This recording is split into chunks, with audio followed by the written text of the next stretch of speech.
Farming Life in Another World. Volume 12 by Kinesuk Ne. Translated by SHM Trans.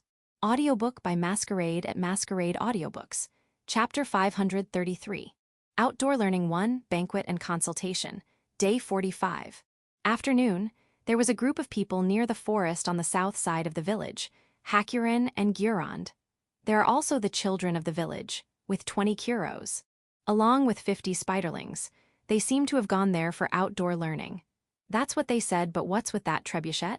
It's for science, the principle of lever and pulley, I see. But do you really need to launch a stone? For projectile calculation, also, it is necessary in order to make the children more interested. That makes sense. But calculating projectiles seems to be too early for children. Ma, just be careful. Now Yoru. Why are you here? Aren't you supposed to be managing the teleportation gate in the hot spring area? It is my job to manage weapons. She said it with full confidence.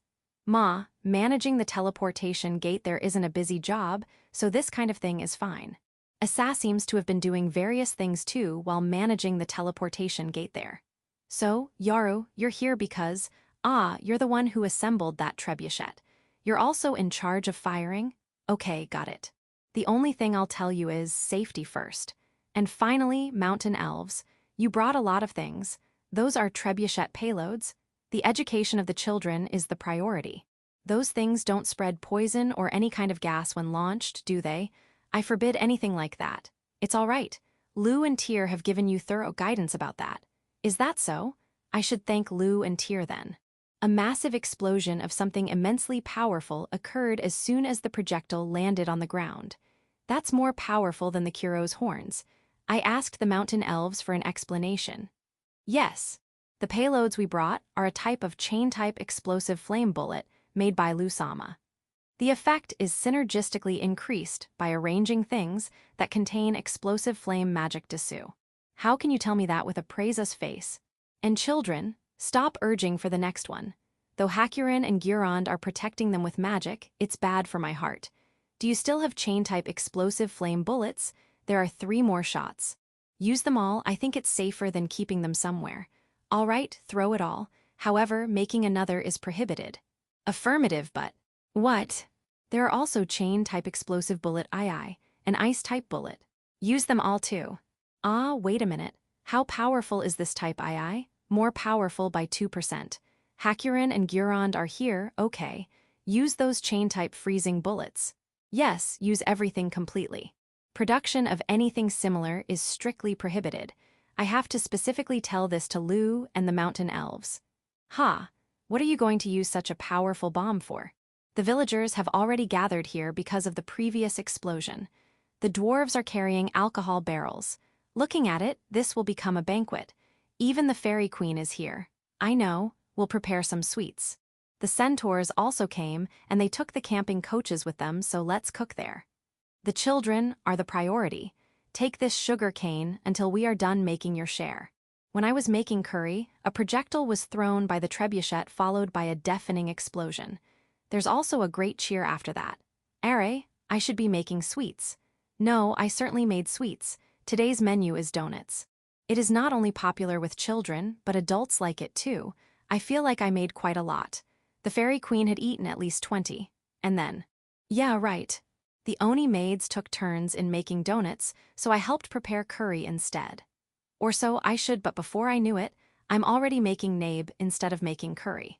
It looks like the Oni maids taking care of tedious jobs and pushing me to do easy jobs. Is this for me? Excuse me. No, I'll take a break. Yeah, it's delicious. Why is curry eaten outside so delicious? Why are you having a banquet at this place? When I was eating curry, Yaoko came. She already returned from Village 5 even though the sun is still up. Speaking of which, she consulted me on some things about Village 5. I'm sorry. I forgot. There's no problem. At least I had the excuse for returning. That dwarf over there, where's my share of alcohol? Yaoko took some alcohol, donuts and curry and sat near me. So, you are already testing the chain-type explosive bomb. It's more powerful than what I've heard. They are already using that type II. Do you know about it? Yes, I also put out wisdom regarding the arrangement of the magical things in it. I see. So, what are you going to consult me for? The first one is about the construction of the school in Village 5. The school building that village chief hopes for, where anyone who wishes can enroll if they want to, is completed. However, we don't have enough teachers. Niz and Golland are already helping me with finding some, but we won't make it before the school finally opens. Niz is the messenger of the serpent god, and she's also the assistant manager of Niz's alchemy.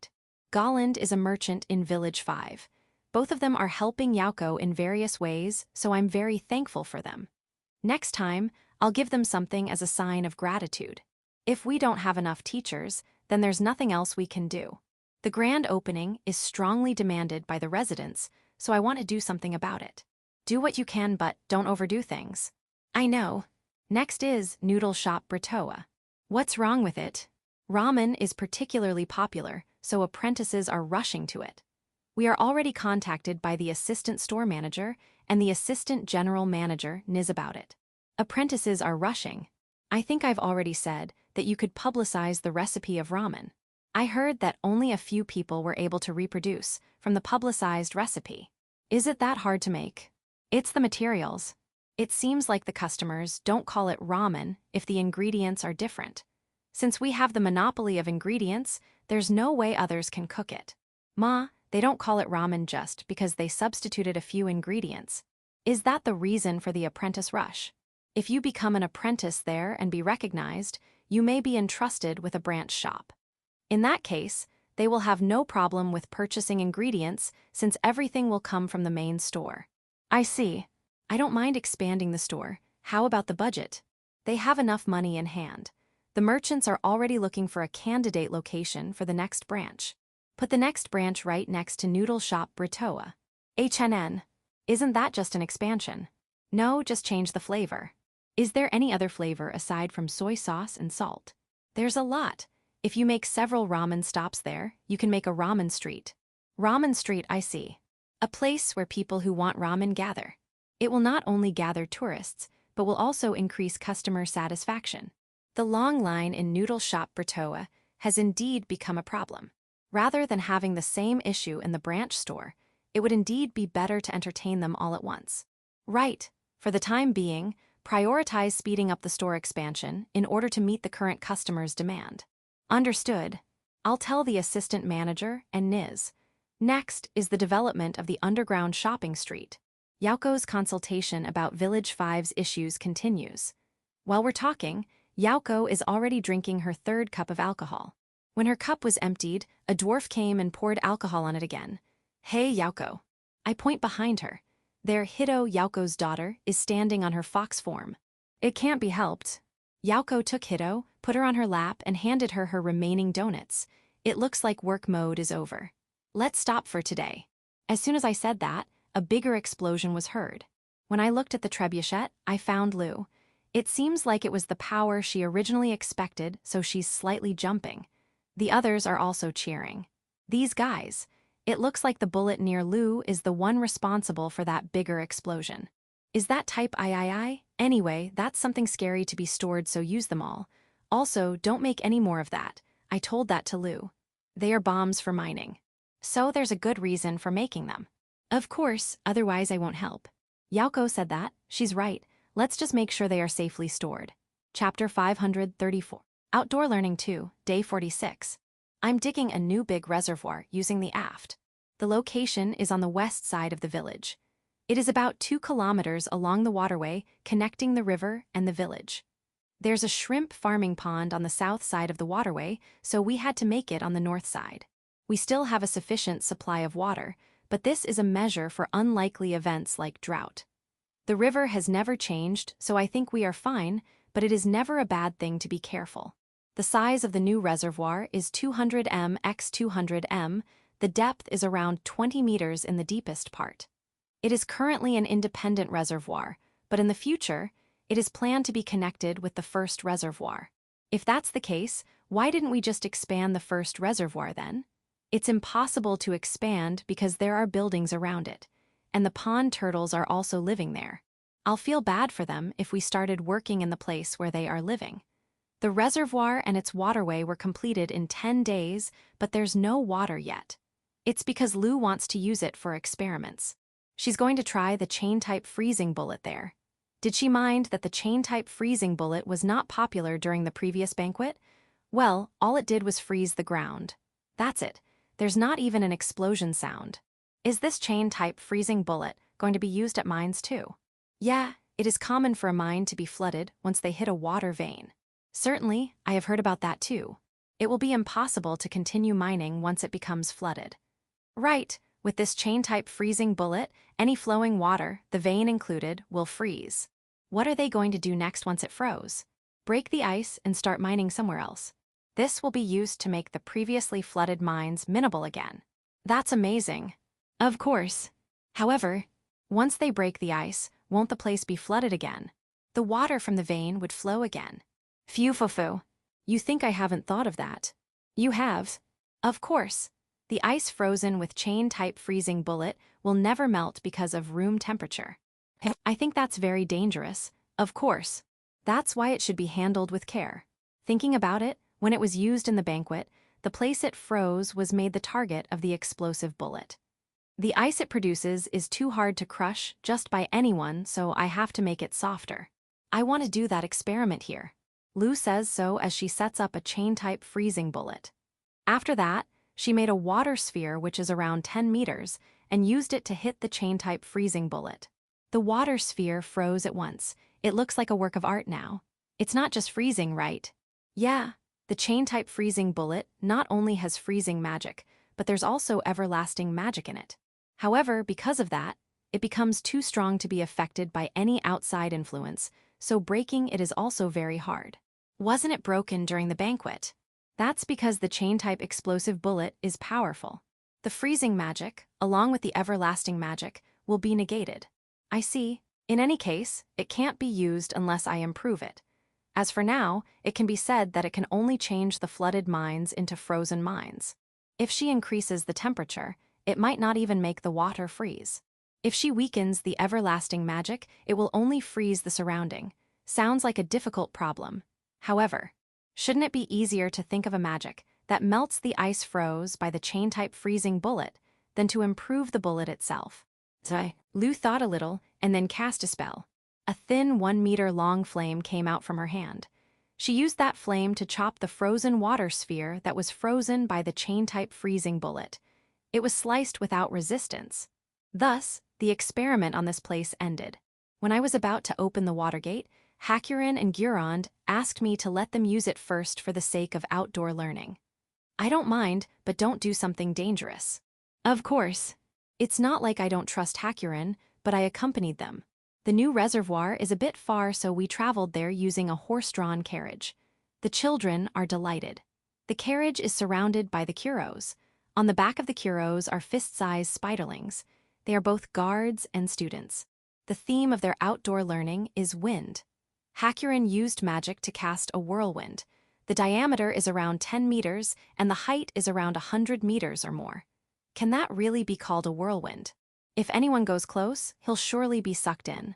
The wind started to rampage like a living thing, but Harem beat it up and it disappeared. She beat it out and it disappeared. That's impressive. And I'm glad that they didn't do it in the village. Given the power of that whirlwind, several buildings will be blown away for sure. It's also good that this place is far from the village. I thought that was the end, but I guess I'm wrong. Now they are trying to make a whirlwind naturally. The next thing they did was to warm up the ground as the first step. Goron explains to the children about updraft. Of course, just warming the ground won't make a whirlwind. When the ground is warm, wind will have to move in both directions, is it? I'm also listening to Goron's explanation. The children have started casting small whirlwinds. If you know how natural phenomenon works, you will be able to use magic that is outside of your own attribute. Harem says proudly, so that's how it is, but it has nothing to do with me who can't use magic. But it's still a good idea to take a break from my busy schedule. This outdoor learning was quite good. Some fist-sized spiderlings have begun doing something new. First, they prepared large leaves. Then, use whirlwind magic and rush to the whirlwind while using the leaves as surfboards. The spiderlings are surfing the whirlwind upward. The birth of air surfing. Looks fun, but whirlwind magic has to be used in a wide-open place. Never try it indoors. It will cause everyone trouble. HNN, you want bigger leaves. It will be best if it is the leaves of the world tree. The leaves of the world tree are used for treatment. To use it for playing. No, the dwarves are certainly trying to make alcohol from the liquid squeezed from the leaves of the world tree, but they are not playing. The Oni maids also made sakura-machi using the leaves of the world tree, but they're not playing either. Ma, then now, go and play. Playing is important too. The spiderlings were given with banana leaves. As for the banana fruits, I took them. The universal ship, which was moving from and to the Sun Castle and Big Tree Village, came. Village chief. 2. The captain of the universal ship comes with a piece of big luggage.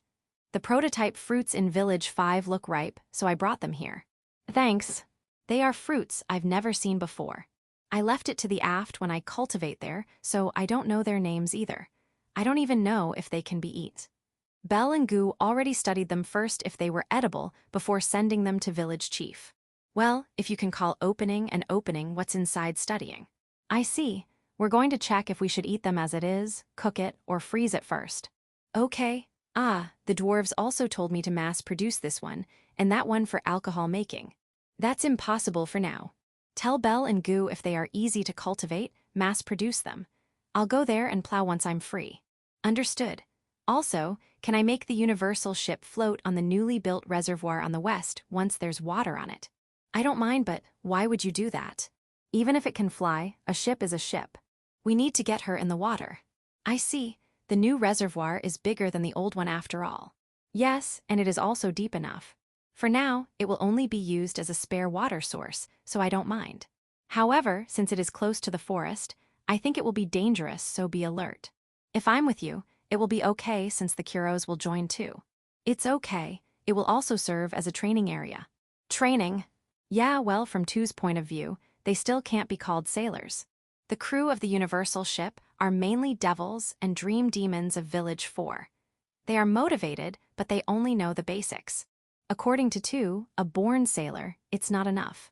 Of course, maybe because they were living a shut-in life in Village 4 that they have adapted in a ship's life quickly. However, if you really want to be called a sailor, you have to live on a ship for half a year first. I see. The ship is good, so it should be wasted. Two said so and headed to the dungeon afterward. Perhaps he would go to the hot spring using the teleportation gate. It seems like he feels bad for forcing Yaru in managing the teleportation gate of the hot spring area, so he visits her along with souvenirs. Fuda, the one who manages the teleportation gate of Village 5, told me that he looks interested in her. Maybe they're just close. Speaking of which, Mio is in Shashato City. Her working environment has improved dramatically, but it looks like she's still buried in work. I think she's even working as Governor Ifris' assistant. Ma, Shashato City has helped us a lot, so if she can help, I won't mind. By the way, Mio seemed to have become a rumored, mysterious little maid girl that's in charge of the finances of Shashato City. When I heard that from Michael-san of the Goron Company, I didn't know what kind of expression to make. Chapter 535. Fooling Around, Day 47. The dwarves were depressed. They seemed to have failed in making alcohol from the leaves of the world tree. It's just water. Moreover, a tasteless and odorless water. Plain liquid. You can drink it as it is, but if you put some sugar and squeeze citrus on it, it will be easier to drink. Fairy Queen, you can drink it too, so please stop hitting my back. More sugar? Got it, got it. You spiderlings want some too? Here you go. By the way, what's the effect of this water? Its raw material is the leaves of the world tree. Does it have any recovery effect? Hold on, I'm not sure, but I think I'm not as tired as earlier. That's it. Then it would be better to use it as a leaf. Stop any further production. I wanted to research more, but I guess it can't be helped. We'll just try out the new fruits from Village 4. And that's exactly what happened. Don't drink it all.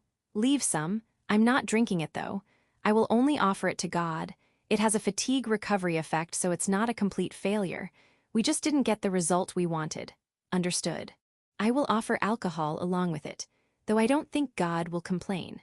After offering the water and alcohol to the statues of the god of creation and farming god, I went to the reservoir. The first reservoir where the turtles are living. I gave the pond turtles cabbages. We harvest a lot. You don't need to hold back. The pond turtles crunchily devour them. They really didn't hold back. There's someone who prefers lettuce.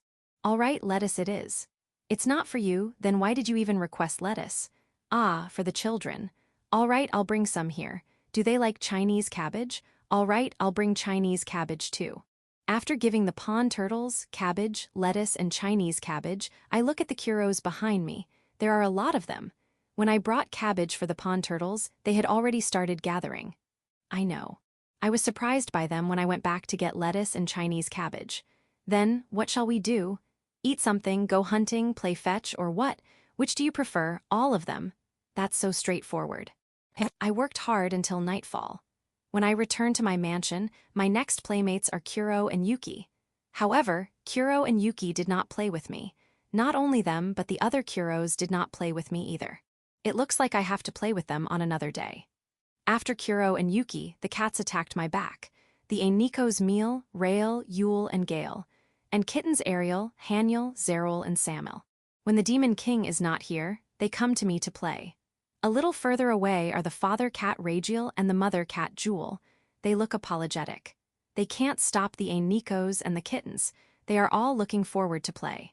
When I was playing with the cats, a beast girl came. She's the beast girl in charge of the ranch area.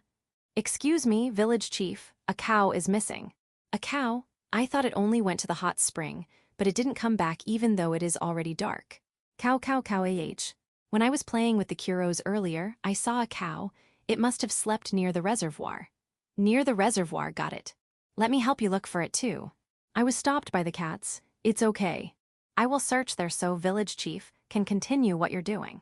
I'm sorry, I saw it on the north side of the reservoir, near the fruit area. It might be in the fruit area. Got it. After 30 minutes, I received a report that the cow was found. It seems to have gone lost in the fruit area. That's a relief. And the cats also got tired of me, so they already left. The next who came are Aegis and the eagle. Aegis bragged to me that he had a special training today while the eagle is watching over it with gentle eyes. Their race differs, but they look like parent and child. No, partner, either way, it made me smile. The next day, the fairy queen was in her adult version, and she looks more mature than before. Also, there's no vine around. What's happening? My rank has risen. Rank, a step further to godhood, that's how I feel. Why so sudden? I think it's because of what I drank yesterday. Are. The water made using the leaves of the world tree. That's divine water. Divine water. Ask your wife for details. Producing more of it is prohibited. Do you understand? Yeah, how do you feel? I'm fine, I only feel a little unusual. That's great. However, the fairy queen is not the only one who drank it. The dwarves and several spiderlings drank too. Rest assured, my rank rises because it is almost time for it, but not everyone who drinks it will rise in rank. I see. The only problem is you. Me. I hardly drink it. That's not what I mean. I can't control my power completely yet since I have risen in rank. That sounds like my problem, but you'll be affected by it too. It seems like there's a high possibility of making children. Making couples bear a child is my race in Detra, but I also know the difficulty of raising children. Until I can control my power, you should avoid you know what. I'll talk to my wives. Do so? Well then, I want some breakfast. Make it sweet. Have you ever asked me to cook something not sweet? Never. There was no particular change in the dwarves and the spiderlings who drank the divine water. Great. However, the divine water that was offered to the gods has disappeared. No one would steal the offering and drink it. Has it evaporated? I feel like the big tree is particularly healthy, but maybe I'm just thinking so. Chapter 536. Divine Water and Daphne, Day 48. When I told them that the fairy queen was in her adult form, Lou, Tyr, and Flora asked me about the divine water. Nothing's left. There are no plans to produce it. When I said those, they were disappointed. It looks like divine water is a super valuable and important material for pharmaceutical research. I asked Lou how precious it is. As important as dragon scales. Is that so? I guess it's not that important after all. If we're talking about dragon scales, they are all over the place. Recently, Hyakaru's scales are falling everywhere. It looks like it's his shedding period, which means he's growing well. I'm glad, but we have decided to throw all those scales to a specific place. The value of dragon scales is falling. Lusan is not wrong. It's just this place has too much of it. One-sama is right. The only place where it's not that valuable is here. Lu, Tyr, and Flora are doing well together. That made me smile. Well then, that's all I need to. I wasn't able to escape. As for the production of the divine water, it was stopped by the fairy queen. It was also decided that it should not be produced anymore because it uses too many leaves of the world tree. According to the dwarves, you need at least 2,000 leaves of the world tree to make a barrel. A barrel is around 4 liters. In short, 500 leaves are needed for 1 liter. I don't need that much, 1 drop. 1 drop is all I need. Even with that request, she was still stopped by the fairy queen. For science, at least publish the recipe. I will have the recipe published, but you can't take leaves from the world tree. www. Because the giant silkworm of the world tree is already complaining that we have already taken too much leaves. The Oni maids took some when they made sakura-machi. How about getting their leftover? I already checked, everything has already been salted. Is that so? Then, once the world tree growing next to the flower field grows, I won't stop you no matter how much you take. Really, promise me. Why yeah. It is scary that there's only one world tree, so I planted another one by the flower field. The first world tree grew quickly, but the one by the flower field is taking its time to grow. It's still a young tree. I don't know how many years it will take before anyone can harvest leaves from it. Let's not tell her that. Now, let's stop talking about the divine water.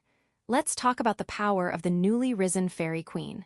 Given the current situation, it should be easy to bear a child. The wives' meeting, or rather, the wife candidates' meeting, has begun. I'm waiting in a separate room, and I'm under surveillance for some reason. They are not thinking that I'll escape, are they?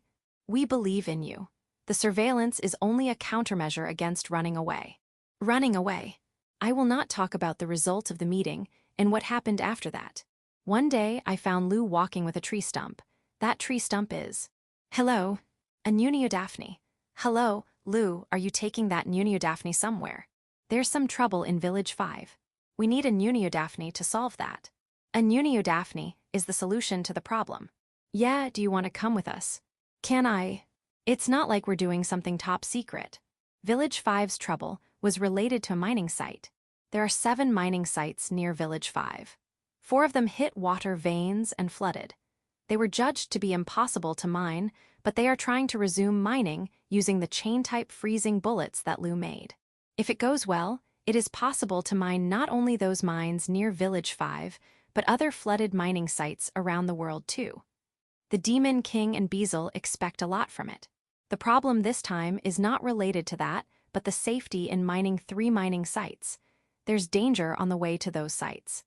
There is some kind of monster infestation, so they can't mine until it is resolved. I see. So that's the problem. And how can a Nunio-Daphne solve that? Why don't you ask adventurers? Because they are the kind of monsters that will haunt anyone. That's not Lou but the Nunio-Daphne. She pointed her branch somewhere. That's a normal forest, right? That's a Trent. It is a tree, and no one will be able to find it out until it attacks. If we send adventurers, they'll be destroyed. Really? Wasn't there a monster called Woodkiller? A monster that mimics a tree? Is it different from that? They are both similar and different. Trent is a tree monster that attacks anyone who comes near it. Woodkiller mimics a tree but approaches the prey and attacks it. They look similar but their ecology, combat method, and weakness seem to be completely different. Above all else, a Trent can talk. Because of that, I asked the Nunio-Daphnes if they could do something about it, and we're here. Please. Leave it to me. The tree stump Nunio-Daphne transformed to her human form and approached a tree. She's naked as usual. She's a beautiful woman, so it's kind of poison to the eyes. The naked beauty low kicks a tree. You got some guts to ignore meh? You looking down on me? Yeah. You're taking me lightly, aren't ya? She sounds like a villainous thug. Are, they have never spoken like that in the village, right? We're not taking you lightly. Please forgive us. The Trent seemed to have no intention of fighting back. If you're not looking down on me, why don't Cha come and say hello? You knew that I came here. So sorry. Talking back, the naked Nunio-Daphne pierced the ground with one of her legs. I'll take all your nutrients. We will wither, will wither. The naked Nunio-Daphne threatened, laughed, and ordered the Trents to move. Lusama, where did you want them to move? I'm a little puzzled by her sudden change of attitude. There's a plan to look for new mining sites in the north, so it would be great if they can move to the east. I understand, bastards move east. But there is a strong monster there. Oh, is that monster scarier than meth? Why yes. What monster is it? Warbear, it will scratch out bodies. What shall we do? The Nuniu Daphne asked Lou. Since it's just a warbear, I'll get Gulf to take care of it. For the time being, tell them to not attack the carriages that will pass this place. Y'all got that? Why yes. Presently, the Trents only damaged horse or cow carts, so they are overlooked. People are quick and sometimes use fire, so it seems like they don't dare attack a person. If possible, don't touch the horses or cows. The Nuniu Daphne talks to the Trents and has them move after 10 days. By then, Gulf should have already exterminated the warbear with the adventurers and the guards of Village 5. But we didn't ask Gulf about his schedule. Will that be okay? Please, leave it to me. There's no problem. An anti-warbear team was formed with Gulf as the center. Pyrrhica, the security chief, Chelsea, who's been training in Village 5, and even the White Silver Knight, Bronze Knight, and Red Iron Knight participated. I thought that the Bronze Knight would devote himself to the Bronze Cafe, but he decided to participate. If you don't swing your sword occasionally, your physical condition will worsen. I see. I'll also give you rewards for what you'll exterminate, so hunt more than just the warbear. But don't hunt the Trents. When you're done, I'll arrange a banquet for you at Niz's Alchemete. Just before they departed, Daga joined. No, I did not intentionally leave you out. You can participate if you wish. Village Chief, are every one of you like that? Nuniu Daphne Eeg? No, just her. Chapter 537. Chess piece and subjugation result, day 49. I'm absent-mindedly rubbing the wine slime near the reservoir. Next to me is one of the Kuros, Masayuki. He's also looking at a distance. The pond turtles are looking at us with faces saying, "Are you okay?" Fufu. We're okay, right, we're okay. I'm being healed while rubbing the wine slime, and I also have Masayuki with me. Ah, the wine slime was taken by Holy Maiden cells, and Masayuki was taken by his partner. Right, let's just carve a statue of God. The supposed statue of that I'll carve became money and jewelry because Ancestor-san bought it. I had no choice but to switch to making chess pieces. I made 4 ordinary sets. After that, I created a God version too. It is difficult to know which piece is which, so I changed the pedestal of the pieces. There were only 6 types: king, queen, bishop, knight, rook, and pawn, so it wasn't that difficult. Yeah, they look great. But won't the one who'll use this receive divine punishment? Let's just use it as decorations then. No, Ancestor-san, this is not for sale. I won't sell no matter how much you'll give. I'll be troubled if you buy this and turn it into Koran religion's treasure. If you talk about chess in the village, you'll immediately think of Curian and Malbit, so I tried making a Kuro version and an angel version. Kuro is the king and Yuki is the queen. It is also hard to distinguish the pieces, so I made different pedestals for them and even put crowns to make it easier to know which is which. I thought of making Tyr the king of the angel version, but I settled for Malbit. I made Ruinsha the queen. Pretty cool. Zabutin comes to me and gestures that she wants demon spider version too, so I made one. There's a wide variety of spiderlings, so it's not difficult to distinguish the pieces. I made Zabutin the king, and the queen is the Arachne Arako. When I was immersed in making chess pieces, I received a report that Gulf's group had already returned to Village 5. The warbear was subjugated by them. And they did not only beat one, they managed to subjugate 27 warbears in 10 days. There are also a lot of other monsters which are not counted. According to Gulf, the monster population is abnormally dense. If they did not subjugate them, not only Village 5 but even the surrounding villages would have been severely damaged. It may even affect Shashato City. That's lucky. There were only signs of damage because of Trents, so we were caught off guard. Yaoko is relieved. She's not worried about the defense of Village 5, but she can't say the same about the area around the village. In addition, she recommended the surrounding village to raise livestock like cows, pigs, and chickens in anticipation of the consumption of Village 5 and Shashato City. The investment in them is not small, and it was almost ruined. Well, it's great that the villagers were not affected. In order to make sure, I want adventurers to go around each village. I agree with her proposal. That's something I won't object to. Also, the monsters and demon beast subjugated. Is something wrong with them? No, the merchants are waiting for us to sell them. Monsters and demon beasts that were subjugated by Gulf's group were transported by the adventurers in Village 5, and they were also dismantled already. The merchants will surely not miss them. You can do whatever you want with them. Why are you even asking me in the first place? Originally, the right of prey is to those who subjugated them, but the mission this time is under the command of Village Chief. Moreover, you promise that rewards will be given per monster. In this case, the right to prey is with Village Chief. Command, isn't it a request? They're the same. I see. Ask Gulf's group if they're interested in taking some parts. The rest will be sold. As you wish, I've already prepared an auction. You can start it then. Gulf's group, who returned after their subjugation mission, had a banquet at Niz's Alchemete. No one seems to have been seriously hurt. But the Bronze Knight is depressed. What happened? You were tricked by a woodkiller thrice. Ado, no, I don't know how to comfort him. Someone. It's because he's a careless greenhorn. Unlike Trent's, you will notice them with a glance. White Silver Knight gave him another blow. Well, one might not grow if they are always being comforted. Let's leave warrior matters to warriors. I ask them. It seems like they don't need any monster parts. It seems like the subjugation reward I promised is enough. Yaoko's subordinates, who accompanied me, immediately returned to report it. Is the pressure of the merchants that great? I have to thank Yaoko. I participated in the banquet and listened to their subjugation quest.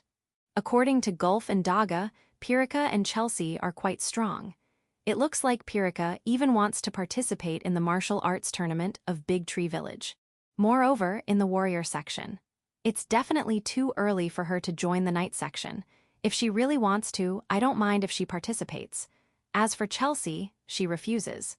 In a tournament before, she managed to reach the championship match of the common section, but she was blown away by Ursa, literally. Ursa's not here though. Even so, she refuses to participate. Rather than that, you wish to hold a martial arts tournament in Village 5. There are small tournaments from time to time, but there's no big martial arts event that is sponsored by me. I don't mind. I'll tell Yaoko. But I wonder if she'll get angry. She's doing a lot of things now, like developing the underground street stores, livestock promotion to the surrounding villages, construction of the school, and construction of a racetrack. I guess it's okay, since Yaoko doesn't do all of those herself. Let's present alcohol to Yaoko before telling her. I shouldn't agree that easily. Reflect me, the next day, Yaoko didn't get angry. I was thinking of proposing a martial arts tournament too. Is that so? Since Shashado City has a monthly martial arts tournament, I thought we should do it too, especially to reduce Gulf's bad effect. Gulf, tons of people who are proud of their skills have come here to challenge him everywhere just to claim the title of Sword God. And the measure against them is a martial arts tournament. Yes, it won't be as flashy as the one in Shashado City, but it will make those idiots come to a specific place. Gulf will also have an excuse in being challenged everywhere. He can just tell them to meet him at the martial arts tournament. I see. There are also a lot of requests for the village to have an exclusive martial arts tournament. They want a joint event with Shashado City. Do you support them? Not now. We have to be as big as Shashado City first. That won't happen until 5 to 10 years in the future. A joint martial arts tournament between Village 5 and Shashado City. Village 5 will have no problem with it. As for Shashado City, there's Mio, who's the assistant of Governor Ifris, so she should be able to do something. If it's like this, it will definitely happen in the future. But if a joint event happened with Village 5 and Shashado City, I shouldn't expect anything for now. Make things happen first. Right. Let's get back to the topic. I agree with holding the martial arts tournament. Let's go all out. Okay, how long will it take for the event to take place? Will it take you a year? Or maybe the year after? Next month. There are so many people who want it to happen. Was Chelsea the voice of Village 5 when she told me that? Chapter 538. Life in the Capital, Taisel Dinner Party. Today will be the day of our dinner party, and the venue is our school. The guests are Uncle Demon King, his wife who's the principal, Uncle Beazle, Uncle Randon, Aunt Who, and Uncle Glatz. There's also the Dalfon Company's Ridley. I feel uneasy after hearing that a private company, the Dalfun Company, is the one who's controlling the food prices of the whole kingdom. I'm also about to get mad at Ridley because she doesn't trust me, but it can't be helped given all that happened yesterday. However, I'm glad that I introduced Ridley as my friend. It's because Alna and Ernie don't have any friends to invite to the dinner party. I feel a sense of superiority. Our house is not that big, so the dinner party will be held in the living room and outside the house. Uncle Glatz is a Minotaur's, so he's really big, so he voluntarily said that we should just extend the party outside.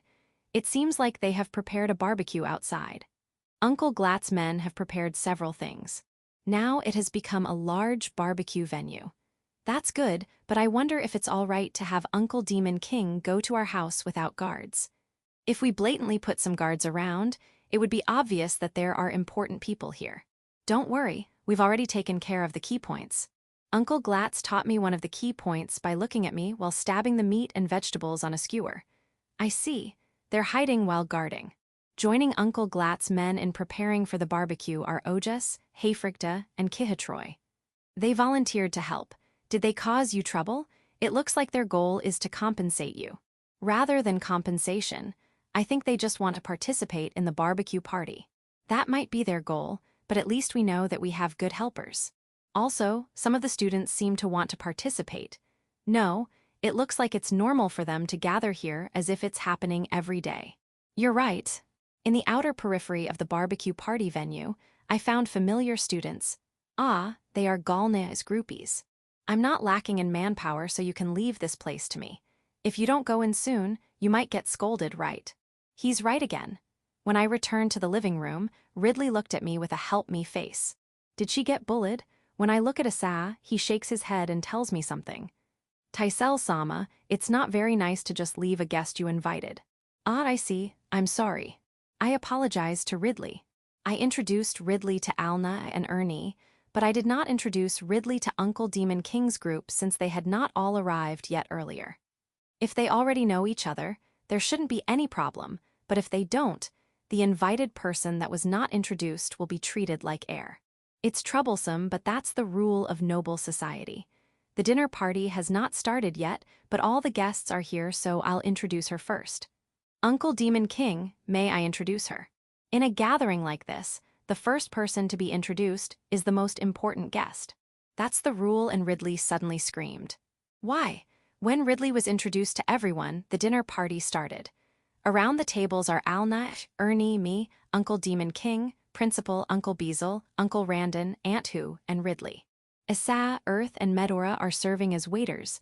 I'll thank you later. There are also 6 other people. They are servants brought by Uncle Demon King. Our house is not very big, so it's now full of people.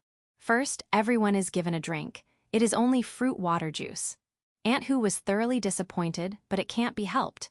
There are also rules about drinks and food.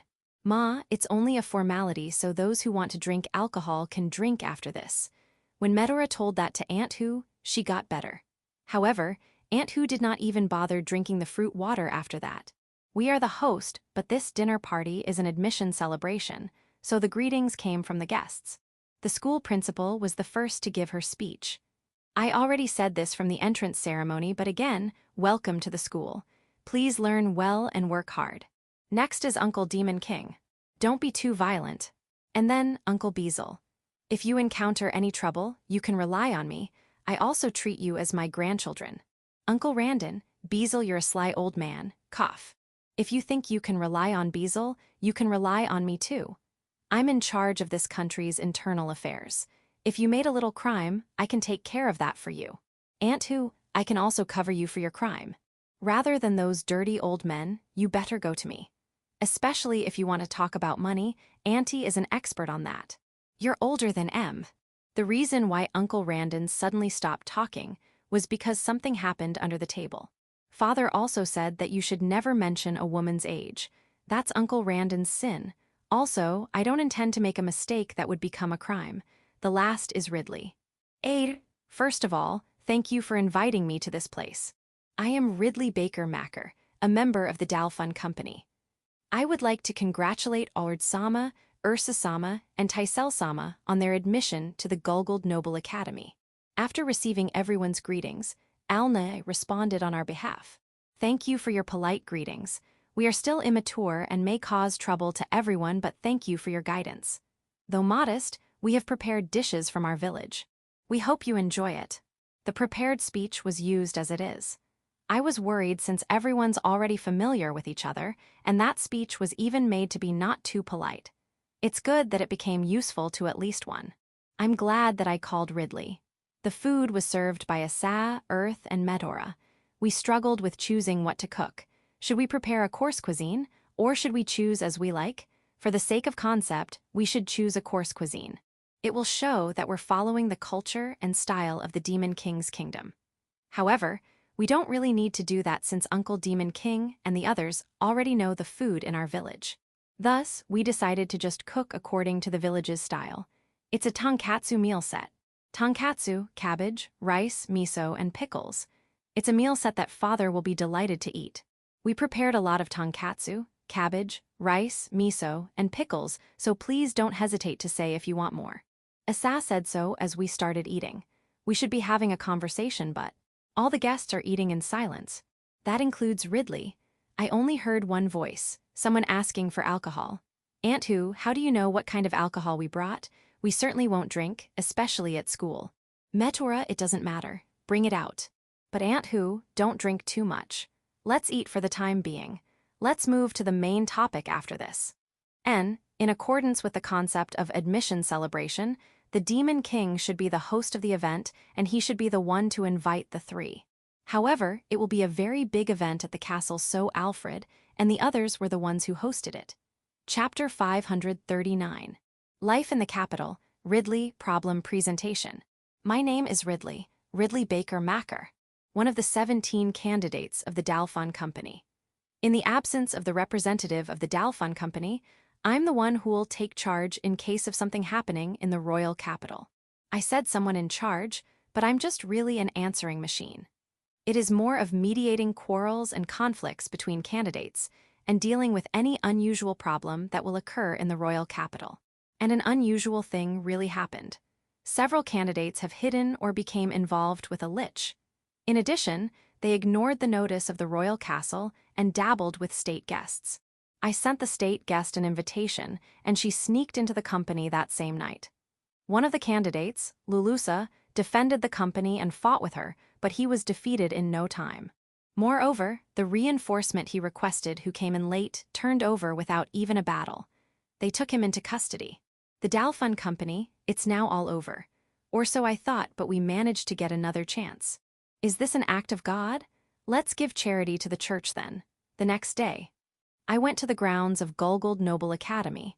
There seems to be a dinner party hosted by the elder brother of Taisel Sama, a super VIP who we got involved with, and she invited me to attend. I wanted to refrain from participating, but I have to since we're going to talk about the food prices of the whole Demon King's kingdom, which the Dalfon Company is responsible for. Apparently, I'm the first to arrive. That's normal because it is still 2 hours before the time I was invited. It is a violation of etiquette to arrive too early, but I already contacted Taisel Sama, and she allowed me to arrive early.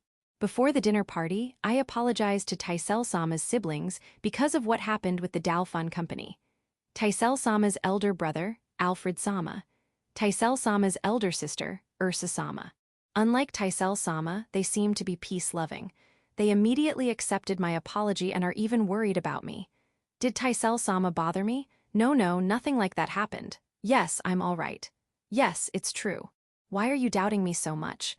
And why are you trying to give me money? Nuisance fee? No, she did not bother me. It's unnecessary. I was a little troubled, but I feel relieved. After that, we only spoke about how I need to speak with Randon Sama. To be honest, I have never met Randon Sama. I'm nervous. Randon Sama is the highest official in terms of domestic affairs, and he is the person who re-established the politics and economy of the Demon King's kingdom that was previously falling down. I heard that he's a cold person. Given that he's one of the 4 heavenly kings, you can only trouble him if it's necessary. If he thinks that what the Dalfon Company doing is something unnecessary, then we can only give up. The participants of the dinner party came one after another. One of them is Demon King Sama. Why? No, I know that he's friendly and even interacts with commoners through baseball, but how can he be called and even come to this place? No, he's not the only person who you wouldn't have expected to come. It's his wife. Demon King Sama's wife is a truly mysterious person that doesn't even bother attending events even if it is for an important dignitary from another country. There's also Count Chrome. It is said that he's single-handedly handling everything related to the diplomacy of the country. General Glatz, the one who's supporting the front line with his wisdom, is also here. Finance Minister who's holding the whole kingdom's economy on her one hand, is also here. And finally, Randon Sama. Demon King Sama, his wife, and the 4 heavenly kings. Are, I heard that this is a dinner party. Why does it look like an event that will influence the fate of the whole kingdom? When I was puzzled, General Glatz suddenly spoke. As expected, it's too narrow, so I'll go out. Wait, I'm sorry. It's probably because I suddenly appeared here. I'll go outside. No, I don't mean it's because of you. As you can see, I'm a minotaur, so I'm too big. General Glatz said so and went outside. I'm sorry, I'm really sorry. I also want to get out. When I asked Taisel Sama what to do next, she took me to Demon King Sama. She is Ridley, one of the candidates of the Dalfun Company, my friend. I see, Taisel's friend. That means you're also my friend. Take care of me from now on. Demon King Sama just said. I'm Demon King Sama's friend. Uncle Demon King, Ridley is my friend, so don't take her away from me. It won't matter if she has many friends, right, Ridley? Hi. Before I noticed it, the dinner party had begun. I have to say a greeting or something, Ado. They served tonkatsu meal set.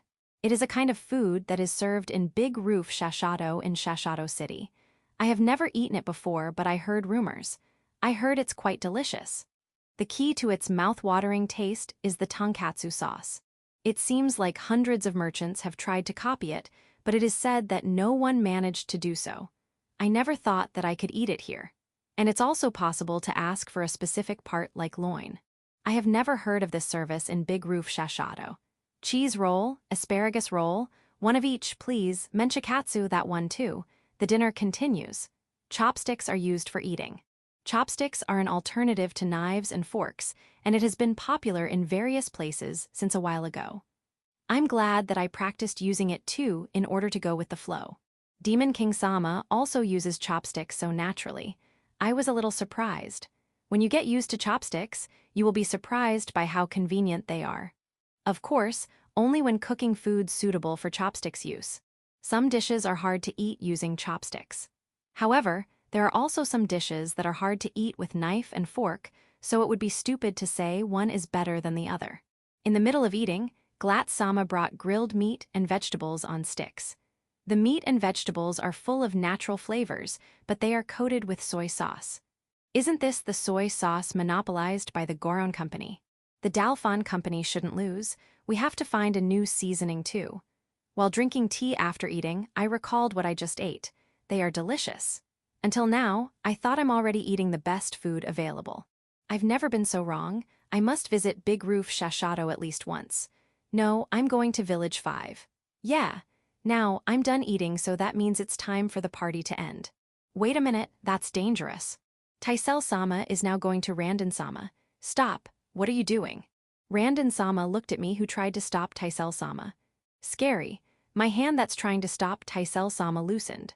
Uncle Randon, there's a problem with the food prices of the kingdom, which the Dalfon Company is in charge of. Kayuesa, don't tell him the problem. Is that so? Tell me more. Randon Sama became interested. Let me hear it too. That's Minister Leg Desu. It's over. It's all over. Goodbye, Dalfon Company, who I dedicated my youth to. Chapter 540. Life in the Capital, Ridley, Problem Solving. The Dalfon Company has been responsible for food production and its price. Food production has always been a kind of driven production. As everyone knows, the Demon King's kingdom has long been short on food. In addition, there is a war with a human country in the West, so food continues to be scarce no matter how much is produced. However, the food prices never jump up significantly. This was because the Dalfon Company bought them at a high price from the producers and sold them at a low price. Of course, that gives them a deficit, a large deficit. However, that deficit will be compensated with exemption from transport tax, land tax, and monopoly on some products. The food shortage of the Demon King's kingdom was eliminated a few years ago when dungeon potatoes were discovered again and were planted in full swing. The market was overflowing with food, but the price never collapsed. This is because the Dalfon Company continued to buy at high prices. The food that the Dalfon Company bought was sold to the Demon King's kingdom as it was. Of course, the Dalfon Company is not just a brokerage company that buys and sells food. They'll examine the crops needed and guide the lords of various territories to adjust the production volume. Prices are also set for commoners of the Demon King's kingdom, and they are not the profiteering type. This is the reason why food production and price adjustment in the Demon King's kingdom has always been the Dalfon Company's responsibility. This time, the problem is the existence of the Goron Company, which has a great influence around Shashato City and Village 5. Goron Company buys crops at a higher price than the Dalfon Company. Given that, of course, the price of crops in Shashato City and Village 5 will rise. If it is only that, there shouldn't be much problem since it's only one area, but Shashato City is a gateway to move to various places in the Demon King's kingdom. If prices move there, it will affect the whole kingdom. Therefore, the Dalfon Company is currently negotiating with the Goron Company. If this is left as it is, it will cause food prices of the whole kingdom to rise and even affect the food production of various places. That's the current problem that the Dalfon Company is experiencing. To put it simply, the Goron Company is buying crops at high prices, so it will affect the whole kingdom negatively. It is okay to buy crops, but they have to buy it at the price the Dalfon Company recommends. Is that right? Taisel-sama summed up what I explained to the dinner party participants for around 30 minutes in an easy-to-understand way. Should I thank her? But why is the Goron Company buying at a high price? Wouldn't there be no problem if you buy it low from now? The one who asked is Demon King Sama. Because the seller of the crops is also the Goron Company. That's President Michael of the Goron Company's response.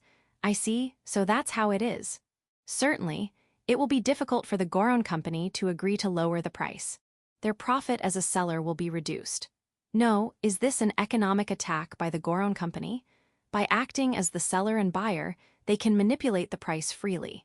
Are, why is President Michael here in the first place?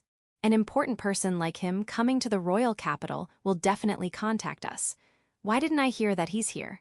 We came here using the teleportation magic of Count Chrome, but where is this? The person who answered my question is the representative of the Dalfon Company, Durintid. He looks like a man in his 30s, but he's a 150-year-old demon. Ridley, are you responsible for this?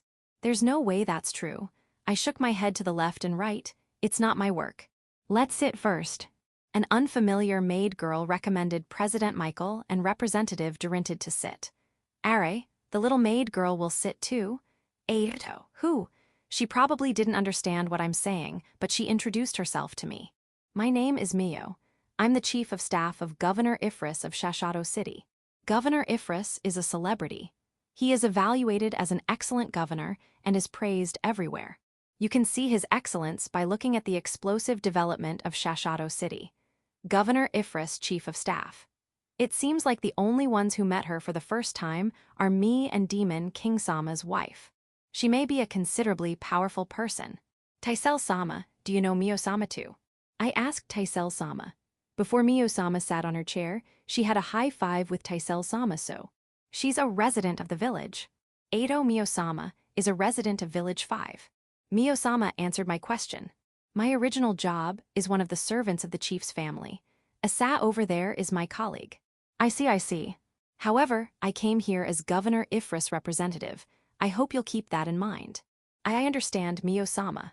While I was explaining the problems that the Dalfon Company was facing, Count Chrome went to Shashato City and brought Michael, the president of the Goron Company, Durintid, the representative of the Dalfon Company, and the chief of staff of Governor Ifris. In addition to the party attendees are the three of them. Again, the attendees are Demon King Sama, his wife, Count Chrome, Minister Leg, Randon Sama, Taisel Sama, Alfred Sama, Ursa Sama, and me. Why am I here? If I say anything, I'll certainly get attention. In short, I can only stay silent. Be as silent as possible and leave this place as soon as possible. Don't stare at me, Representative Durinted. I'm not the one who brought up the issue about food production and price adjustment. Yeah, it's not me. I'm not trying to usurp your leadership. Ignoring us, Demon King Sama started talking again. Now, Michael. You are both the seller and buyer. Why are you buying at that price? Why can't you work it out together? President Michael did not even move to answer the question of Demon King Sama. It involves that. That's not even an answer. That's not even an answer, Desu Yo, and a really bad reply. Even if you're the president of the company that can rival us in the future, that's so disrespectful.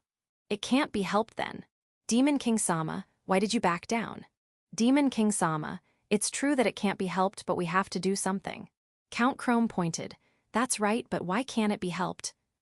You're right. Then I command everyone in this place. The content of what we are going to discuss next must never leak. You will only tell the result. Demon King Sama declared so. In other words, we're going to talk about the something top secret, that. And if you say anything else, you will be erased without question. I want to escape Desu. However, it is already too late. President Michael nodded and talked about that. The crops of the field are only managed by the Goron company. They are all property of village chief. Excuse me, but I didn't understand a thing. What village chief? The transaction between my Goron company and village chief was supposed to involve money, but the outflow of gold and silver coins has become a serious problem. As one of the measures, we are now paying with agricultural goods like the crops and others. You're paying with crops? No, rather than that, since the Goron company has come to that point, that means that the outflow of gold and silver coins is intense. Mio-sama continued. In other words, all the sales of the crops in the fields near Village 5 and Shashato City that are owned by the Goron company are used to pay village chief. The problem is that the selling price is not what is suggested. Do you mean that if we lower the selling price of the crops, the Goron company has to make up for the deficit? I see. Is that the reason why the Goron company can't accept the price reduction of our Dalfun company? That's not it. Mio-sama denied. Village chief has all the rights to the crops in the fields. It will be village chief who will lose if the price falls. Is that the reason why President Michael can't accept the price cut? You should just cut the price. It's just a little loss of one person after all. Representative Durinted said what I have in mind. However, President Michael's reply was shocking. Shut up or die. Those words came from the president of the number 2 company of the whole Demon King's kingdom. How barbaric. What's more, did he even consider who are around him? There's even Demon King Sama and his wife. How can he say those kinds of words here? Dalfun company representative, excuse me, but please keep your mouth shut for now. This is a very important matter. Keep that in mind. Demon King Sama told Representative Durinted to shut up without saying anything to President Michael. What is that important matter? I don't understand. President Michael explains what Demon King Sama means. To put it simply, it is impossible for the Goron company to reduce the price without making village chief lose. We made it like that in order to be able to pay him conveniently, but any price cut will make him lose. Can't you change the contract so that village chief won't lose? I don't know if I can do that. I don't even know if that's possible. No matter what we do, it will only end up him giving way and losing profit. Can he? Demon King Sama looks at Alfred Sama. Since we're talking about father, he'll follow what's written in the contract even if he incurs losses. Though I'm not sure if he would agree to the change of contract. So the trading partner is Alfred Sama's father. In other words, the village chief they are talking about is the village chief of Village 5. If the other party is willing to take the loss, we should impose it. That's what I would like to say, but I did not do so after seeing what happened with Representative Durinted. In addition to that, I don't think father would want the Demon King's kingdom to suffer. Ursa-sama says so as she looks at Mio-sama. Mio-sama continued. I think so too. So I have this proposal. Let's have village chief lose in food market. However, you should make up for that loss. Hearing Mio-sama's proposal, Demon King Sama thinks a little. Are you sure it's okay? Mio-sama sticks out her chest and answers Demon King Sama's question. For this matter, I'll apologize to village chief first. It will be okay. Once I tell him my experience of fighting alone in Shashato City, village chief will give in. I understand, I'll leave it to you. As for the compensation, that will be the job of Randon-sama and Minister Leg. So Michael-sama, Mio-sama urged President Michael. The Goron Company will follow the Dalfon Company's suggested prices and contribute to the development of the Demon King's kingdom. Thus, the purchase price of the crops of the Goron Company fell. That's great. However, Representative Durintid, who has been negotiating with President Michael for a long time, was a little depressed. 8. Let's just be happy because the Dalfon Company is safe. Summary of this story: Goron Company. If the price drops, Village Chief will incur a loss. We can't lower the price. Demon King, Village Chief will incur a loss. That might cause the destruction of our kingdom. Alfred, Father won't mind losing a little. Ursa. Yeah, he cares about the Demon King's kingdom too. Mio, I'll apologize to Village Chief and bring out past matters, so let's reduce the price. However, you should think of how to make up for him, okay? Since the Goron Company can't say Village Chief, the discussion with the Dalfon Company never moved forward. Michael-san is already thinking of bringing that matter to the Demon King-sama after a baseball match. Michael-san was furious because he already bet the company's future to Village Chief. Chapter 541. Life in the Capital, Mio, Problem Solving Behind the Scenes. My name is Mio Fuguma. I'm one of the Mercuries that was made to work at the Sun Castle. The Sun Castle has changed its name to Village 4, and it was decided that I'll work outside. I was supposed to be a manager of a teleportation gate, but it was decided that I'll work as a civil servant because the teleportation gate was destroyed. And that's a mistake. I was sent to Big Roof Shashato in the city of Shashato as a support accountant, and before I knew it, I'm already in charge. The never-ending paperwork. Do you know this? Sleeping is lying down on a bed and not losing consciousness on a desk. I complained. My apologies. As a result of my tenaciousness to improve my working environment, I trained a number of civil servants. Yeah, it was incredibly hard. It's true. When they were about to be useful, they took the subordinates I raised. It feels like my soul was smeared in darkness. I will never forget that grudge. They still haven't returned my subordinates after all. Now, I'm working as the assistant of the governor of Shashato City. How? When I was enjoying my meal at Big Roof Shashato, I met Governor Ifris. We had dinner together, we sang on the stage, and before I knew it, I was taken to his workplace. You're good with numbers, right? What do you think of this? Governor Ifris says so as he passes some documents to me. Is it all right for him to show me these documents? Well, the job itself is not that difficult and it is much better than my current work environment. Can I do it from now on? Really? I can do it, so I took it. It's not like it doesn't have any merit because we can get top-secret information about Shashato City. Let's do our best, and one day of me doing my best. A meeting between the Goron Company and the Dalfon Company was held at the residence of Governor Ifris. I'm a neutral party, so I don't have to say anything. I'm just listening as someone from the government. That discussion took place again and again, but it did not proceed at all. I know why. The Goron Company.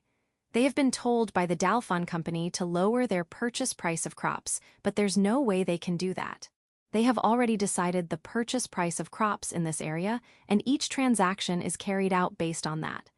If they change the standard price, it will affect everything. It would be difficult for them to lower their purchase price. On the other hand, the Dalfon Company. They usually brandish for the sake of the Demon King's kingdom, to control the food prices. Most people will just nod since they won't dare make the Dalfon Company their enemy. However, Goron Company won't budge. There is a reason for that. It is the village chief of Big Tree Village who has the right of crops, and he'll take a loss if the purchase price is lowered. The Goron Company has offered to pay him with the right of crops instead of gold or silver coins, and there's no way they'll let village chief lose. It was their idea after all. Village chief himself will probably not care, but no one knows if those around him will not move. Village chief can always suppress them, but that is too much of a gamble for the Goron Company. Therefore, no matter what happens, the Goron Company will never lower the purchase price. The village chief of Big Tree Village is a top-secret matter, so they can't tell anything about him to the Dalfon Company. President Michael-san of the Goron Company is gently explaining that there are things that he cannot say, but Representative Durintid-san of the Dalfon Company doesn't buy it. On the contrary, he suspects that the Goron Company has some kind of malice to the Demon King's kingdom. When they were talking like that, Beezle-san came. The purpose of Beezle-san is Michael-san of the Goron Company and Derided-san of the Dalfon Company. The problem of the purchase price of Goron Company seems to have entered the ear of the Demon King. He'll take the parties involved. That might be the fastest solution. Me too. It's my duty to report what will happen to Governor Ifris. Okay, Dessou, we have been taken by Beezle-san to the grounds of Gulgold Noble Academy in the royal capital. More specifically, the house where Alfred Sama's group lives. Yeah, this is too small for Alfred Sama's group to live in. In the house are Alfred Sama, Ursa Sama, Taisel Sama, Asa, and Earth. There are also the Demon King Sama, Randon Sama, Husama, and some people I don't know. Asa secretly taught me.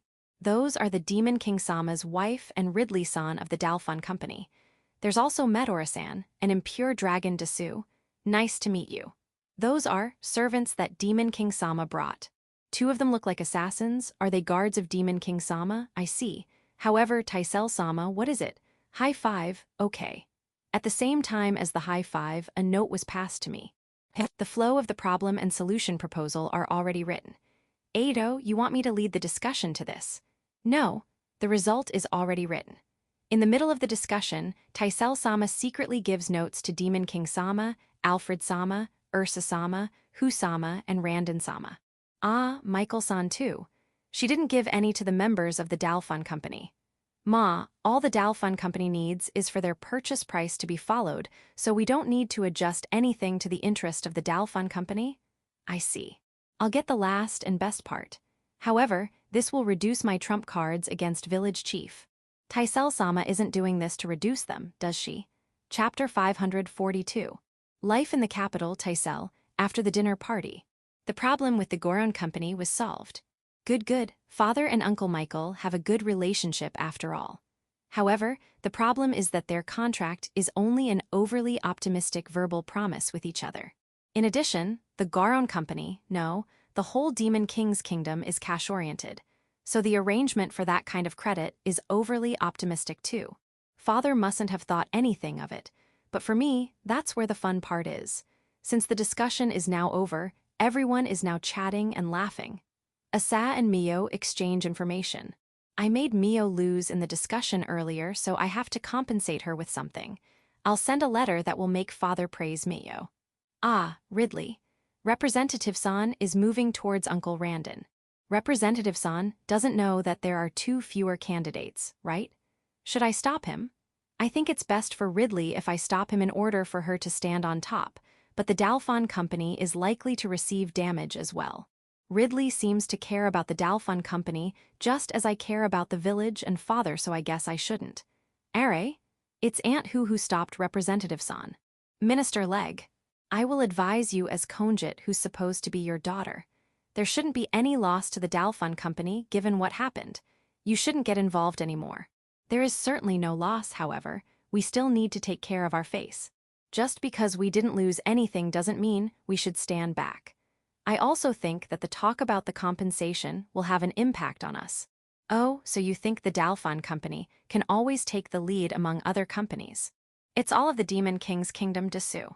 Well, this time, this matter is also for the Demon King's kingdom. Are you convinced now? Who is this village chief? The person who brought the dungeon potato to the Demon King's kingdom. Just think of him as a great benefactor. Dungeon potato, then Demon King Sama's not the one. When Aunt Hu and Representative-san were talking, Ridley did not say a thing, however. Uncle Randon and Uncle Michael barged in. Uncle Randon spoke with Representative-san first. Representative Durintid, in our previous discussion, Michael's words are kind of rough. He wants to apologize for that. Uncle Michael steps forward. I got too heated up with our previous discussion, so I wasn't able to control my words. I'm sorry. Representative-san looks like he wants to say something, but he has no choice but to accept it because it's an apology that went through Uncle Randon. Don't be like that. As merchants, we should always be calm. Being sarcastic, huh? Ma, this level of sarcasm is nothing to Uncle Michael. More than that, Ridley. Even if you don't tell Representative San that there are fewer candidates now, he'll hear it from Uncle Randon. Right, you don't have to get next to Representative San, elbow. What's more, to his stomach. Mama, since you are like that, I guess it can't be helped. That's the best thing you can do to protect Representative San. Outside the house, Uncle Glat's group's barbecue is still ongoing. Uncle Demon King and Principal when there. The tension of Uncle Glat's men rose. Even the students in the back are affected, as expected of his charisma. I think in that aspect, even Father can't hold a candle to him. Father doesn't go out much after all. However, it was great that he doesn't go out much. He would have been much busier if he did so. No, I'm not saying that it's a sour grape. In a certain place in the barbecue venue, Earth and Metora are frying tonkatsu.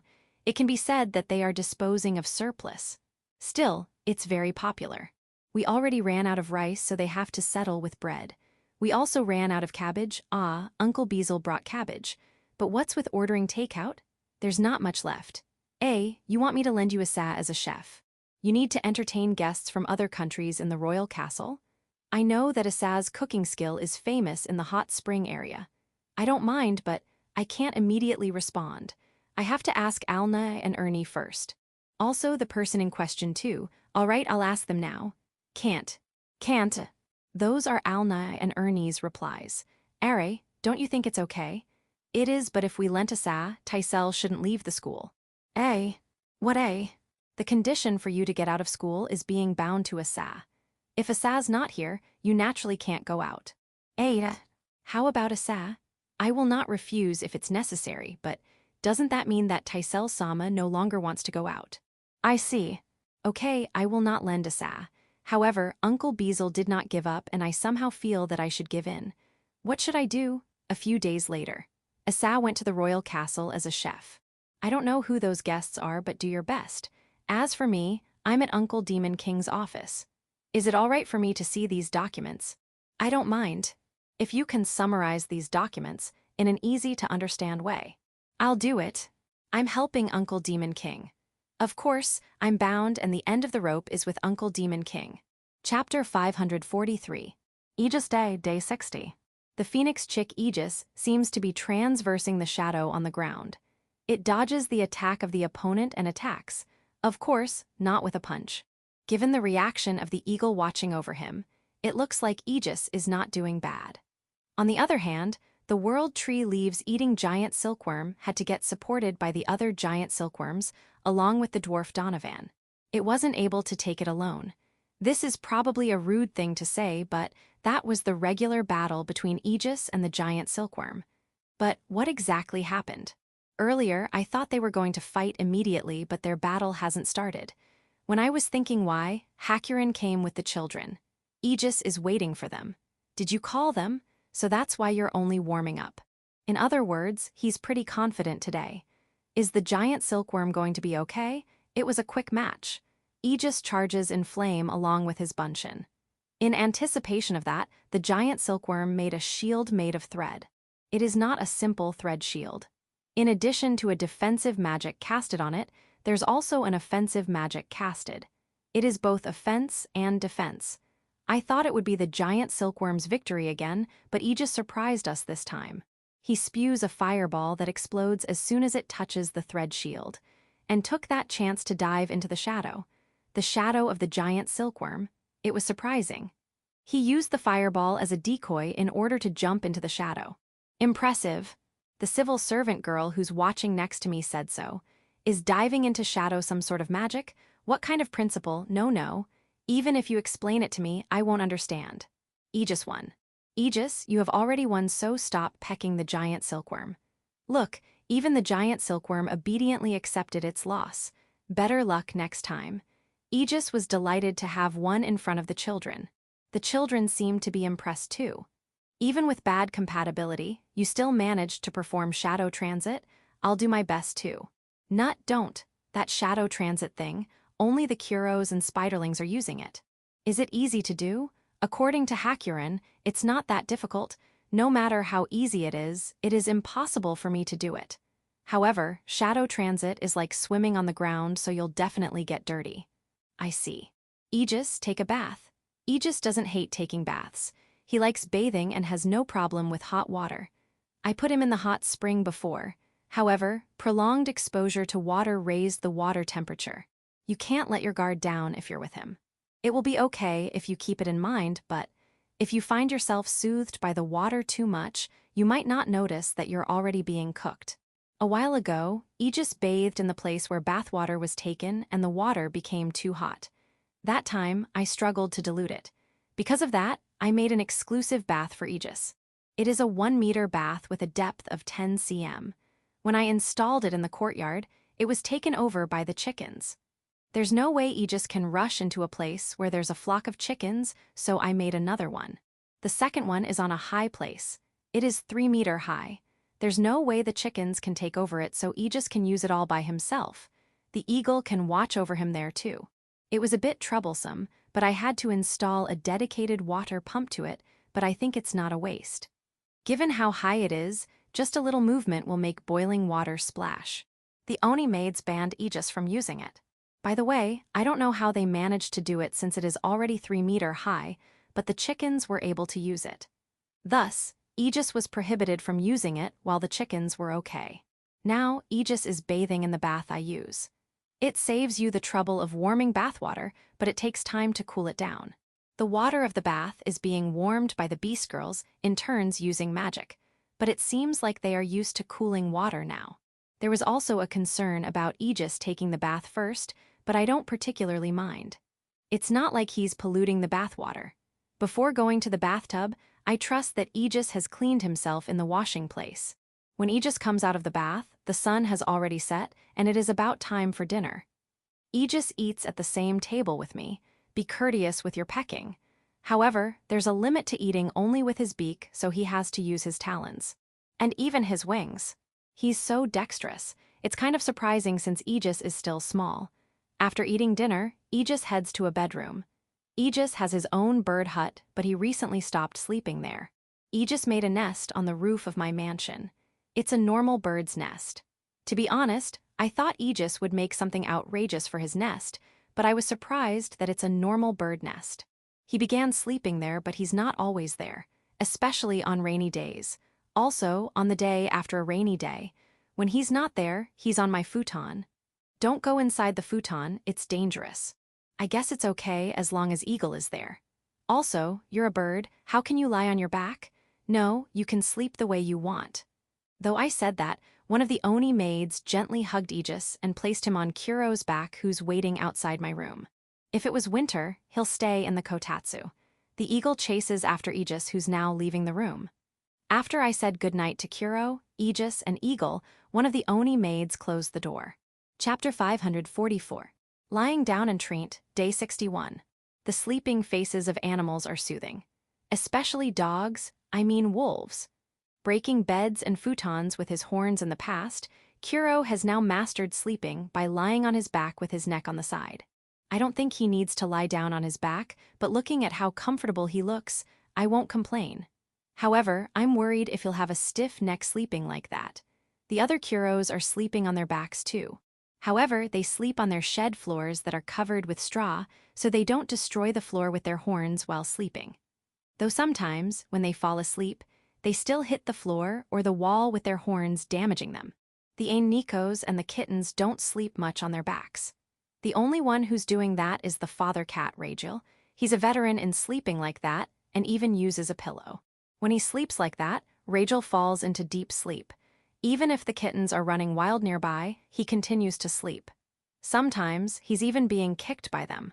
I was worried if he'd get injured at first, but he's being protected with defensive magic. He continues to sleep no matter what. I don't know if he casted that magic while sleeping or before he sleeps, but it helps a lot. Thinking if he's not protected by magic while sleeping, I can only feel sorry for him. Kittens. Rachel is sleeping, so can you not go on a rampage? It might be a father and children bonding to you, but it would be better if you do that if he's awake. There's no point if he's awake. Why? Are you shy? That not the reason? Daughters are really hard to understand. Aegis sleeping by lying on his back is normal. I already recognized his species sleeps like that. I have never seen the cows, horses, goats, or sheep sleeping by lying on their backs, not even once. I even asked the beast girls in charge of taking care of the ranch area, and they said that they haven't seen them like that either. Thinking about it, it is impossible to sleep on their back given how they balance their body. No, it's okay, horse, I'm not challenging you. Don't hurt your own body. When I was thinking about who else can sleep by lying down on his back, I thought of someone. A bee. The plump and fat queen bee is someone that sleeps on her back. At first, I was surprised and even thought that it died. But I was wrong. It was in deep sleep while lying on her back. She's not like that before sleeping, but when she falls asleep, she'll eventually roll and be like that. The soldier bees protecting her apologized to me. You don't have to apologize. By the way, that queen bee, can she still get up? She'll roll again when she wakes up? I see. This fat bee has some hidden talent. When I tried to praise her, I was stopped by the soldier bees. He doesn't want me to spoil her, I see. After looking around the village, I returned to my mansion and found Curian in front of the chessboard that was decorated in the entrance. It is the one I carved before. The one that I used the curos to be the chess pieces. Curian seems to like it more than anything and always stares at it in his free time.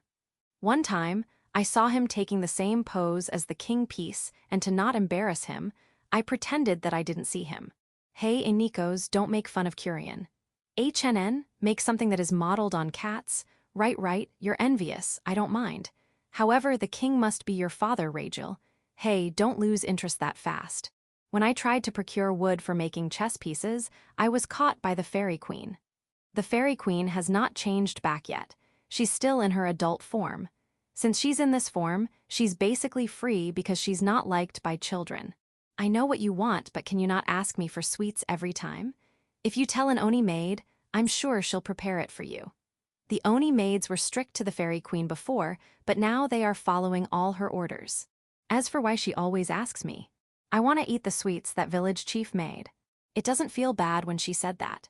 After making dango for the fairy queen, I resumed my wood procurement. There was a lot of wood in the workshop, but what I needed was not there. As for why, I made those woods into god statues. Because of that, I have no choice but to go into the forest. Several curos followed me as guards. However, I can't find the tree I need. It looks like it's going to take some time. I went into the depths of the forest. There's a treant, a big treant. It's about 10 meters high. The diameter near the root is around 5 meters. It was clearly different from the treants near Village 5. Anyway, release that curo. If you don't, I have no choice but to turn you into timber using my aft. Are, this treant is exactly the wood I need. But turning it into chess pieces seems like a waste. It would be better to use it to carve a fine statue. It would be perfect for a goddess statue. The treant released the curo. It looks like the curo was not harmed and it has no malice. HNN, you are looking for the Nunu Daphne Eeg? You heard it from the treants near Village 5, so that's why you're here. All right, I'll bring you to Village 1 where Eeg is. Hold on, how fast is a treant? It's so big so it should be slow, or so I thought, but it can easily match my speed. Thinking about it, it should be faster than me. Otherwise, how can it come here this early after hearing from the treants near Village 5? It said that it can only move fast in a forest. That's amazing enough, though. Ah, you'll be super slow while crossing the river? The bridge too? Don't mind it. Just focus on crossing. I guided the treant to Village 1 and brought it to Eeg. It seems like they are old friends, they are getting along well, but from an outsider's view, it only looks like two trees near each other. Well, as long as they can communicate, there's no problem. When I tried to leave, the treant gave me a branch as thanks. Ah, just what I need. Its thickness is around 15 cm and it is 1 meter long. I can easily make chess pieces using this. Thank you. Chapter 545. Elder Treant, Day 62. When I returned to my mansion, with the branch given by the treant, Lou and Tyr took the branch. It looks like the treant's branch is valuable.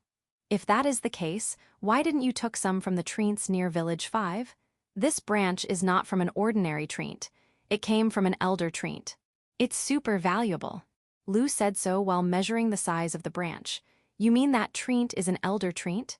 When I was guiding it, I called it treant many times. I'll apologize next time. Given its size, it can be made to a staff. Wait a minute. If you make something this big to a staff, it will be hard to gather other materials that can balance it. I think this village has more than enough. Right. In short, there's no problem even if I make one. Tu and Tyr talk like that, as they are about to leave. Wait, hold on, that's for my chess pieces. Can you leave that to me? That's my timber. Why don't you just go to the elder treant in village 1 and ask another one? If someone you don't know suddenly asks you for your right arm, are you going to give it to that person? I won't. Even if it is someone I know, I still won't. Exactly. I see, so that's why it's super valuable. However, when you explain it like that, the more I don't want to give it to you.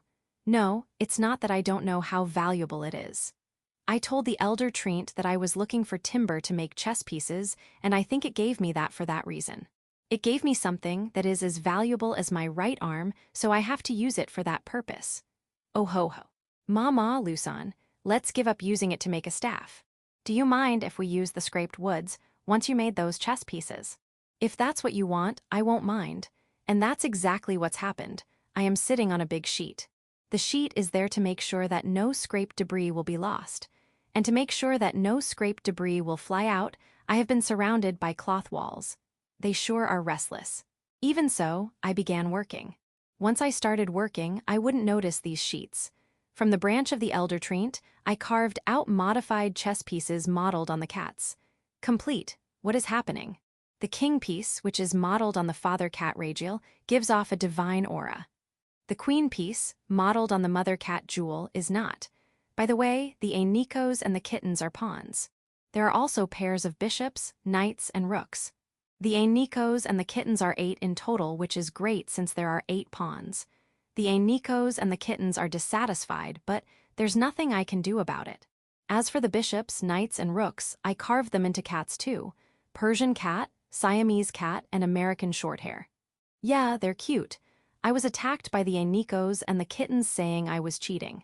Since I cut out my chess pieces, the rest will be left to Lou and Tyr. I gather the scrap materials from the sheets and give them to them. I don't know what they're going to use it for, but I want them to treasure it. As for the chess pieces, I decorate them at the entrance of my mansion. Yeah, not bad. Satisfying. Hey Tyr, these are ordinary chess pieces. Why do they look magically induced? They are magically induced now. Given that amount of magical power, it wouldn't be a surprise if they move on their own. Move on their own? Yeah. However, they are created as chess pieces, so even if they move, they are still chess pieces. Tyr showed me the chess pieces. They're not moving. That's because they're only one group. Lou brought the Kuro chess pieces and arranged them as the cat pieces' opponents. Ah, they moved. In addition, they move according to the rules. After that, they stopped moving. Ah, they're waiting for the opponent's turn. Curian, show them. The cat chess pieces made from the branch of the elder treant are moving on their own. However, their ability is weak, or maybe Curian is just too strong. The cats are shocked. It's strange seeing that the chess pieces modeled to them are consulting them. It's like a cat's meeting. If I knew that it would move on its own, I would have carved others and not just the cats. Now it's a little too wasteful. No, making chess pieces from an elder treant branch is too wasteful in the first place. Said Lou. Lou and Tyr crushed the scrapped material of the elder treant branch into small pieces, added some things, and turned it into a block. The block is thinly shaved and made into plates. 20 plates were made that way. After that, they draw letters using Goron's powdered scale on each board and cast something. It is now a magic tool. Each of them can cast powerful healing magic. Each can be used from 5 to 6 times. That's amazing. Can I use it? You can, but it is more effective if the people who will use it can use magic. Moo, what a shame. 20 pieces of magic tools were distributed to each village. 2 each in Big Tree Village, Village 1, Village 2, Village 3, and Village 4. The remaining 10 were sent to Village 5. As for why, it's because the population of Village 5 is bigger compared to other villages. If you want to distribute them using population ratio, you might as well send all 20 to Village 5. They will be used during an emergency. And thus, the branch was all used. The elder treant who gave me the branch decided to settle in Village 1. Not in the village, but in the forest on the north side of the village. When the elder treant rooted itself, I plowed the ground around it with the aft. It was so happy. It doesn't want to leave that place anymore. As an elder treant, is it okay for it to do that? It looks like it won't attack a prey if it can get enough nutrition from the land. Also, it looks like it will shake its branches when monsters or demon beasts appear in order to make them leave. Good. HNN? What's wrong, Daphnes? Are you against the migration of the elder treant? That's not it. You are envious of the field prepared for the elder treant. These girls. That's only a little effort. I use the aft to plow a new field for the Daphnes in Village 1. It is around 200m x 200m. Village 1 has become bigger. At a later date. In the field for the Daphnes, there were a lot of small treants moving around. They seem to be the children of the elder treant. They look like that now, but in the future, they'll be elder treants too. The Daphnes stood before me. No, there's nothing I can do about it. Yes, they are on your field, but do you find them troublesome? You should get along. You want another field for the elder treant's children? I guess it can't be helped. Just a little. Village 1 has become even bigger. Author's note, elder treant, any finished goods made from it can move. Chapter 546. Model Day 65. I'm processing a wooden board using the aft to make a model. It is a model of the underground shopping street that is being built in Village 5. Though it will only be for visual purposes, having a model of what it will look like and not having one makes a big difference. However, making a model is more troublesome than I thought. I might make an error in measurement. The width is 60 cm and the length is 2m. I should have made it smaller. However, I can't throw this now. When I was thinking about what to do in order to not cause delay, I saw the mountain elves. I decided to ask the mountain elves to help me in order to accelerate the progress. I should have asked for help earlier. However, we don't need any pitfalls for the underground shopping street. There's no need for spears to suddenly poke anyone too. What's that waterway? Water attack measure? No, it's literally a shopping street and not a fort. However, the waterway is not a bad idea considering drainage for rainwater. Keep that waterway. HNN? Ah, that's a rail. A truck moves over it. This is a truck. This is something I made. There are two types. A plate-type truck, which is basically a plate with wheels, and a box-type truck, which is basically a box with wheels. They'll move on the rails like this. The eyes of the mountain elves are shining. I wonder if they understand my problem. Rail. 2 rails must be laid neatly according to the width of the wheels. The rails will wear because of the wheels. The rails of the underground shopping street will be fine because they will be made from the wood of the trees of forest of death processed by the aft, but it will be hard to make something similar elsewhere. How about making just one rail? I thought of a single thick rail, like in a monorail, but imagining it being used on the underground shopping street, it will definitely get in the way. No, wait. How about putting the rail above like a hanging monorail? However, that would mean that we have to make the tunnel bigger. And there might even be a problem with the strength. It will also be dangerous if something is to fall. Then, why don't I put it on the ground then? I got into it too much. The completed model is a 4-story building with a width of 60 cm, length of 2m, and height of 1m. It's a masterpiece. Moreover, it is something I'm familiar with, a large shopping mall. The center is open though. Its difference from a normal shopping mall is the first floor. There are 4 rails on the first floor. They are not for monorails, but for the original trucks I designed. The reason for dropping monorail is because of power. Manually pushing something on a monorail requires more power and effort. On the other hand, if it's a normal rail, the resistance is small. We made some models as experiments, so there's no doubt with that conclusion. That also made me give up elevating them and just leave them on the first floor. The first floor will be a space for moving trucks. Those trucks that will use those 4 rails will carry luggage to the stores. The stores are located on both sides of the 2nd, 3rd, and 4th floors, and there are also bridges connecting each side. There are also a considerable number of stairs that can be used to move up or down each floor. It's a pity that there are no elevators or escalators. Now, I got pumped up with this model. I would like to show it off. And so, I brought it to Village 5 and showed it to the planning officials of the underground shopping street. No one said anything aside from Yaoko. Can you say at least a few words? That's a shame. Yaoko requested us to keep this model there. I don't mind, so I left it there. At a later date. Under Yaoko's order, the underground shopping street plan was greatly revised. The current plan is nothing like the model I made. She ordered to make it look like the model. Ace. That model is just a sample I made, and I did not let you see it for you to follow. Also, don't make those pitfalls. I'll also help with the fundamental construction. When I said that, I was taken to the site.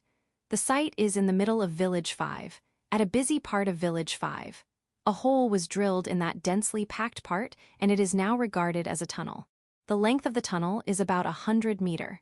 It's straight because I dug it using the aft. The width of the tunnel is 6 meters. I made it wide enough that 2 carriages can pass by. The plan for the underground shopping street came into light to make full use of the tunnel. Rather than underground shopping street, it is really a shopping tunnel, but it was already named Underground Shopping Street since I called it like that at first. The main source of the plan is the effective use of the tunnel. Yaoko thought that this tunnel might solve the problem Village 5 is facing. Village 5 is now facing the lack of land problem. Since Village 5 is located on a mountain, the land where buildings can be built is limited. At the beginning of Village 5's construction, land and roads for important facilities were secured to some extent, but the lack of land became obvious because of the construction rush for those who migrated. There are more migrants than expected. The foot of the mountain is already being utilized to eliminate the land shortage, but for some reason, the residents prefer to live in the densely packed mountain area, so it's not very effective. In addition, living in a high place is similar to a status. And what's more, they already came to the point where rebuilding Village 5 will be extremely difficult. The buildings are on a slope and almost no space from the road. It is difficult to expand and renovate, and if you are dissatisfied with your current residence, you have no choice but to consider moving. Given that situation, it's difficult for restaurants or any other stores to be built aside from the foot of the mountain. The one that is expected to eliminate that is the underground shopping street. Are you sure that you want to build a big shopping mall? No, you can do what you want with the tunnel. You already calculated the space, so there shouldn't be any problem. You've also already taken care of ventilation and lighting, so I won't stop you. However, can I add something? Then, I would like to propose installing elevators and escalators. It's hard to move up and down. The mechanism is not so difficult, so the only problem is safety and power. I continued expanding the tunnel while thinking about the elevators and escalators. By the way, there's not only one model. We tried a lot of things, so there's something similar that we made for experiments. I think that it's better to bring perfection to Village 5, but my main purpose back then is playing. The spiderlings liked the model. In the space planned for a store can lie one spiderling. Seeing them crossing bridges looks like moving in an apartment complex too. Truck in this model, I can also see the spiderlings riding on the monorail truck. Don't fight. Fall in line. Next to the model, thrusting her head into a box-type truck is the Nico meal. She no longer can take it and asked me with a pitiful meow. Chapter 547. Specialty Day 66. The construction of the underground shopping street in Village 5 is progressing rapidly. I'm working hard to expand the tunnel. I also did not forget to reinforce the tunnel using the aft to make sure it won't collapse. As a precaution when I was expanding the tunnel, I dug from the top. Digidig. Yeah, it will still take time. Let's do it leisurely. It's not good to make only a place but no contents. Because of that, I'm thinking about the specialties of Village 5. When I said that to Yaoko, she looked very surprised. Did I say something weird? That's not it. Village 5 already has specialties, seasonings like mayonnaise, miso, and soy sauce. Village 5 alcohol and Village 5 alcohol alternative. Iron products of the dwarves of Village 5. Textile products of the elves of Village 5. Chicken meat, eggs, beef, pork, goat meat, and mutton bred around Village 5. Monsters and demon beasts materials from the monsters and demon beasts subdued near Village 5. I don't think any of those can be called Village 5's specialty. Also, in terms of culture, there's a medicinal garden, library, theater, public bath, event facility, and even a baseball field that tourists can visit. The library is particularly popular. At first, there were only storybooks that were collected in various places, so there were only a few users. But the truth of that matter is that only a few people can read. Because of that, I started reading in the library. I read stories for the children to poke their interest in reading. That made me hit the jackpot. Not only children, but also adults came to listen. That made those who can read seem more powerful. Several people who can read started sharing roles, and lighting and sound effects were added. Then, stories that are easy to read are chosen, but of course, there's a limit to that. Then began the story creation in the library. We conducted research on stories that are pleasing to listen to in various places and made similar stories. Of course, we did not only make pleasing stories. There are also disgruntled stories too. However, we continued making stories like that. After gaining reputation from doing such activities, we attracted people who wrote stories as a hobby in various places. Today, Village 5 Library is regarded as a large storage of stories. By the way, it seems like the theater was developed from that too. The theater is still in development period, but it seems like people who specialize in acting in theater are beginning to be born. On top of that, Village 5 is building a school, a racetrack, and an underground shopping street. The school's target is the residents of Village 5, so it will not have much influence outside, but the racetrack is different. It will attract more people to participate in racing or gambling for the competition. Like the school, the underground shopping street's target is the residents of Village 5, but we can never be too sure on what will happen in the future. Big Roof Shashato was built in Shashato City for the local residents, but now, it seems to be gathering tourists from all over the kingdom. I wouldn't say it would be the same, but it would be hard to predict the outcome. There is also the super popular food called ramen. In addition, the Holy Maiden is in the church and the guard has Pirika. Do we still need specialty? Hearing Yaoko, I can only apologize. I'm thinking of something unique that only Village 5 has, but there are more than I thought. I'm too naive. No, I just wanted to make a specialty food. You know, like a burrage. I'm going to use it to make an Inari-san. Inari-san, cut a burrage into triangles and let it simmer. Then, vinegared rice, wrap it inside the burrage and there you go. As an apology, I made 3 pieces for Yaoko. I see, delicious. It's easy to eat too. The only ingredient of a burrage is soybeans, and you only need to wrap it to vinegared rice. All ingredients are produced in Village 5, right? Inari-san might be too weak to be called a specialty, but you can show your individuality by adjusting the flavor of the burrage or even the vinegared rice. In addition, I thought it would be easy to match it to the taste of the residents since they can eat it together with pasta, mochi, or even rice without being bothered by the vinegared rice. However, I guess it's unnecessary. Village Chief, don't say that. It's not a bad idea. As a specialty product of Village 5, the production of Inari-san was decided. However, it is only after the production of soybeans and rice goes well that it can be mass-produced. Until then, it can only be tasted at the cafeteria of the village hall of Village 5. As the acting village chief, reserve one for me. That's cheating, desu yo. Even if you're the acting village chief, you should line up properly. We love Inari-san too. Is that so? Then, with my authority as acting village chief, your lunchtime has been cut. Yaoko-sama, no matter what happens, I'm going to get an Inari-san. For some reason, everyone likes it. It seems like it is popular, but it's too early to be popular. Chapter 548. Life in the Capital, Ursa, Assassin, Day 15, Day 25. My name is Ursa. Mother Hakurin and father Hiraku's daughter, Ursa. No more, no less. I am now living in the capital of the Demon King's kingdom. I'm with little brother Alfred, little sister Tysel, Asa, Medora, and my exclusive butler Earth. At first, Nut was supposed to come with us instead of Tysel, but I managed to make Tysel take her place. I apologized to Nut, but Nut also has the same opinion as me, so she cooperated. It will be hard for me and Nut to hold Alfred down. For Alfred's sake, she even asked Alfred to convince father to replace her. Alfred, on the other hand, is confused, but he still managed to convince father. And we managed to get the desired result. If it is Tysel and me, we can hold Alfred down. Or so I thought, because Tysel is always absent as she goes to the royal castle every day. I told Tysel her role, but could she have forgotten it?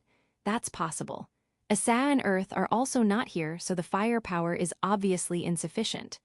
Medora is strong, but she's not strong to suppress him if that happens. There's no choice but to make sure that won't happen. I have to make sure that Alfred won't get out of my gaze. Then, I also noticed assassins. 5 of them. In terms of strength, they can be considered as weak. However, who knows if they can use poison. I won't get my guard down. I had Metora take care of them. Those 5 assassins are hired by the Dalfun company. There's no way I'll trust the assassin's words, so I'll leave them to Taisel. She's the best in that aspect. That's what I want to say, but these are assassins. Who knows why they are here? However, I feel their bloodlust. There's no doubt that these are killers. It looks like they are different from Goningumi and not the information gatherer type. Their target is not only me but also Alfred. I won't forgive them. I worked hard for the next 3 days, but it's useless. I still lack information. It's frustrating. But I did not rampage. I've grown. I asked Uncle Glatz to support me. We arrested a couple of suspects. Great, the bloodlust around also disappeared. But why are they targeting us? It's hard to say, but it looks like they found out that you are related to Lulushi-san. Mother Lu. A little while ago, she treated a certain member of the royal family of a certain country. It seems like the hostile forces are retaliating. They're using us to retaliate. Targeting Lulushi-san to retaliate is too unrealistic, don't you think? And targeting children is realistic. If you target children, even if you fail, you surely would have dealt damage. Is that so? Yes. Lulushi-san would be worried if she knew you were being targeted, wouldn't she? She'd be enraged and likely charge at the opponent's country. That is already expected, but I feel like I should report this to the village. Do you know what that means? Why don't you just hide it? You won't need to worry about anything then. If you're saying that seriously, all I can say is that it is the worst thing that I can do. Yeah, then, how about saying that we didn't notice that they were assassins? Are you going to eliminate them all? Yeah. If that case, Mother Lu would think that I'm only exaggerating, and she won't think it is necessary to go to the other party's country. That would be great, but we want to live in peace, but we don't want to be protected by many guards. In order for that to happen, I should be fully recognized by both mother and father. Otherwise, what's the point of leaving the village and coming here? Please, Uncle Glatz, I won't go on a rampage and will properly consult you. Okay. However, it is impossible for me to send a false report, though I'll report that it was you who noticed those assassins. At the same time, I'll also convey your plan. I'll also tell her to calm down. How about father? Well, it's up to Lulushi-san. I don't want him to worry. Perhaps the result of Uncle Glatz's report, the high elf Rigyun-san became our guard. Rigyun-san is Mother Ria's mother. For that reason, I'm supposed to call her Grandma Rigyun, but I can't say that. Though Rigyun-san is now our guard, she doesn't appear before us. She's protecting us from the shadow. But sometimes, she eats with us. If Rigyun-san is at our house, Galani and the others often come. They are learning Bao from her as well as essential knowledge for adventurers. I'm studying with them too. As for Alfred, is he interested in adventurers too?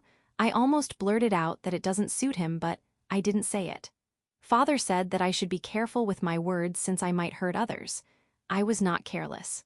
It was the enemy who had a good plan or two. A few hours ago, an unfamiliar monster came out from the North Forest, so Rigyun-san and Galana's group were called by the Adventurers Guild. Rigyun-san tried to refuse since she's guarding us, but I got interested in the unfamiliar monster, so Alfred, and I insisted on going. Alfred, Rigyun-san, Galani, Silani, and Broani, the 6 of us left school and was traveling at a meadow towards the North Forest. We were ambushed. About 30 thugs attacked us, but they are not Rigyun-san's match. She beat them out. We can't leave these thugs alone, but we can't kill them too.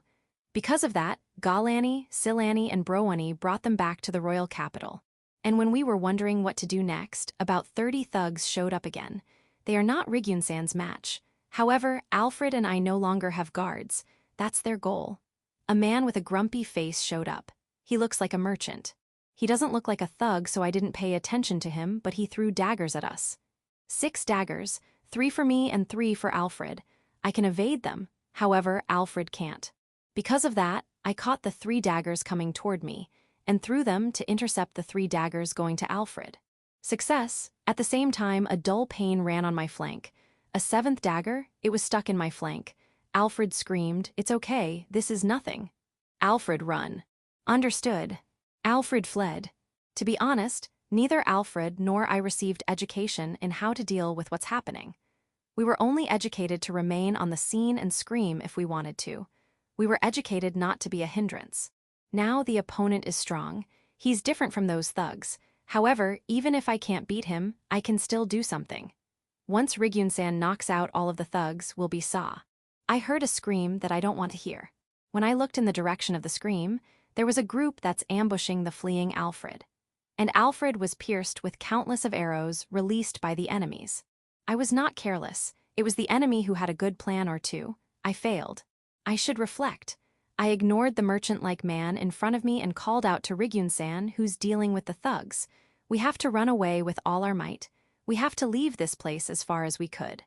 Alfred will surely get angry. Did Alfred die from being pierced by countless of arrows? Alfred should be fine with an attack of that level, right? Look, Alfred's body is getting blurry. Atomization. Any physical attack won't work. He's a cheat. However, he can attack in that state. But even if Alfred can attack, it doesn't mean he's helpless. Alfred's shadow spreads in an unnaturally wide manner, and shadow warriors came out from there, and they indiscriminately attack. Once upon a time, when he did this in the village, Alfred was scolded by father. Since then, he had sealed it, but given his current state, that won't matter. What's going on? I answered Rigyun-san's question. Alfred atomizes when he gets attacked. He still can't control his atomization state well, so he fell to a frenzied state when atomizing. The shadow warriors that came out from Alfred's shadow attacked the group that ambushed Alfred. The shadow warriors are not so strong, but they are infinite. There's no end to them. In addition, they attack indiscriminately and don't care about anyone, but Alfred will surely remember this later. If we suddenly approach, we will surely be attacked. What should I do? I especially asked Taisel to come with us for this, but she's not here. How regretful. Ah, Rigyun-san, that's useless since arrows are not very effective against shadow warriors. It will be more effective to beat them up than shooting them with an arrow. The shadow warriors are now attacking the merchant-like man. The merchant-like man is defeating shadow warriors one after another, but shadow soldiers are being created one after another. He was immediately drowned by a wave of shadow warriors. I want to say serve him right after what happened to my flank, but the thugs that Rigyun-san was dealing with earlier are also being swallowed by shadow warriors. As they struggled to cope, Alfred made another move. He stopped creating shadow warriors and casted a magic circle. What's Alfred doing? I explained to the worried Rigyun-san. Ado, he's calling someone who he contracted with. You mean he's summoning? Who is he calling? I don't know, but I wish it is someone I could talk to. Alfred, who is in a frenzied state, called the name of his summon. A shadow appeared in the magic circle he made. I called it out too. Kuroichi. Chapter 549. Life in the Capital, Ursa, Betrayal, Day 25. Kuroichi, who had been summoned by Alfred, barked loudly. The air shakes violently. I wonder if it also affected the royal capital. This is bad. However, it's good that the one he summoned is Kuroichi. Kuroichi is a calm type and won't go on a rampage without knowing the situation. It looks like he judged that Alfred atomized because he was attacked. That's enough for Kuroichi to get bigger. He's in full battle mode. Kuroichi has always favored Alfred after all. However, this is bad. Rigyun-san, my weapon. I don't have a weapon. I left it to Rigyun-san before we went out. If I have it, I would want to swing it around. In order to not repeat my mistake in Village 5, I refrained from holding it. If it's just those assassins, I thought I wouldn't need any weapon to deal with them. But I was naive. I won't let my guard down anymore. Since you asked me to give it to you, I'll give it to you, but why? It is impossible for me to suppress Kuroichi with just my bare hands. You're right. Do you need support? It's all right. I'm only going to persuade him. I took the sword that I had entrusted to Rigyun-san. It's the sword that father gave me. Uncle Gut made it according to my current body size, so it fits me well. I feel I can do anything with this sword. No, my expression has loosened. I'll have to use this sword before Kuroichi, but before that. Rigyun-san, that one should be hiding somewhere. Take care of it. The person who threw the 7 daggers should be lurking somewhere. I think he's someone powerful, but with Rigyun-san around, there shouldn't be a problem dealing with him. When I made my move, Kuroichi was attacking the group that attacked Alfred. The number of ambushers that attacked Alfred is about 20 people. They have excellent equipment. They are obviously not bandits, but an organized armed group. Several people were blown away by his assault, but they seemed to want to resist Kuroichi. I wonder if they don't understand the difference in strength, or is their battle spirit too high? Either way, it's only stupidity to fight against an angry Kuroichi. I don't really care what happens to those ambushers that attacked Alfred, but if he kills them, Father would be disappointed.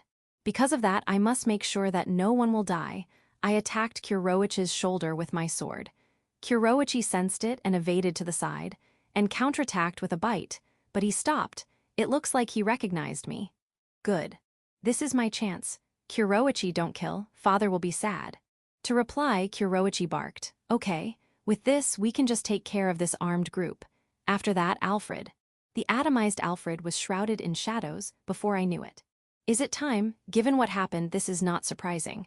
Alfred, wake up. I cut the shadows that are wrapping Alfred. However, tons of shadows attacked me. Sweet. I slashed all the shadows and kicked the part that was wrapped in shadow. I felt something elastic. Since that is the case, I cut it with my sword. Of course, I'm careful enough to make sure that I won't damage Alfred inside. It's already too late. A young man came out of the shadow I slashed. A man in his 20s. He's wearing shadow clothes and is standing in midair. This one is the King of Darkness. A grown-up Alfred.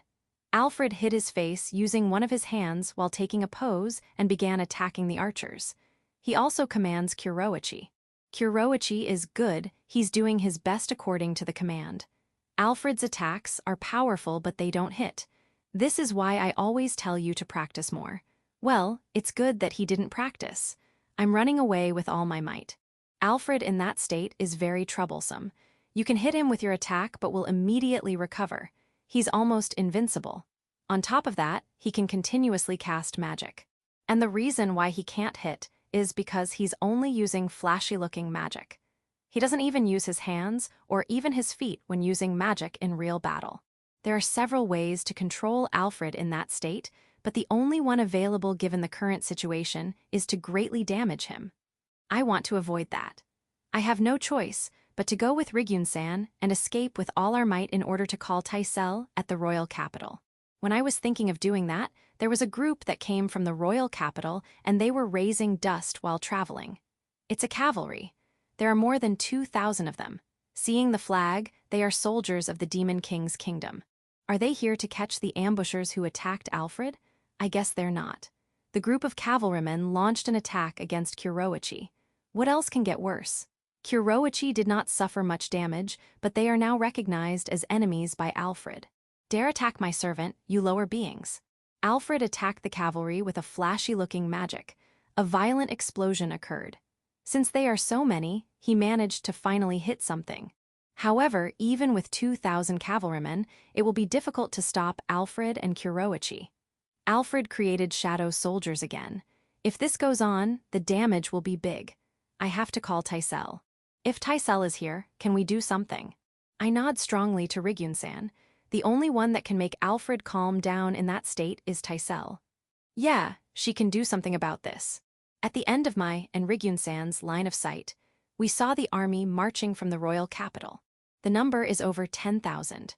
I thought that it would be a disaster when that 10,000 troops supported the 2,000 earlier, but it was nothing to worry about after all.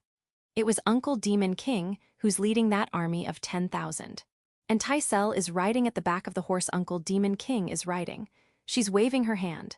That's Alnai. Taisel had already grasped the situation before I explained it. That saves time and effort. Yes, so please. Since Ernie has asked, I can't say no. I told Uncle Demon King to release Taisel. She was finally relieved of that rope tied on her waist as she threw that rope on the ground. Taisel, who went down, runs towards Alfred. Alfred and Kuroichi seem to have defeated the 2,000 cavalries. And now, they are staring at the more than 10,000 troops behind Uncle Demon King. He's taking a fearless stance as if saying even if there are 10,000 enemies, he's unrivaled. Ursa, is it all right to let Taisel go there alone? Uncle Demon King asks anxiously. She's okay. As proof, Taisel kneels on one knee in front of Alfred and said, My great Nig-sama, this Taisel is on your side. Let's defeat that army together. Ado Ursa. It looks like Taisel has betrayed us in a grand way. Acting. Taisel casts a spell to soften the ground around her. Then, the softened ground rises and takes form. It's a golem, and not your ordinary golem. It's a super giant golem with a height of 12 meters. That's acting. Acting. The only golem that Taisel can make is this giant golem. She can also only make one at a time. However, she can't control it that well. She can only command it to advance, retreat, and attack. In addition, even after making it, the golem won't continue to exist unless Taisel is in contact with it, even if it is full of weak points and is not even useful. I can still remember how it crushed Father's field when she made it in the village. Since it is a golem, there is a way to remove its weakness. That is, to make someone else control it. However, it will be extremely difficult for someone else to control the golem that Taisel made. Sounds impossible, but Earth made it possible. Earth is a clay doll. That's why it is compatible with the Earth golem made by Taisel. Earth only needs to dive into the golem created by Taisel to control it. Once Earth merges with it, Taisel's golem can act like a living creature. So, Earth will be the one who'll do the surprise attack. Earth, are you there? Even though Uncle Demon King called and looked around, he couldn't find Earth. I know, I'm only talking about that can be done. If you know that Earth can merge with it and it can move while you ride it, there are certainly people who would want to ride it. Like Alfred, in other words. Nie-sama, it's morphing time.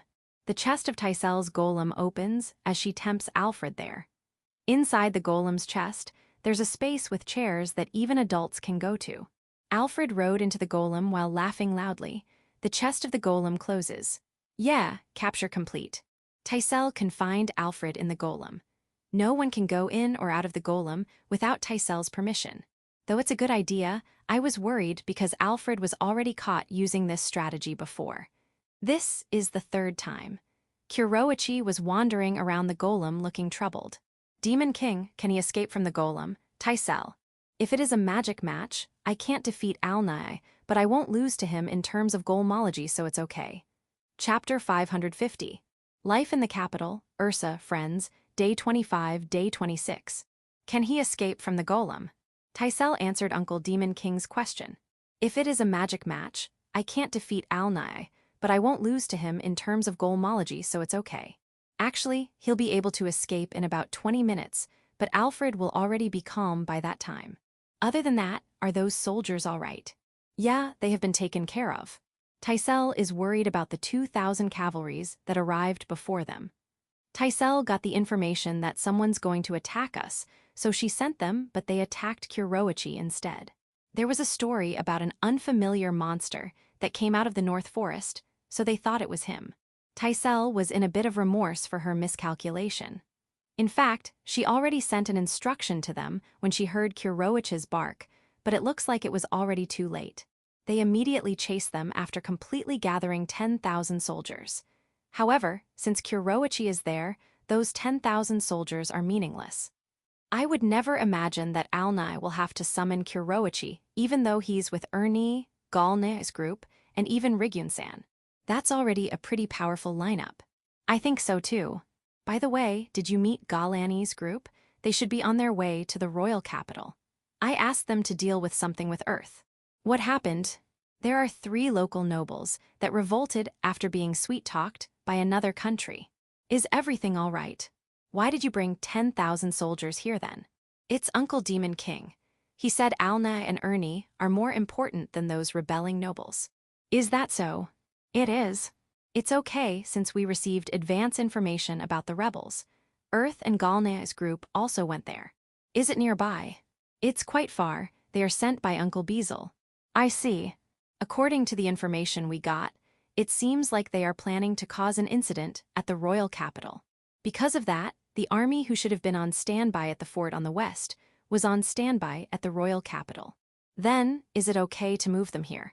What if everything that's happening here is only a decoy? Ahate. The incident that's supposed to happen in the royal capital involved a lich. Lich? A little while ago, Earth beats up a lich. Right. Uncle Glatz and Asa are watching over the capital now, just in case something happens. I see, but doesn't this mean that we're currently borrowing the power of the kingdom itself? Rather than us borrowing, it would be better to say that we are doing the kingdom a favor. Right, Uncle Demon King? She's right. Uncle Demon King is looking at the 2,000 cavalrymen being rescued.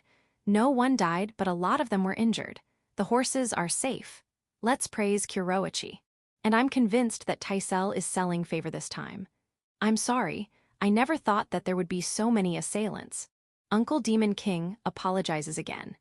As for those assailants or assassins, in fact, Uncle Demon King has already informed us about them in advance. There are a number of organizations targeting us. Originally, we should have been okay with just staying at school, but assassins even dare appear in school. It will be disadvantageous for us to wait for them to move. Also, other students might get caught in the middle. I want to avoid that. Then, shouldn't it be fine if we return to the safety of the village? I want to avoid that too. I don't want to go back to the village like a shameless coward. Father will surely won't mind and will even welcome us warmly, but how about our mothers? We were taught to wield and control power. We'll only be scolded if we can't even handle practice-level assassins. What to do then? Lure the assassins. And so, we headed to the North Forest. However, I never thought that we would fall that much to their plan. Most of those assailants are under the candidates of the Dalfun Company, namely Jiling and Muskund. Taisel explains, Jiling and Muskund were those who got caught during your incident. Yes, that's the two of them. Each of them led a force that is as big as the Goron Company. Heth, I don't know how big the Goron Company is, but I nod to show that I understand. Because of that, they have their own armed organization, and the member of those organization are said to have escaped. They're retaliating because Jiling and Muskund have been caught. If Father gets caught, are you going to retaliate? What if Father gets caught? Ernie, I'm only asking you as an analogy. Don't release too much bloodlust. You're scary. I'm sorry. Ado, after running away, they were the ones who made a commotion instead of the Lich. So that's why they targeted us. Right. So, what are we going to do with them? What do you mean, what are we going to do? They targeted us, so we have to retaliate. I agree, but I don't know if Alfred will agree. Alfred, who came out of the golem, returned to his original appearance. He crouched on the ground while hiding his face with his two hands. I want to disappear. Alfred remembers all of what happened when he was in frenzy. In other words, he remembered all his embarrassing words and deeds. Every time he goes like that, he will be embarrassed like this after, and it will take 10 days before he returns to normal. Alnai, it's okay. Ancestor San said that young vampires tend to do things like that. Look, how about I give you the eye patch that Zabuton especially made for you? Taisel, don't tease him. Alfred, an eye patch is only for one eye. If you put it on both eyes, it's called blindfold. Don't look away from reality. For the time being, Alfred, you have to decide on what to do before you get depressed. What to do? Yeah, what to do with those people who attacked us. What can I do? Anything. We will follow Alfred's decision. Really? Would I lie to you? No. Of course I won't. Then's nothing. Nothing. Yeah. I don't really mind what happened. The person who threw a dagger to Ernie's flank is different. Death penalty. Ahahaha, that person is praiseworthy. His timing in hiding and throwing daggers is perfect. He's amazing. He surprised me too. Is your flank okay? Already cured, there's no need for death penalty. If Ernie is fine, I guess I'll leave him be. It's decided then. I asked Taisel to lend me her wisdom in order for Alfred's decision to happen. The Demon King's kingdom and Uncle Demon King won't easily let others go unless there are convenient circumstances. Convenient circumstances. 2,000 cavalrymen got injured. Let's have the unfamiliar monster that went out of the North Forest take the blame. Ernie has to catch that. How about we had Kuroichi catch it? Good idea. Deadly wolf. According to the general of the army that Uncle Demon King brought, that demon beast is not something that can be found in this place. It seems like it was brought here like the Lich. As for how strong it is clearly weaker than Kuroichi, so it will replace Kuroichi's participation? Okay. Then, the 2,000 cavalrymen were injured during the deadly wolf subjugation. Kuroichi was never here. The rest will be the disposal of those ambushers. The best way to deal with them is to execute them all. However, Alfred already let them go, so we can't. Then it will be up to me. Next day, I gathered all the ambushers to a certain place. One of them is the merchant-like man that threw daggers at me. Hello. He glared at me. Not only those we faced in the North Forest, but we also gathered those who attacked us at school. There are a total of 157 of them, including logistical support personnel. All of them have their hands tied behind them, and you can immediately notice that they are all exhausted. It would probably be a result of harsh interrogation to squeeze out information. Now I'll tell the punishment for everyone who dared attack us. I stood in front of the 157 people and looked around, and I declare, choose, die now or be my friend. You don't have to make that strange face.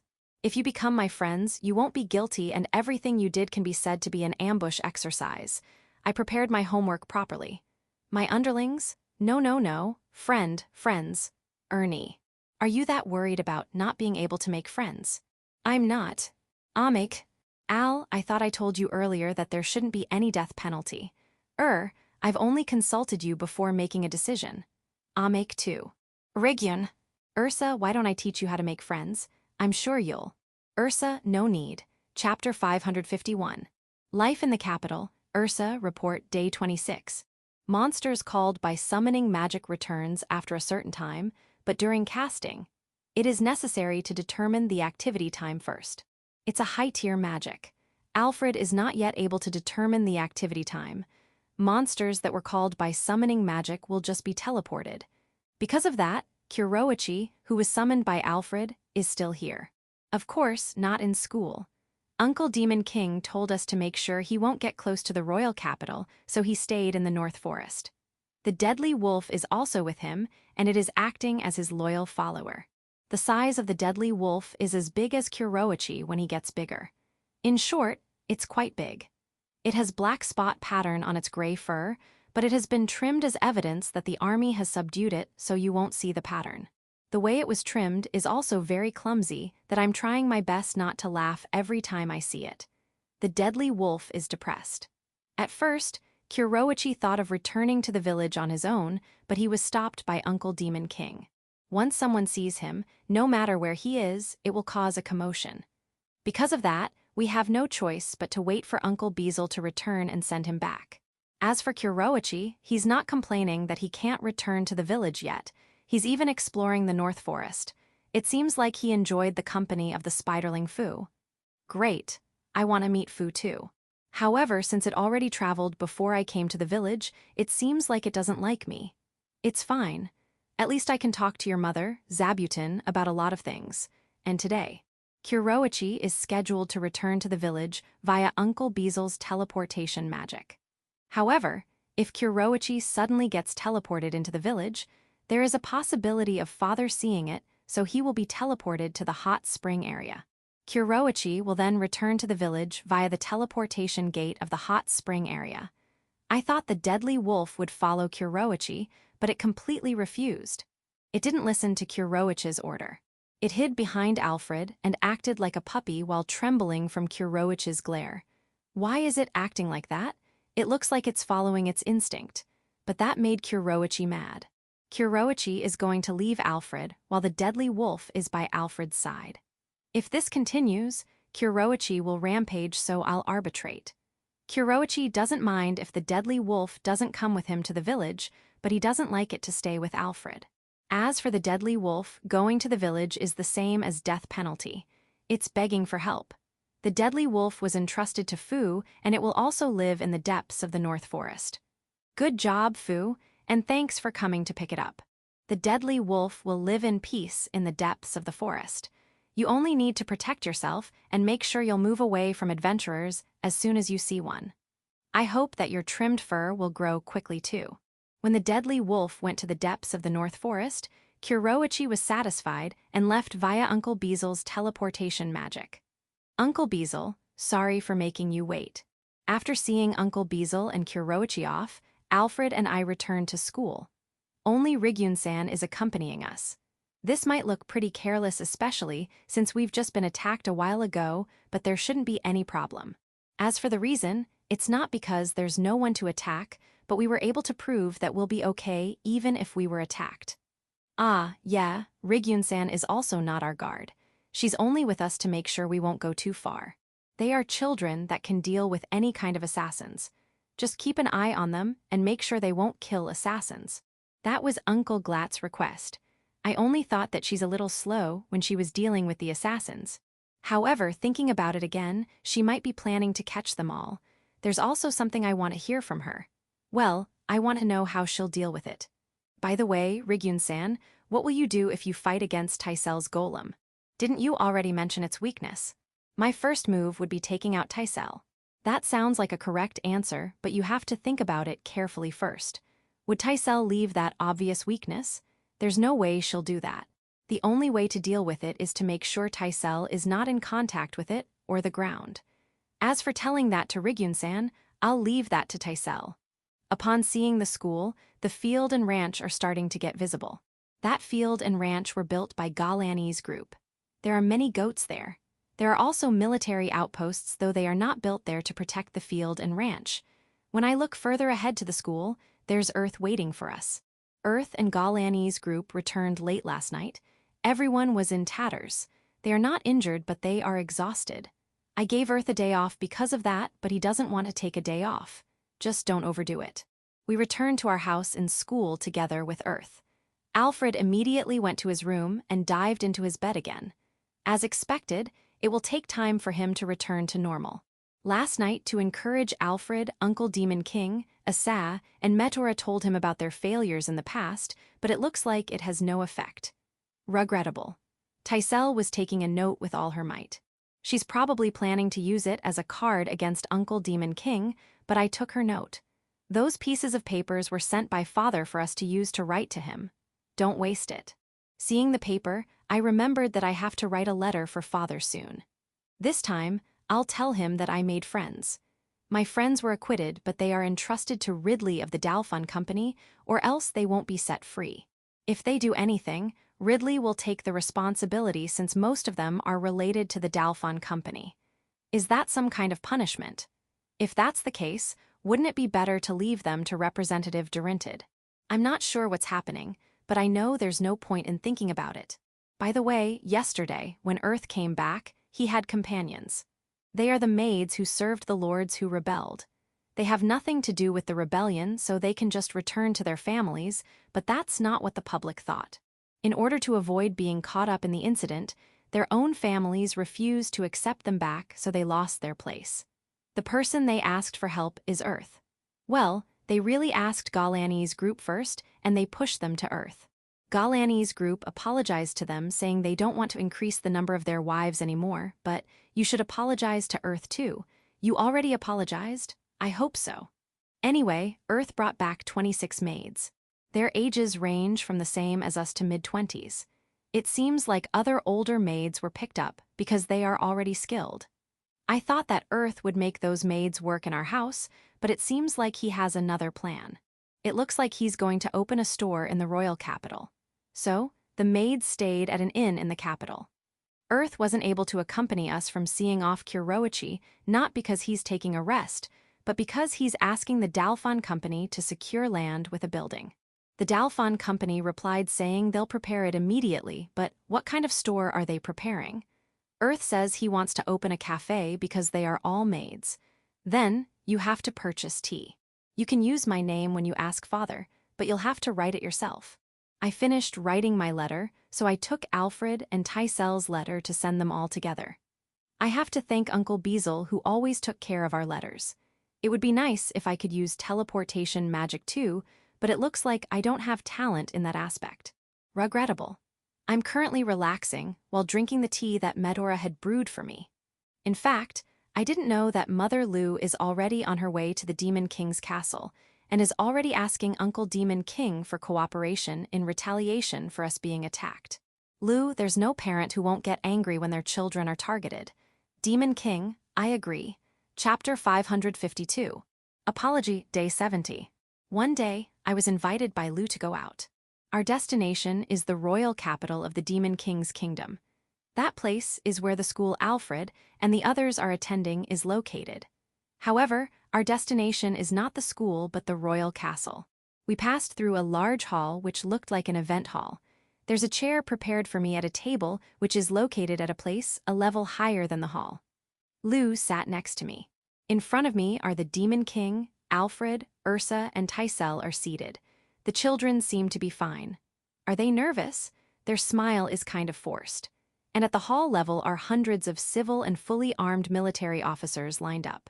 The four, Bezel, Randon, Glatz, and Hu, are among them, and they are not moving an inch from their doja. What is happening?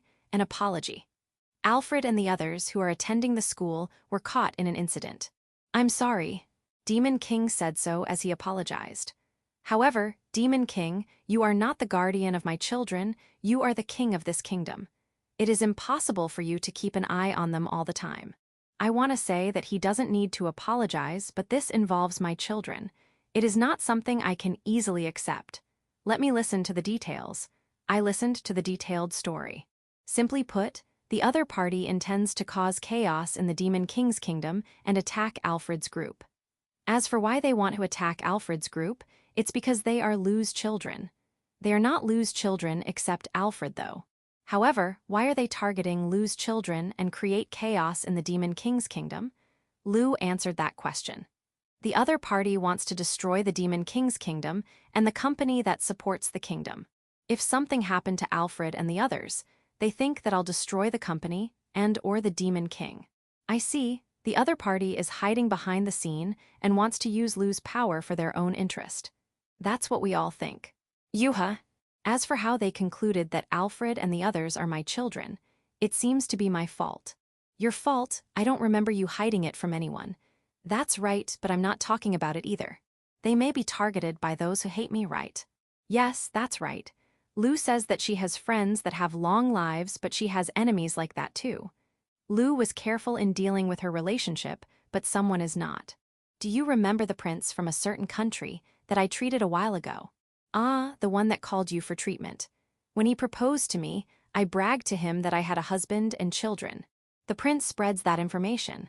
It was one of his entourage. If you find out that Lu has children, you can easily gather information about Alfred and the others in Village 5. I see. I roughly understood what happened. No, sorry. There are still some parts that I don't understand, but I'll ask Lu about it later. I'll prioritize what happened here. The place where Alfred's group was attacked is outside the royal capital. It's not the Demon King's fault. They also sneaked in and attacked the school. That is also not the Demon King's fault, but is there a problem with the school's security? Tell the school to strengthen their security. As for the attackers, it seems like they were already punished by Lu. Then I will say no more. They are Ursa's friends. Did they become your friends because you fought each other? It's not like that. I see. I'll greet them later. Tysel also has a friend. You want me to greet her later? Like what we're doing now? Okay, but let's get back to the topic. It's not the Demon King's fault. It's all that opposing party. It instigated everything. Who are they anyway? The kingdom of the prince that Lu treated. Currently, the prince is launching a coup to seize power, and Malbit's group is cooperating with him. Is that so? The prince is on our side. Are the king and his minister the ones who instructed to hurt Alfred and the others? No, I don't need their heads. Punish them according to the law of that country. Also, the Demon King doesn't need to apologize for their sake. It's fine. I went to another room with Lu. We're in an inn located in the heart of the city, but my heart still can't settle down. For now, I'll say what I want to say. Lu, only this time. Only this time. Don't deceive me again. Something extremely dangerous happened to my children, and I only knew it now. It was so funny that they left me out of it. He can't even face me alone. If it was a simple thing, the Demon King can just apologize to me in the village. However, he called me here. Moreover, it's in a big hall full of civil and military officers. You cooperated with this grand apology to make sure I won't get angry, right? I'm sorry. I don't really want to be angry, but the children were targeted. I didn't let them out in the village to experience this. I can't stomach this anger. What were Asa, Earth, and Medora doing? How can they let the children go to a dangerous place? No, the three of them are their caretakers. They are not guards. Should I limit their movement then? No, that would be counterproductive. I received a document summarizing the details of the incident. Glatz and Gall's group are still doing what they can for it. The forces of the other party are too big. They are helpless about it. However, how can they just leave? Ah, so that's how it is. If I wasn't able to control myself, my anger would be poured on the Demon King's kingdom. That's why they borrowed Lu's hand. Alfred, Ursa, and Tysel were also sitting beside the Demon King perhaps to protect him. In any case, I'll allow you to deceive me, but only this time. Yeah, I'm sorry. Now then, appease the angry me. I know. Look, the children are here. Alfred, Ursa, and Tysel entered the room. I'm glad you're safe. You guys are stupid. Don't do something unreasonable. I know that you guys are strong, but you shouldn't be careless. I teared up a bit while hugging them. By the way, Lou. What?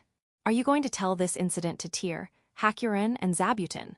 I'm going to tell Tyr, but for Hakurin and Zabuton, I'll leave them to you. This is a challenge. After this, the Demon King will bring me to the store that Earth opened up. Let's think about what to do there. Chapter 553. Maid Café, Day 70.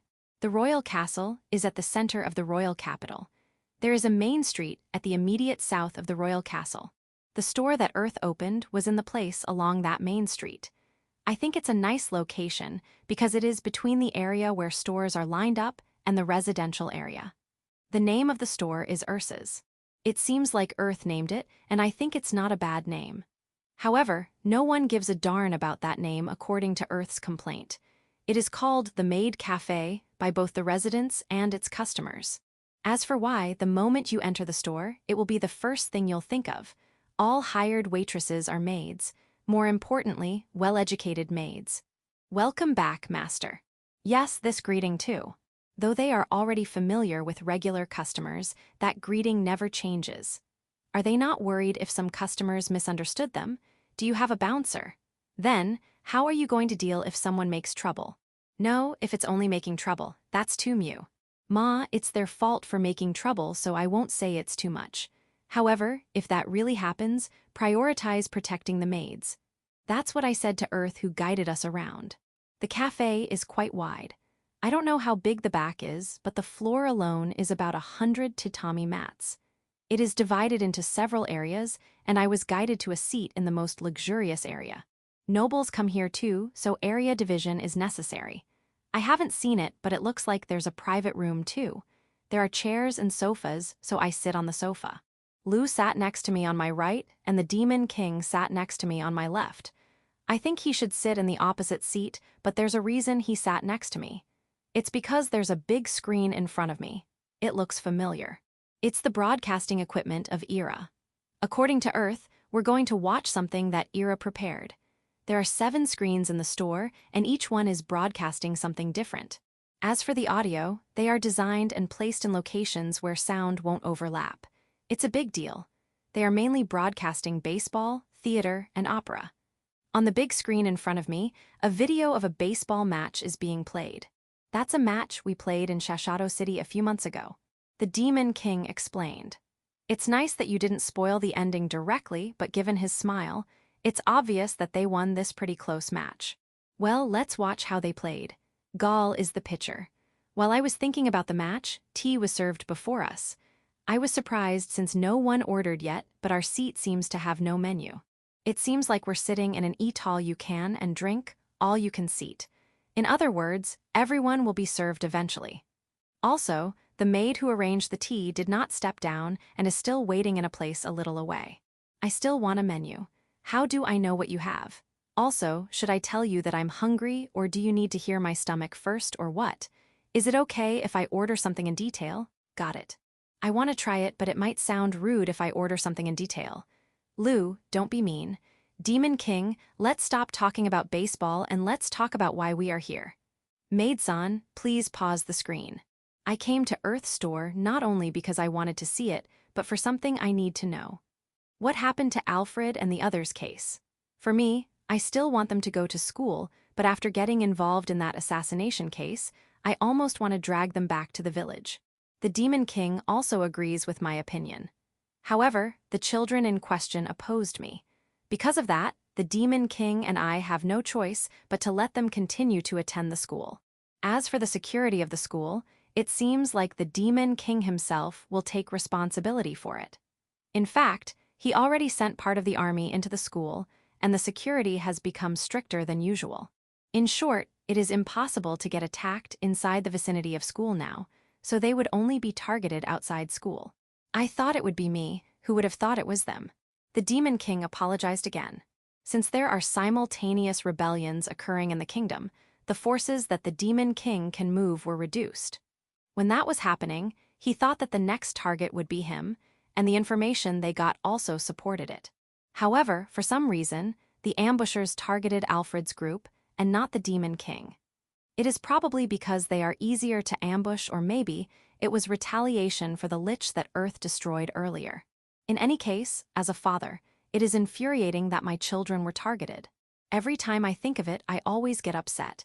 My mood is getting bad again, so I drank tea at once. Let's calm down first. HNN, the maid in waiting, has set up another video on the screen. When I stared at the screen, the video finally played. No, I'm not asking for another.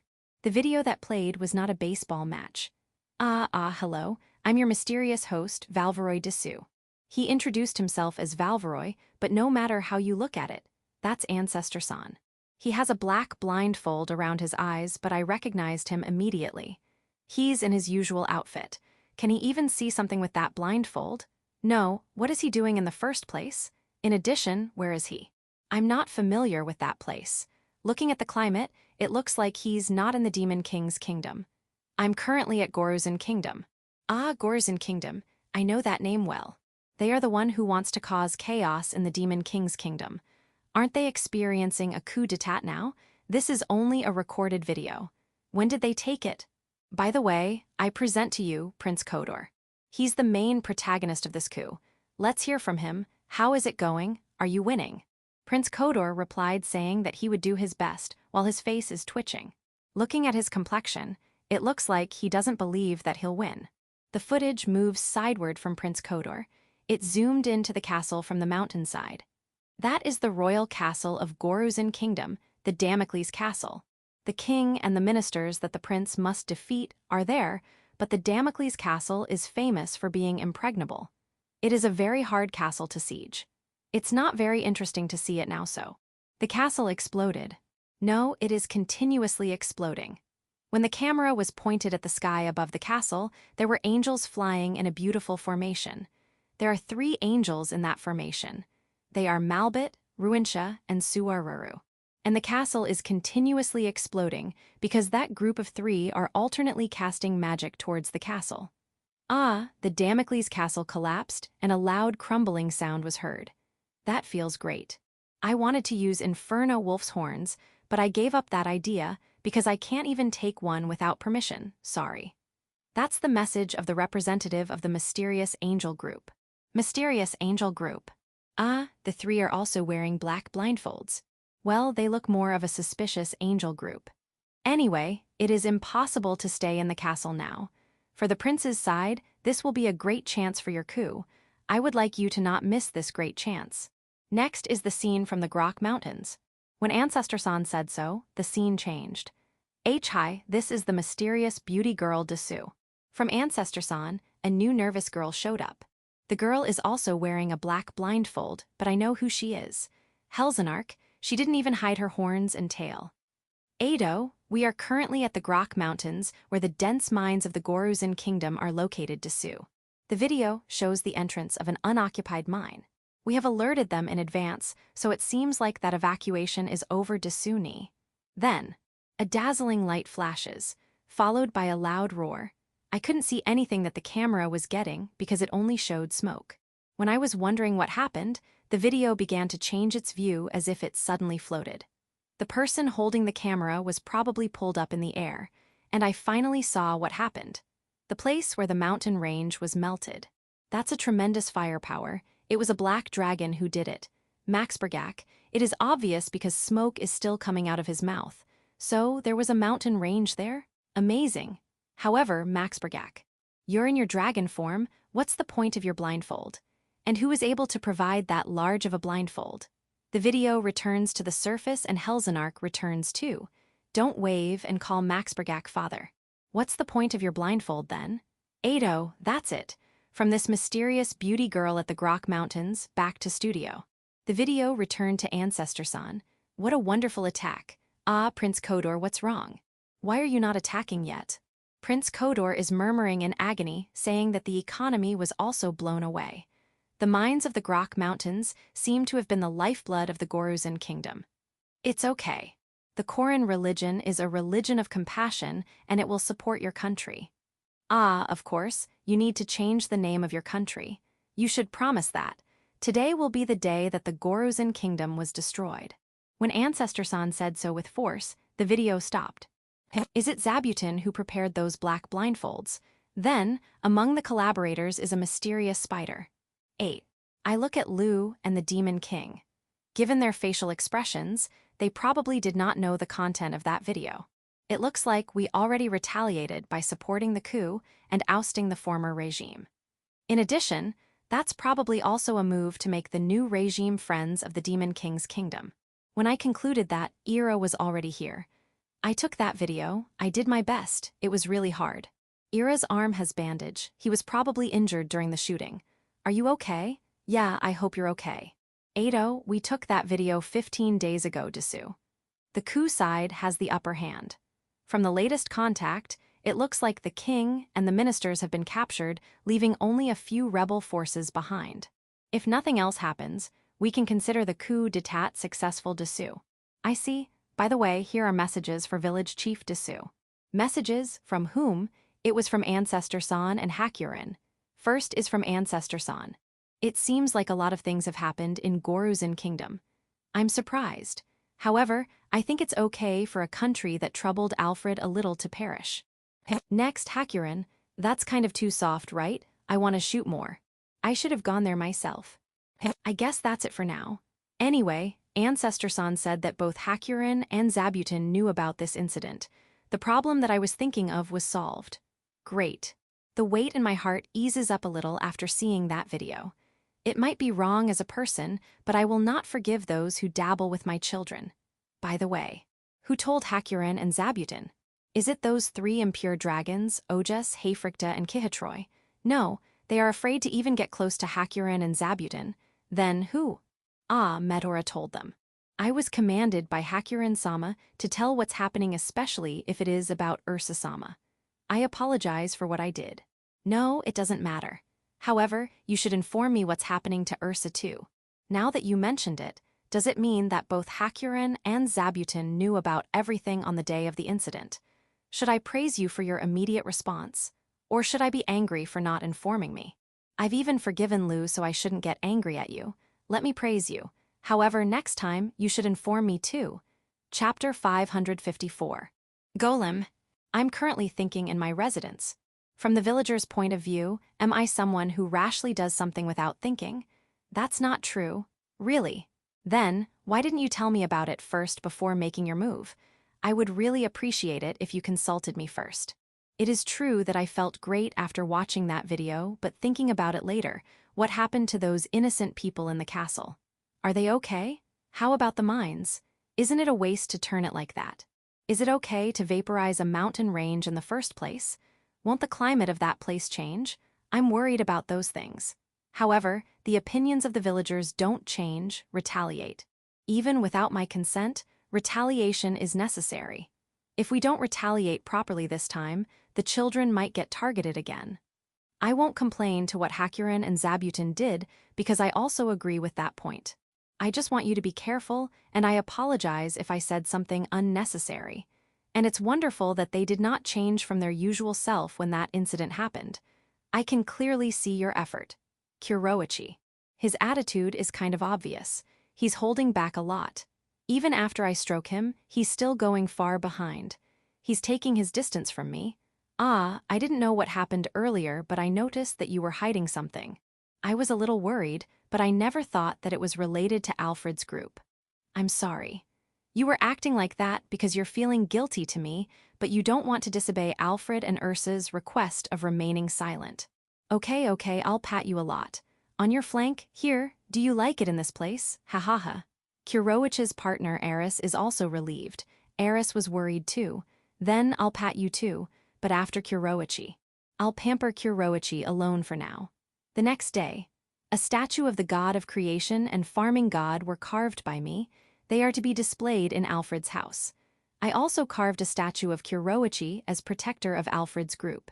They are not big, so they can be carried all together. I'll ask Beazle to carry it back next time he comes. Change of pace. Golem is something that is made by earth or stone or both that move with the use of magical power. There are humanoid types, and there are also various shaped golems. There are basically two types of golems. They are the type that's instantly created and the type that is assembled in advance. The advantage of an instantly created golem is that they can be easily operated and stored. They are very convenient because you can freely change its shape according to the role you want it to take and just erase it once its role is done. As long as the operator is skilled, even complex instructions are feasible. As for the disadvantage, it has a steep technical magic requirement, and it also needs a large amount of magical power. Because of that, there are not many instantly created golem users. Tyr is one of those rare existence. The advantage of the pre-assembled golem is that its magical power consumption requirement is dropped to the bare minimum.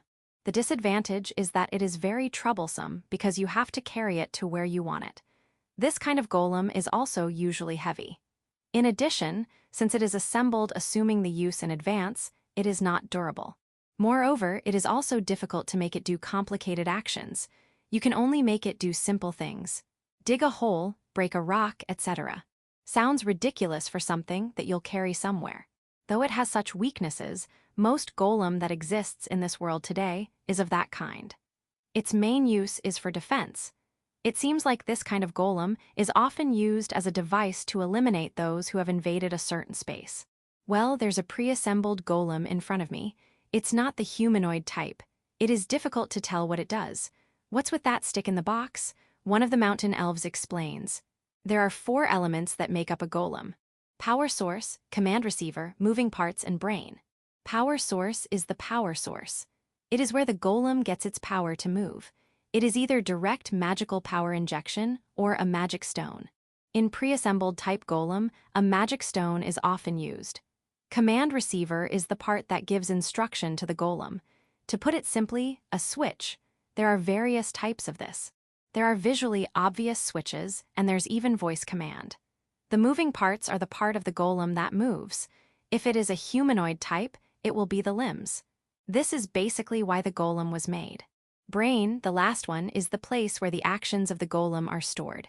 When the switch is turned on, it will tell the moving parts to move. When the switch is turned off, it will tell the moving parts to stop moving, and so on. The golem's response will be dependent on what you stored. Magic stones are also used in this part, and if you want to store a lot, you need a big magic stone, so the cost will shoot up. Usually, the power source and the brain's magic stone are often shared. However, it is only effective on pre-assembled types that can do basic movements. The golem in front of me, which is a box with a stick, also uses a small magic stone and can only do simple moves. One of the mountain elves placed a coin and placed it in front of the box. It's a small copper coin.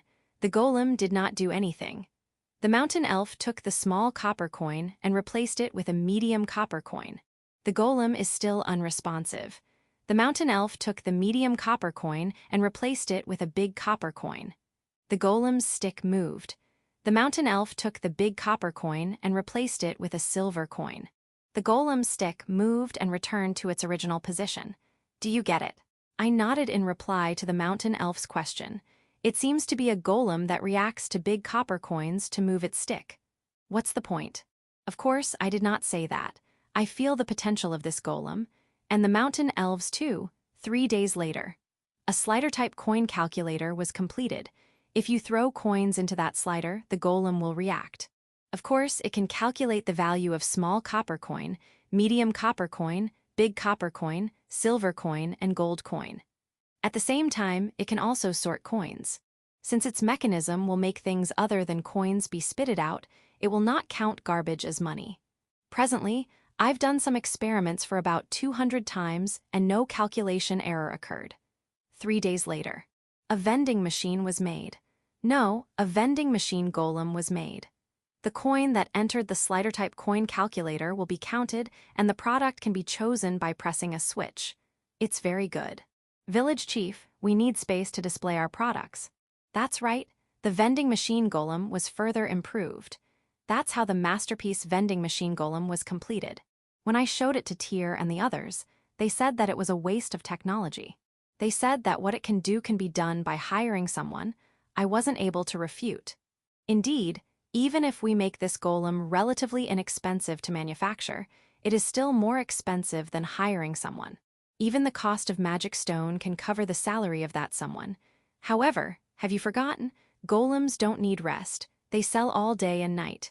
No one will buy at night since people need to sleep. The vending machine golem was classified as useless. However, I've already considered that. In Big Tree Village, those kinds of coins are not in circulation. The vending machine golem can only be operated where those coins are in use.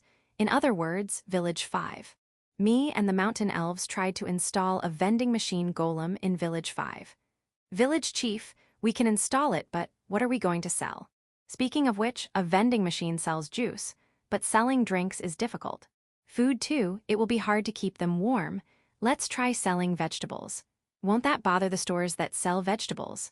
That's true, so what should we sell? Selling medicinal herbs and medicine in the vending machine golem was resisted.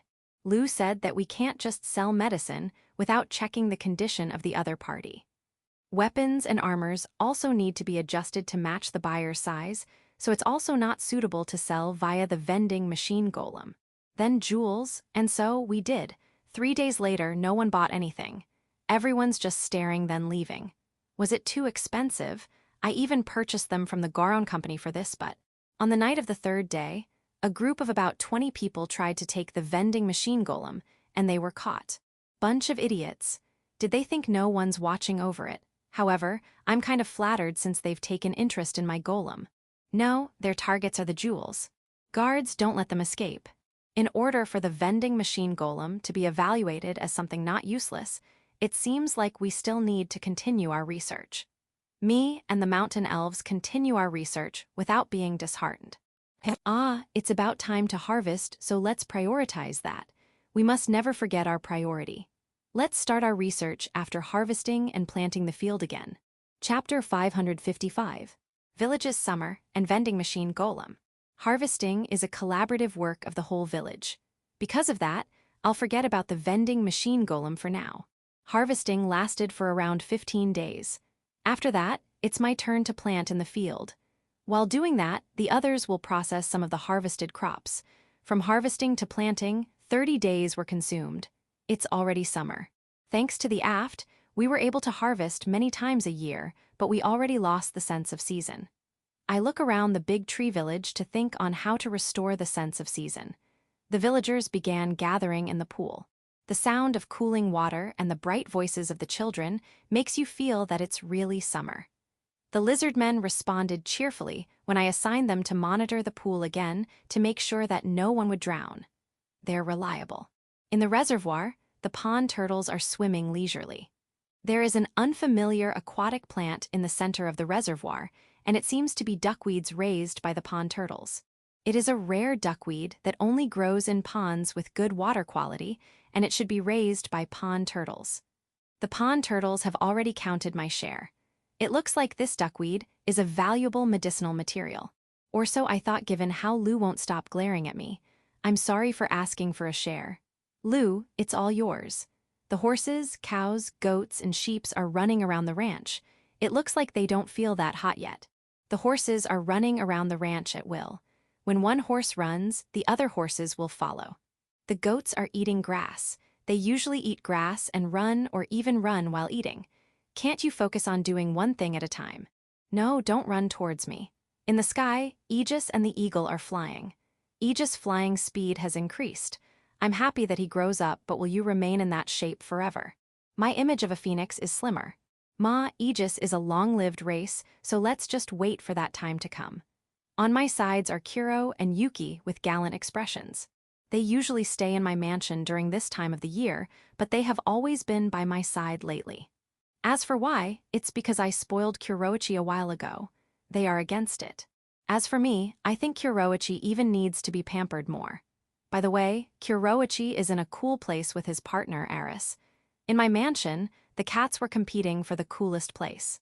Though they are competing for the coolest, Jewel, the mother cat, is already monopolizing the bed of my room, which is the coolest place in my mansion. They are competing for the second coolest place, which is the desk in my room. The 8 Nikos and kittens are competing against each other. Competition is good, but don't drop the things on my desk. I pick them up and put them together on the chair. The father cat, Ragiel, has given up and is staying at the corner of the room. Is it cool there? You're using magic to cool down, I see. Anyway, there's no place for me here. Let's move to the living room. In the living room are Maxbergak and Helzenark. They are returning the black cloth to Zabutin. Aren't you supposed to do that in secret? They came here to report to Hakurin. According to Hakurin's instruction, they rampaged in Goruzin Kingdom. Whatever the reason, they helped us, so I'll entertain them.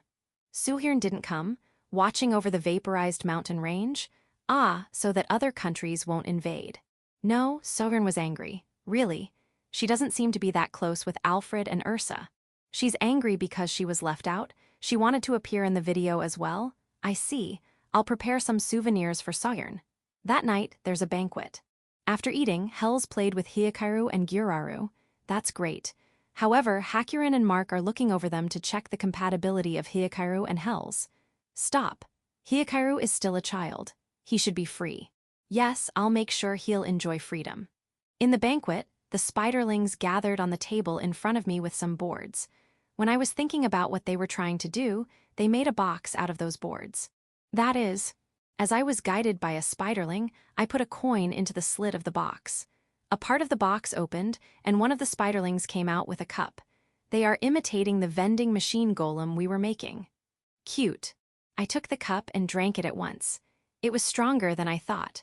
The mountain elves made that golem because a large number of magic stones that can be used as the core of the golem were brought to the village.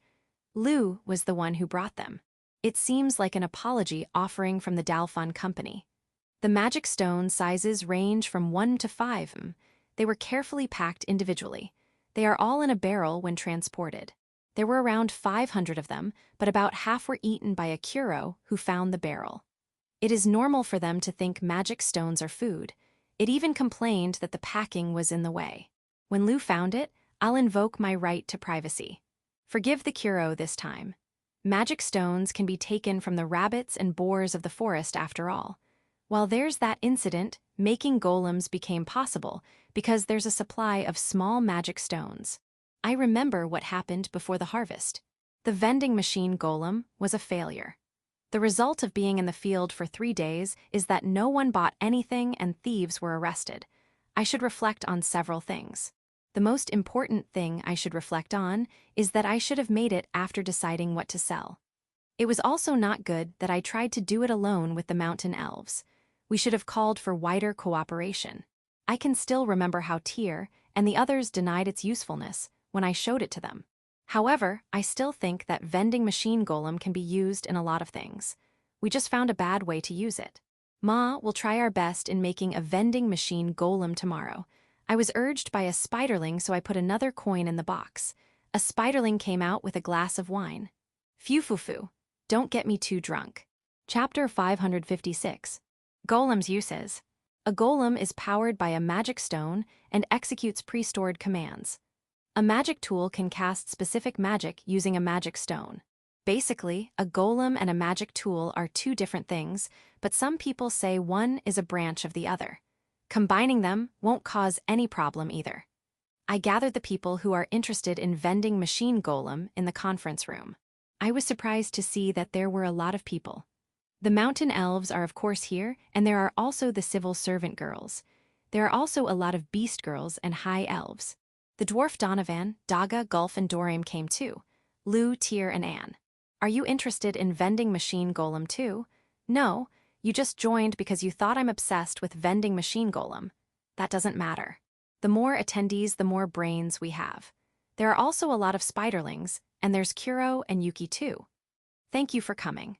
I think no one here knows the potential of vending machine golem since it was collected immediately after the theft incident in Village 5 and was installed in the mansion thereafter. The product it sells changed from jewel to something that you can put in a bamboo tube. However, in this village, coins or money are not used, so the style was putting a box of coins in front of the vending machine golem, and whoever wants to use it will only need to take the coins from there. Anyone can buy there, so the 20 bamboo tubes I put there were sold out in no time. Can I really say sold out? Maybe taken would be a better term. Ma, let's think positively and thank that we were able to highlight the use of vending machine golem to the point that the spiderlings imitated it. But first of all, I cut a watermelon. As there were a lot more people than expected, there's not enough watermelon prepared. It was good that I kept chilled watermelon in advance. Spiderlings, you can take your share too. Kuro, if you're not satisfied with the sweet middle part, you can eat a little more. In the old days, you even ate the skin, but now, you've become a gourmet. After everyone got their own share of watermelon, we proceed to the main topic. I gathered them today to consult about the installation location of the vending machine golem and what to sell. However, the first discussion was the strong demand of the civil servant girls. It's about the slider-type coin calculator, which is a part of the vending machine golem. They want to improve and mass-produce it. The performance improvement they want for it to be used by pouring a large number of coins. In this regard, it can easily be resolved by adding a device that you can pour all those coins to, along with a stirring device to make sure it won't clog. No, it was already resolved. The mountain elves have already made one. The rest is mass-producing it. I can hear them saying 100 or 200. There's that much demand. Isn't it fine to just have one in Big Tree Village, one in Village 5, and one in Shashato City? They said that it can't be. One of the most important works of a merchant is to check and count coins. Coin handling can't be given to trainees with low credit, and people with high positions are too busy to do it. It can be said that the slider-type coin calculator will be welcomed with both hands by all merchants. The nobles will be like that too. Checking and counting coins is a task of a butler. However, no matter how high the position of that butler is, he's likely a busy person. The slider-type coin calculator will be a big help. That's what they told me. I guess so. I looked at the mountain elves. Other than manufacturing horse-drawn carriages equipped with suspensions, they can only produce one in 3 days because accuracy is necessary. For now, making one for Big Tree Village is their highest priority. Then, 3 each for Village 5 and Big Roof Shashato. It was decided like that to cope with how busy the mountain elves are. I felt like I was led by my nose, so let's continue. I explained my thoughts on the vending machine golem. First type will be the juice vending machine. You can buy and drink something anytime you want using it. I think it's very convenient. As for how to sell that juice, the problem was its container, but it was already solved by using bamboo tubes. A disposable paper cup would have been perfect, but paper is valuable. Next will be a big goods vending machine. It will be similar to a locker where individual products will be placed on shelves. By making the product visible, it will stimulate the desire to buy. The jewel vending machine is a good example. The last model is a cup ramen vending machine. That vending machine can even put hot water with the press of a single button. I want to make it. Of course, there's no cup ramen here, but I want to believe that golems can pour hot water. Aside from the first one, the juice vending machine, I have prepared a visual presentation since it is hard to imagine them. And so, I asked the spiderlings to demonstrate. They demonstrated a big goods vending machine and spiderlings came out of individual doors and even said hi. Yeah, cute. Then, they demonstrated the cup ramen vending machine. However, what they demonstrated was not cup ramen but green tea. The spiderlings set a cup in place, pour powdered tea, pour hot water and stir. Cheers can be heard while they are doing it. Yeah, it's a little hot but it's good. Moo, is the taste okay? And it's not like that. The spiderlings are doing their best, and I'm glad they were able to do it. Juice vending machine golem has already been made. According to the mountain elves, the big good vending machine golem won't be that technical to do. The cup ramen vending machine golem, on the other hand, will still have to be discussed. More specifically, the food it will serve. Given that it's about food, it will likely take a long time to discuss, so let's put it aside for now. What if we set up a vending machine golem and be targeted by a band of thieves again? In response to Tyr's opinion, the mountain elves were already considering measures. It is a golem, so let's put a hand so it can defend itself. In addition, if we put legs on it, it will be possible for it to escape. I see. If we put legs on it, it can move from the place it was vending when the item runs out. Replenishment will become easier. Since it has a hand, can it refill itself? Village chief, the more complex actions it can do, the harder it is to make. I have troubled the mountain elves, I'm sorry. Phew.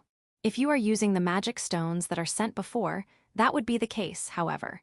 If you use the rabbits and boars of this forest's magic stones, it will be okay. Lu puts out a magic stone that is about 10 cm big on the table. Given its size, you don't have to worry about any complex movements or even long-distance running. I see, you are right, but it will be difficult for us to incorporate complex actions into the magic stones. The mountain elf says with a slightly troubled expression. Simple actions can be incorporated, but it seems like complex actions need a higher degree of technical expertise. In the whole village, the only ones who can do that are Lu, Tyr, and Flora. It's all right. I'll help you not only during the development phase, but even in the mass production phase. It seems like there's a master of incorporation action in Magic Stone in Ifra's school of Shashato City. Oh, that would be great.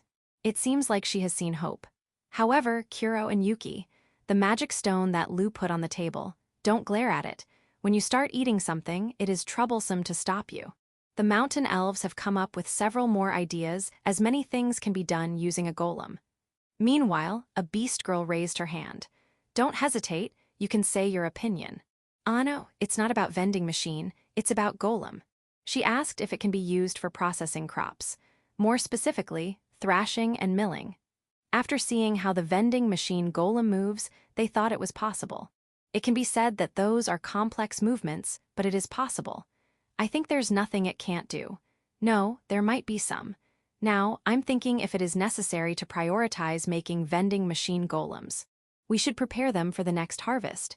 I want one of each in each village by autumn. Mass production, sales, the mountain elves are in despair. Chapter 557. Obvious and hidden reasons. In a dark forest, 5 adventurers were surrounded by demon beasts. Can't we do anything?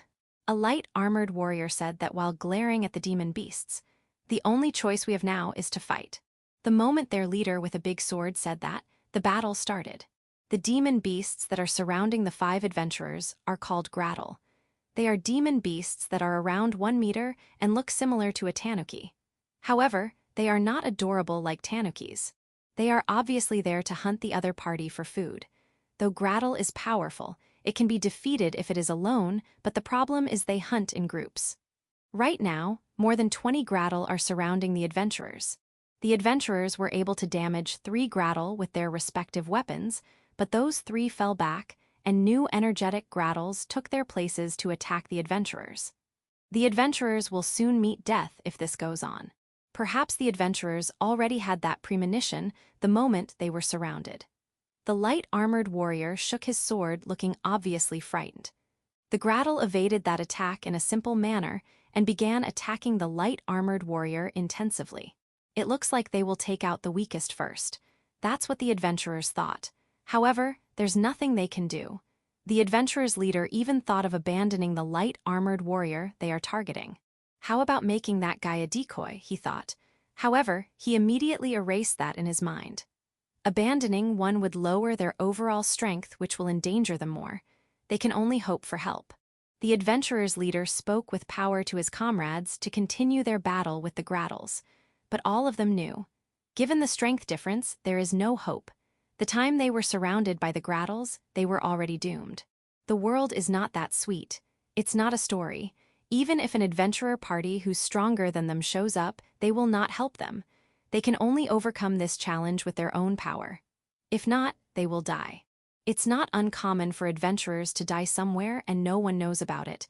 They are aware of it, but they did not give up. Because they are adventurers. If they don't give up, maybe a miracle will happen. And a miracle happened. The earth tremor and the source is coming from a distance. It's not an earthquake. Given the rhythm, they are footsteps. Footsteps of someone with a big body. Moreover, it's not alone, 3 of them, and they are coming towards the adventurers. The adventurers rejoiced as it was a chance. Usually, intruders in a battle are only hindrances, but given their situation, they'll welcome it with open arms. Everyone's surprised by the tremor, so the Grattle might try to escape. After that, the adventurers will escape too. However, the Grattles did not escape. Half of the Grattles ran in the direction of the earth tremor. they are going to intercept. The adventurers' plan is now gone with the wind, however. They are pleased that the number of grattles has been reduced by half. We'll all survive. The leader with the big sword roared and continued to fight. However, he was not able to continue because a big shadow covered the leader. From where? From above. Something jumped in. Is this big shadow the source of that tremor? Looks like it. The leader's intuition tells him so. And he is correct. He doesn't know the true identity of the shadow, but it was humanoid, and its height is more than 3 meters. He thought it was a titan, but a titan can't jump 20 meters high. In addition, it twisted its body in 2 full rotations after landing. The adventurers' heartbeats are louder than ever since the unidentified shadow doesn't look like it will protect them, and given its attitude, it might even confront them. It doesn't have a weapon, but it opened its hand towards the leader as if signaling him to stop. In other words, it's not an enemy. The grattles fled all at once. They are probably escaping by using the adventurers as decoys. The adventurers hoped that the giant shadow would chase the grattles, but that didn't happen. And 2 more shadows descend to the left and right of the first shadow. They're done for, the adventurers thought. These big shadows are clearly targeting the adventurers. And even though they are heavy enough to make the earth tremble, they are overwhelmingly faster than the adventurers. They could even feel that even one of these shadows is definitely stronger than all those grattles earlier combined. Now they thought which is better, being eaten by grattles or being crushed by these big shadows. However, a miracle happened. The 3 big shadows in front of the adventurers started to speak. Hello, customers. Would you like some cold juice? How about some hot drinks? We also have simple meals. Fully automated vending machine golems. That's the result of adding something during meetings one after another. Of course, that's only a plan. When we are talking about vending machine golems, the work of the mountain elves increases one after another. Because of that, I suggested the mountain elves to just focus on making the prototypes, and the mass production will be left to Village 5. With that, Lou and Tyr came up with a fully automated magic stone circuit for golems. Fully automated golem has been researched for a long time, but it was considered as impossible to make due to lack of materials. The lacking material is the magic stone. It looks like it is possible if there are 58 magic stones of the forest rabbit. There should be 3 more to balance control. It became 61. Lusan, I used 7 for whole body control, but there's still some time lag. How about we use magic stones from Grappler Bear or Bloody Viper? Ado, if we use magic stones from Grappler Bear or Bloody Viper, we can reduce the magic stones being used. However, Kuro and Yuki protested, saying we are using too much magic stones. Ma, it's just a plan. If we actually make it, it will take the mountain elves half a year. There are also technical problems. To solve them, it will probably take another half year, in short, a year. If that is the case, is it worth doing? Okay, having a dream is good, but that's too much. Let's review it all over again. And so, the vending machine golems will be very unlikely to be the normal vending machine I envisioned. After careful consideration of all parties involved, all that it needs to do is to be able to sell food. However, the first one that the mountain elves made was the ordinary vending machine I wanted to make. The reason why I want that kind of vending machine is not only because the mountain elves suddenly came out of something similar when they were tinkling with some magic stones. It all started when I went to the royal capital of the Demon King's kingdom a while ago. There were surprisingly tons of races. There are also several races in this village, Village 5, and even in Shashato City, but I can't believe that there are a lot more in the royal capital. It would take a great deal of effort and ingenuity for that many races to live together. As for me, I have no intention of talking with them. However, that's where I got worried a little. Yes, about language. Basically, I speak in common language, but some races and children could only talk in their respective languages. And the area where people like them can live is limited. They will surely have some trouble shopping. Not only that, there's a chance that they'll be tricked. When I thought of that, I thought of a vending machine. I even thought of making one right away. Anyway, that's the reason why I'm ostensibly obsessed with vending machine golem. And there's this thing too. I still have to think of measures to stop the children from holding back. The children are holding back to me ever since Ursa, Alfred, and Tysel went to school. Thinking about it, it is always Ursa, Alfred, or Tysel who will ask me on everyone's behalf.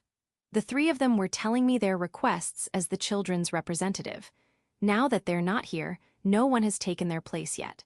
Nut doesn't hold back to me that much, but she's very careful when it comes to her father Gut and her mother Nashii. I don't need to worry about her. Anyway, it's not good for children to not say anything even if they want something. In particular, they should be able to drink and eat whatever they want. I thought that the solution to that was a vending machine golem. No, that's just running away. Regardless of vending machine golem, I must get close to the children. Reflect me, I'll do my best. Side story. I suggested that the products sold by the vending machine golems be the canned goods of Village 4 or Sun Castle. If it's canned goods, both food and drinks can easily be sold. Even if you handle it in a rough way, it will still be okay, which is very convenient. However, there are two problems.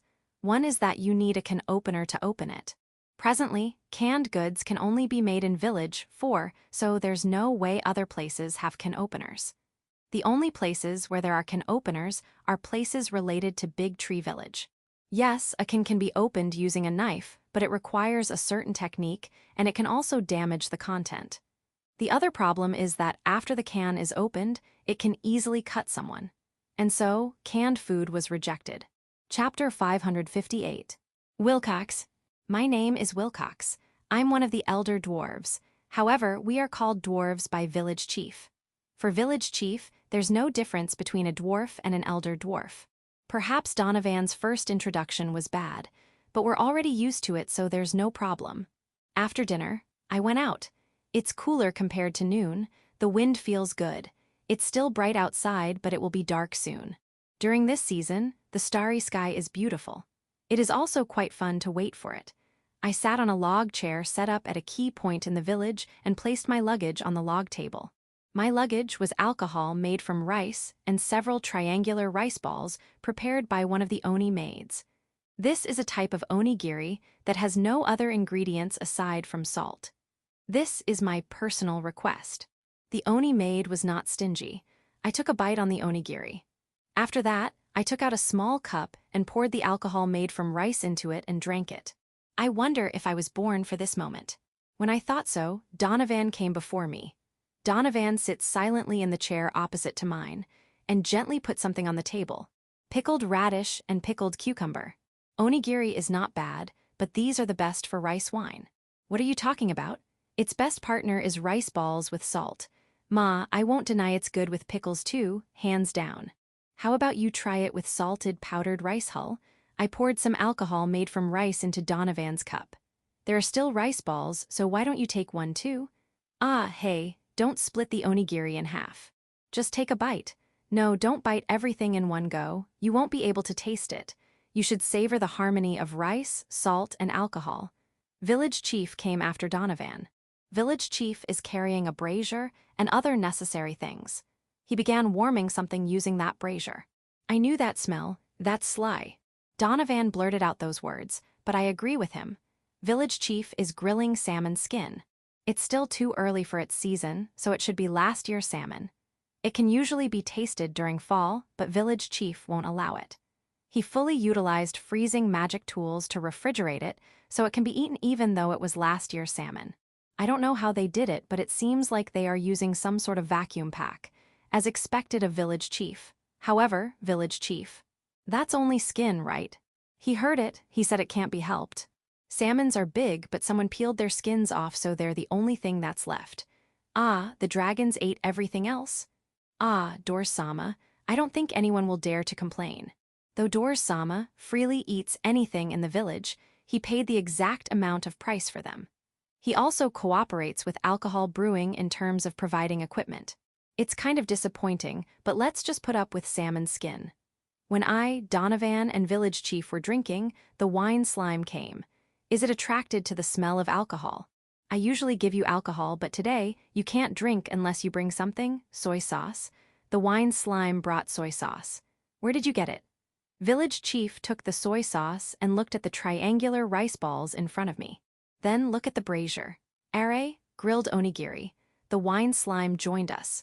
Following the wine slime is Yaoko Dono, Everyone can only praise how she handles things in Village 5. I don't think I can do what she's doing. However, Yaoko Dono, what did you bring for tonight? Ohitsu, inside is cooked rice. Do you think that the onigiris I brought are not enough? That's not it. She put a small container inside the ohitsu that has hot cooked rice inside. Next, she poured alcohol into that container. That's called atsuken, right? Isn't atsuken a bad choice for a hot summer night? You're not going to drink it as it is.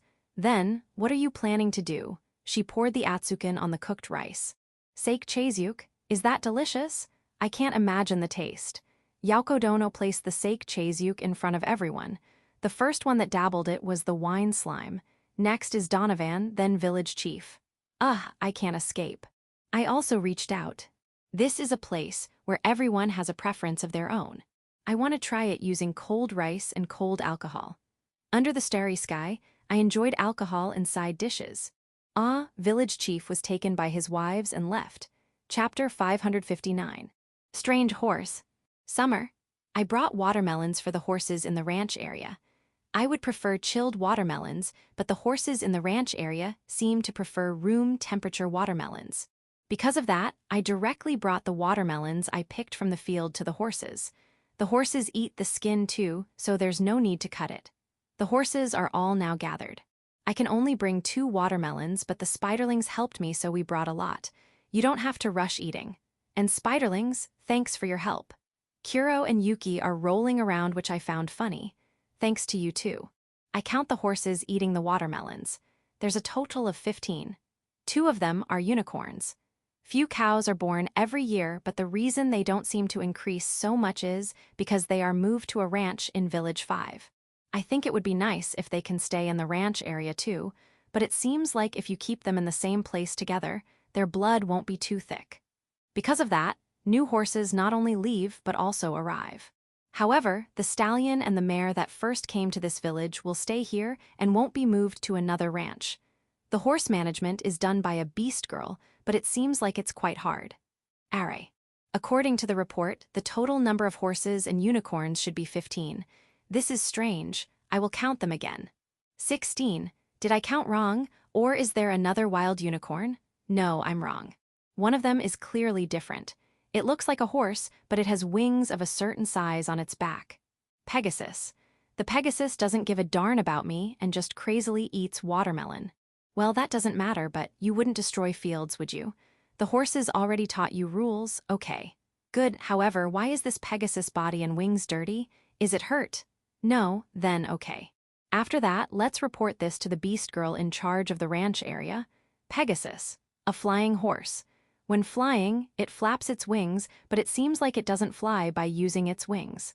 Its flying speed is as fast as its running speed. It can fly as high as 20 m, but it seems like others can fly or can't fly that high. It can run normally, but it is slower than a horse because the wings on its back are getting in its way. Can't you put your wings in and out like an angel?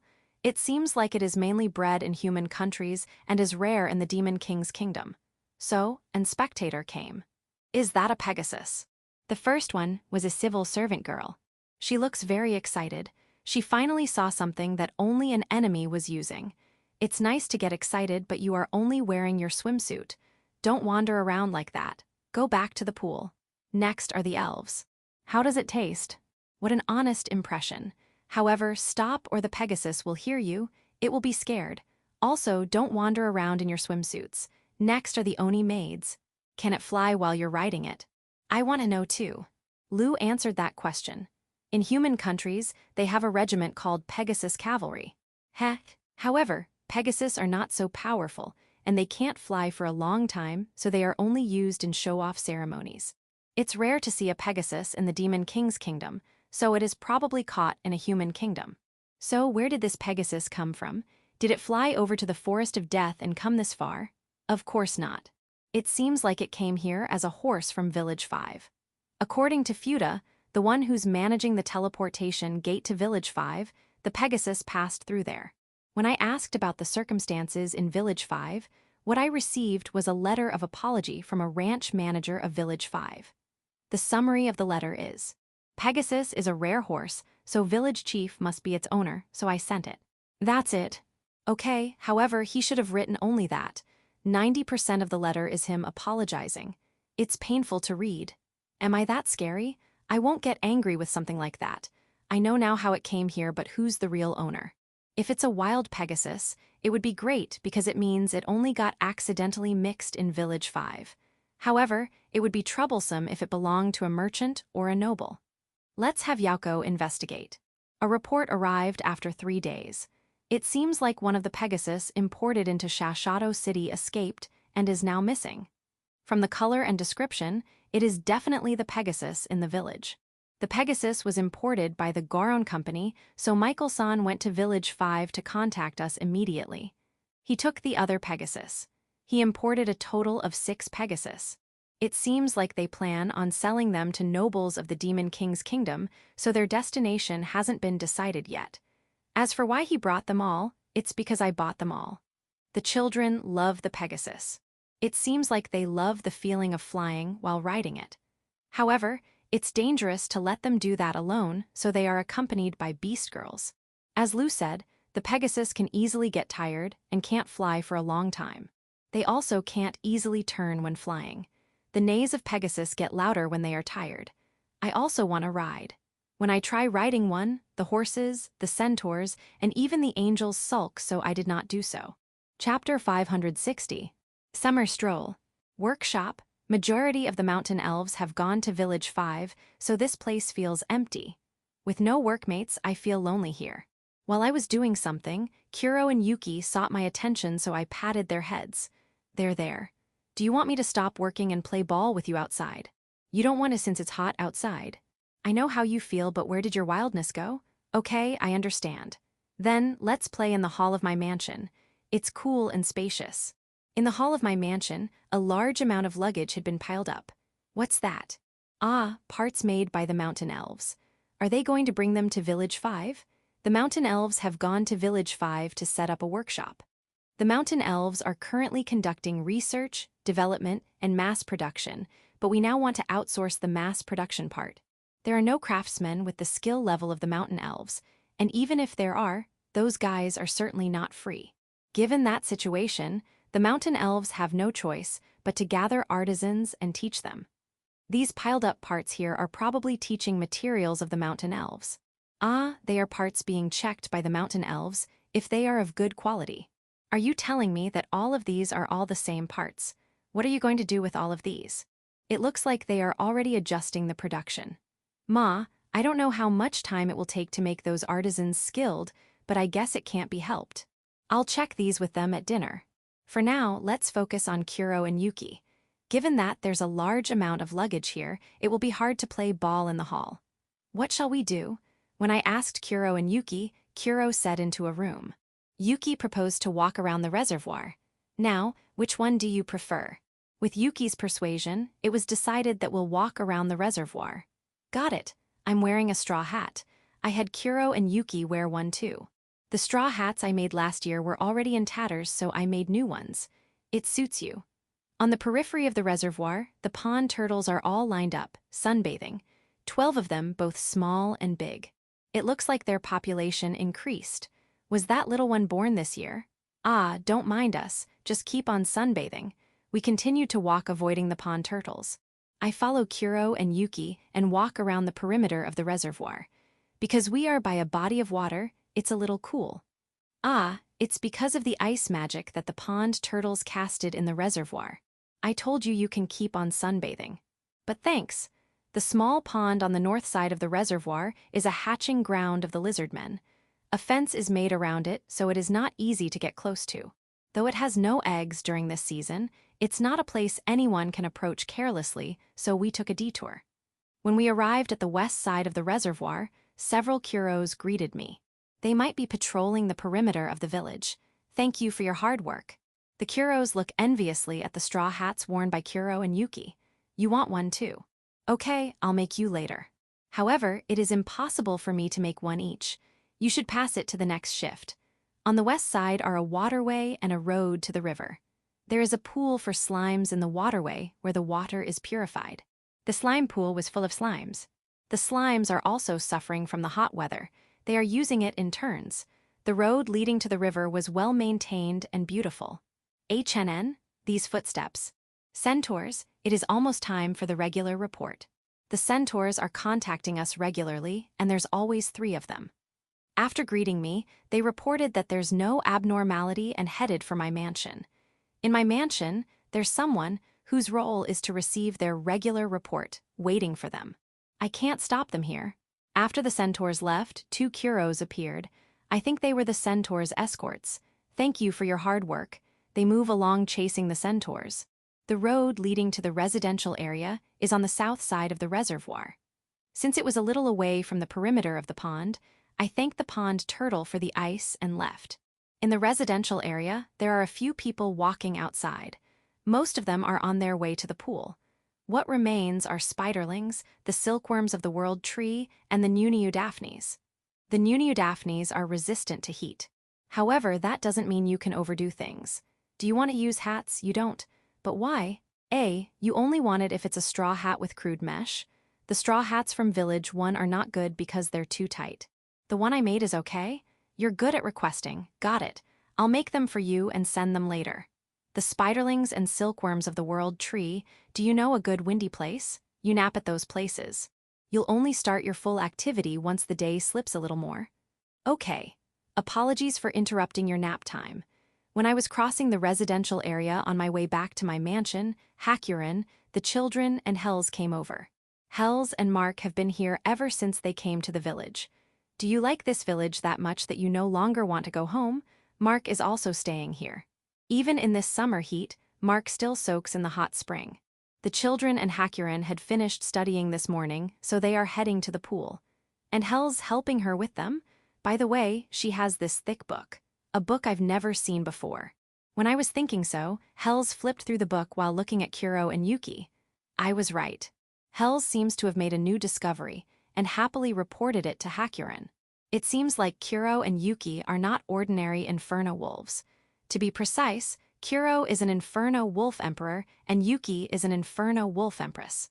Quite a grand name. Does that mean that I should have put a crown on their heads instead of straw hats? By the way, how about their firstborns and their partners? Kuroichi, Kuroni, Uno, and Kurian are Inferno wolf kings. Eris, Iris, Kurosin, and Eris are Inferno wolf queens. I see, but for me, a Kuro is a Kuro. They're not different from each other. I parted with Hakurin's group and arrived at my mansion. After all, my mansion is cool inside. In the hall, the mountain elves who had just returned were carrying their luggage to the warehouse. The mountain elfia reports to me. It looks like only us can make slider-type coin calculators. I see, that's going to be rough. However, it is not good to outsource everything. It is dangerous to spread technology, easily as noted by the civil servant girls. Do your best. The mountain elves only came back temporarily to clean up the luggage. Half of them immediately returned to Village 5. The other half started mass-producing slider-type coin calculators. I know, I'll help too. Kuro, Yuki, follow me. It doesn't matter.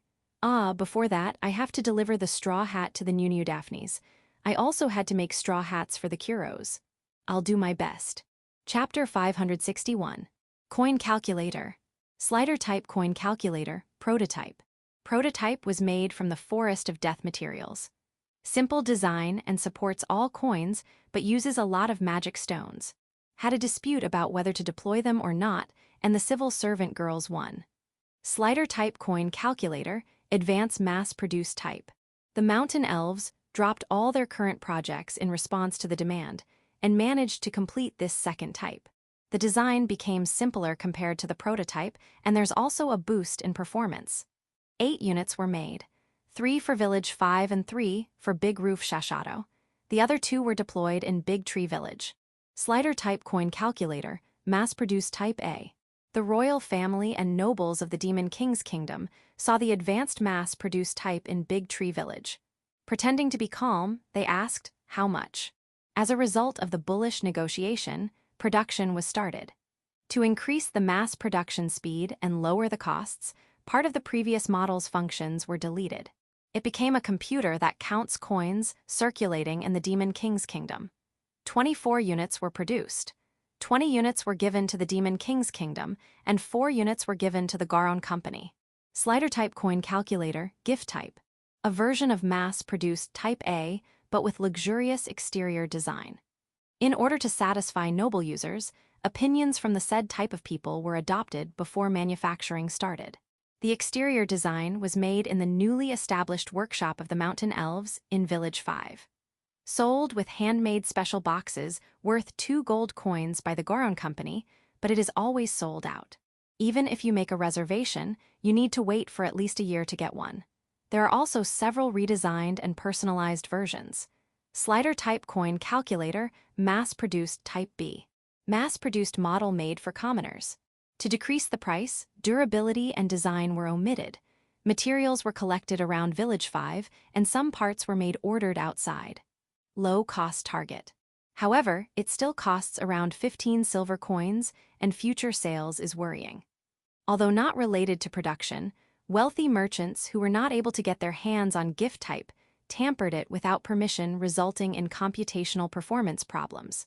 Remodeling and repair can only be done in licensed workshops. Slider type coin calculator special type. A calculator designed for reward medals. It is installed in the hall of my mansion, and anyone can use it. No one has used it so far. Next spring, village chief will use it upon distribution of medals. Assert human country. Conversation between the finance minister and his subordinates.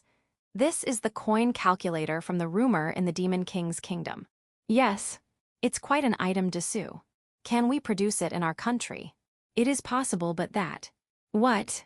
It uses magic stones in order to work. Mass production would be hard. I see. And the coins that are circulating in our country are not being recognized. Adjustment is quite difficult. Then, we can't even use it. Right. At the time of purchase, we already requested the seller if they can customize it per region, but they refused. Why did they refuse? They asked, "From what country were you?"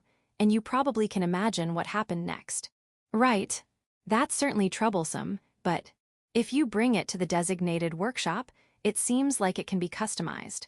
It will only cost 1 large copper coin.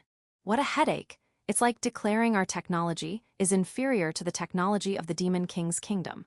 That can't be. Gyufufufufu, Eegi. We have to show the ability of our country. I know, that's the plan. We can't waste the purchasing fee. Continue the research. Understood. At a later date. A customized gift type for their country's coins was delivered from the Demon King's kingdom, so the finance minister declared that the goods had no sin. Another human country. Conversation between the finance minister and his subordinates. Fake money. Yes, there is a coin that was flipped by the coin calculator, and when I looked it up, I found that it was cleverly made. How much? When I checked 1,000 pieces of silver coins in the royal palace, I found that 12 pieces were fake. You managed to check 1,000. Only because there's a coin calculator. I see.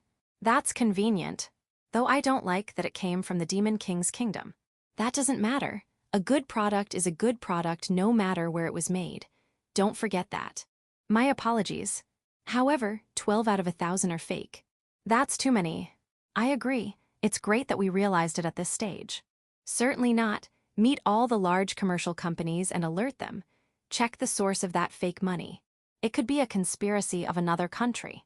Understood. Also, check all the gold coins in the royal palace using that coin calculator. The royal palace must never use fake money. What? The economic turmoil caused by fake money planted by another country was handled in advance because of the quick response of the minister. Chapter 562. Purse bag and waiting. Using the teleportation gate installed at the depths of the dungeon of Big Tree Village, we arrived at Yaoko's mansion in Village 5. There's a room where Fuda was staying near the teleportation gate of Village 5, so we went there. She welcomed us. Sorry, am I bothering you? No, my job is managing the teleportation gate. Today is the day of the auction. Are you going to participate? I was invited. I think there won't be a problem even if you refuse. Don't say that. Okay. Fuda is writing something on the record. Like always, your companions are Gulf and Daga. Gulf and Daga, who were waiting behind me, bow to Fuda. Nice to see you too. Do your best in escorting village chief. Personally, I think that having an escort is unnecessary, but it seems like it is. I already gave up on this aspect. I took a purse bag from a box placed near the doorway of the room where the teleportation gate is located. I packed medium copper coins, large copper coins, silver coins, and gold coins in it. I'm going to use them for shopping in Village 5. Basically, if I'm going to shop in Village 5, payment will be billed at a later date. It is called souk payment.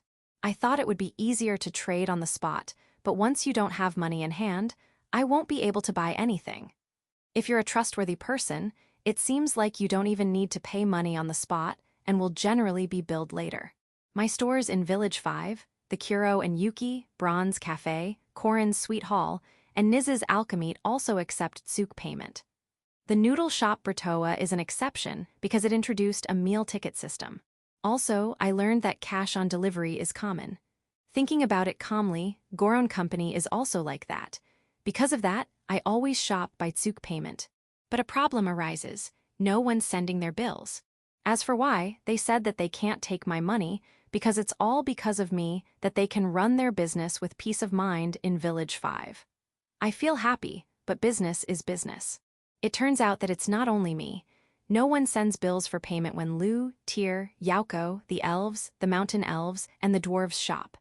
Because of that, I thought souk payment is not for us.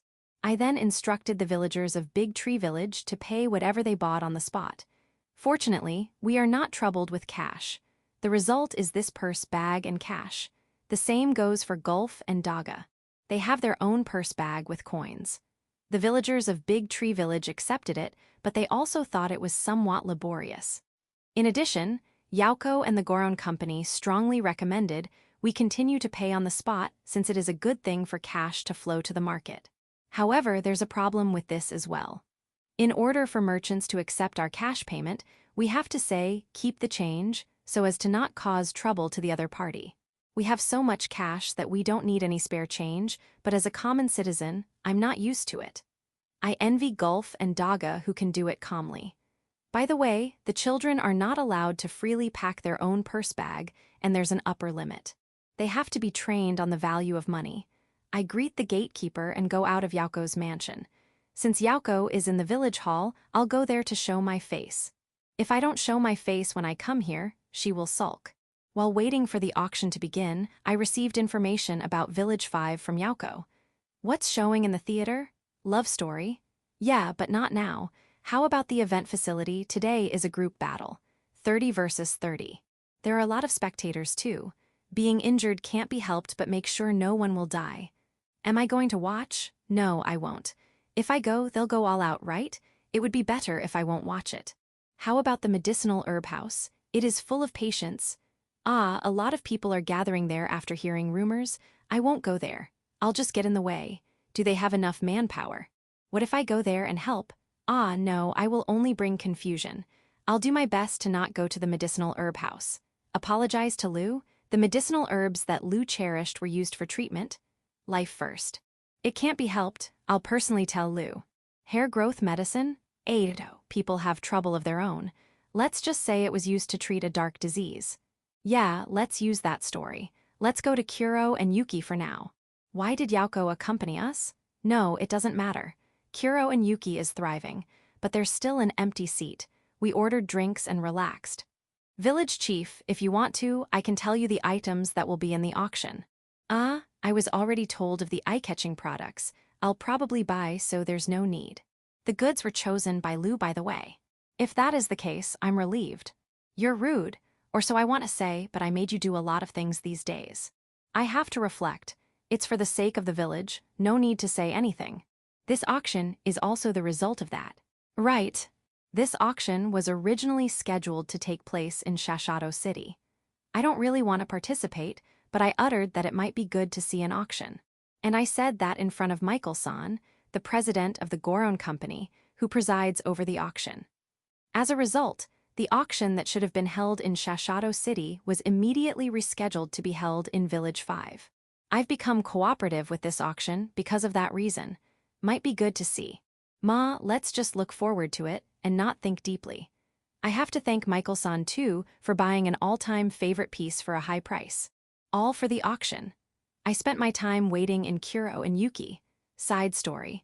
When we were about to leave the store, I left a silver coin on the table and did not forget to say that line. Keep the change.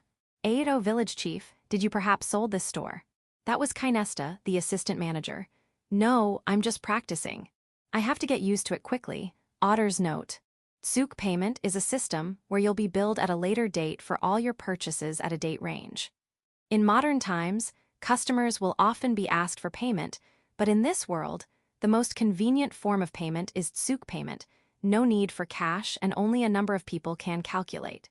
If you don't have credit or a first-time customer, no introduction letter, you will have to pay cash. It is annoying and you'll be treated roughly. Of course, you shouldn't tsuk pay a store you don't know. There's a high possibility of being charged with an exorbitant price later. In short, paying cash equals don't trust, so forcing merchants to accept cash has a negative impact on village chief.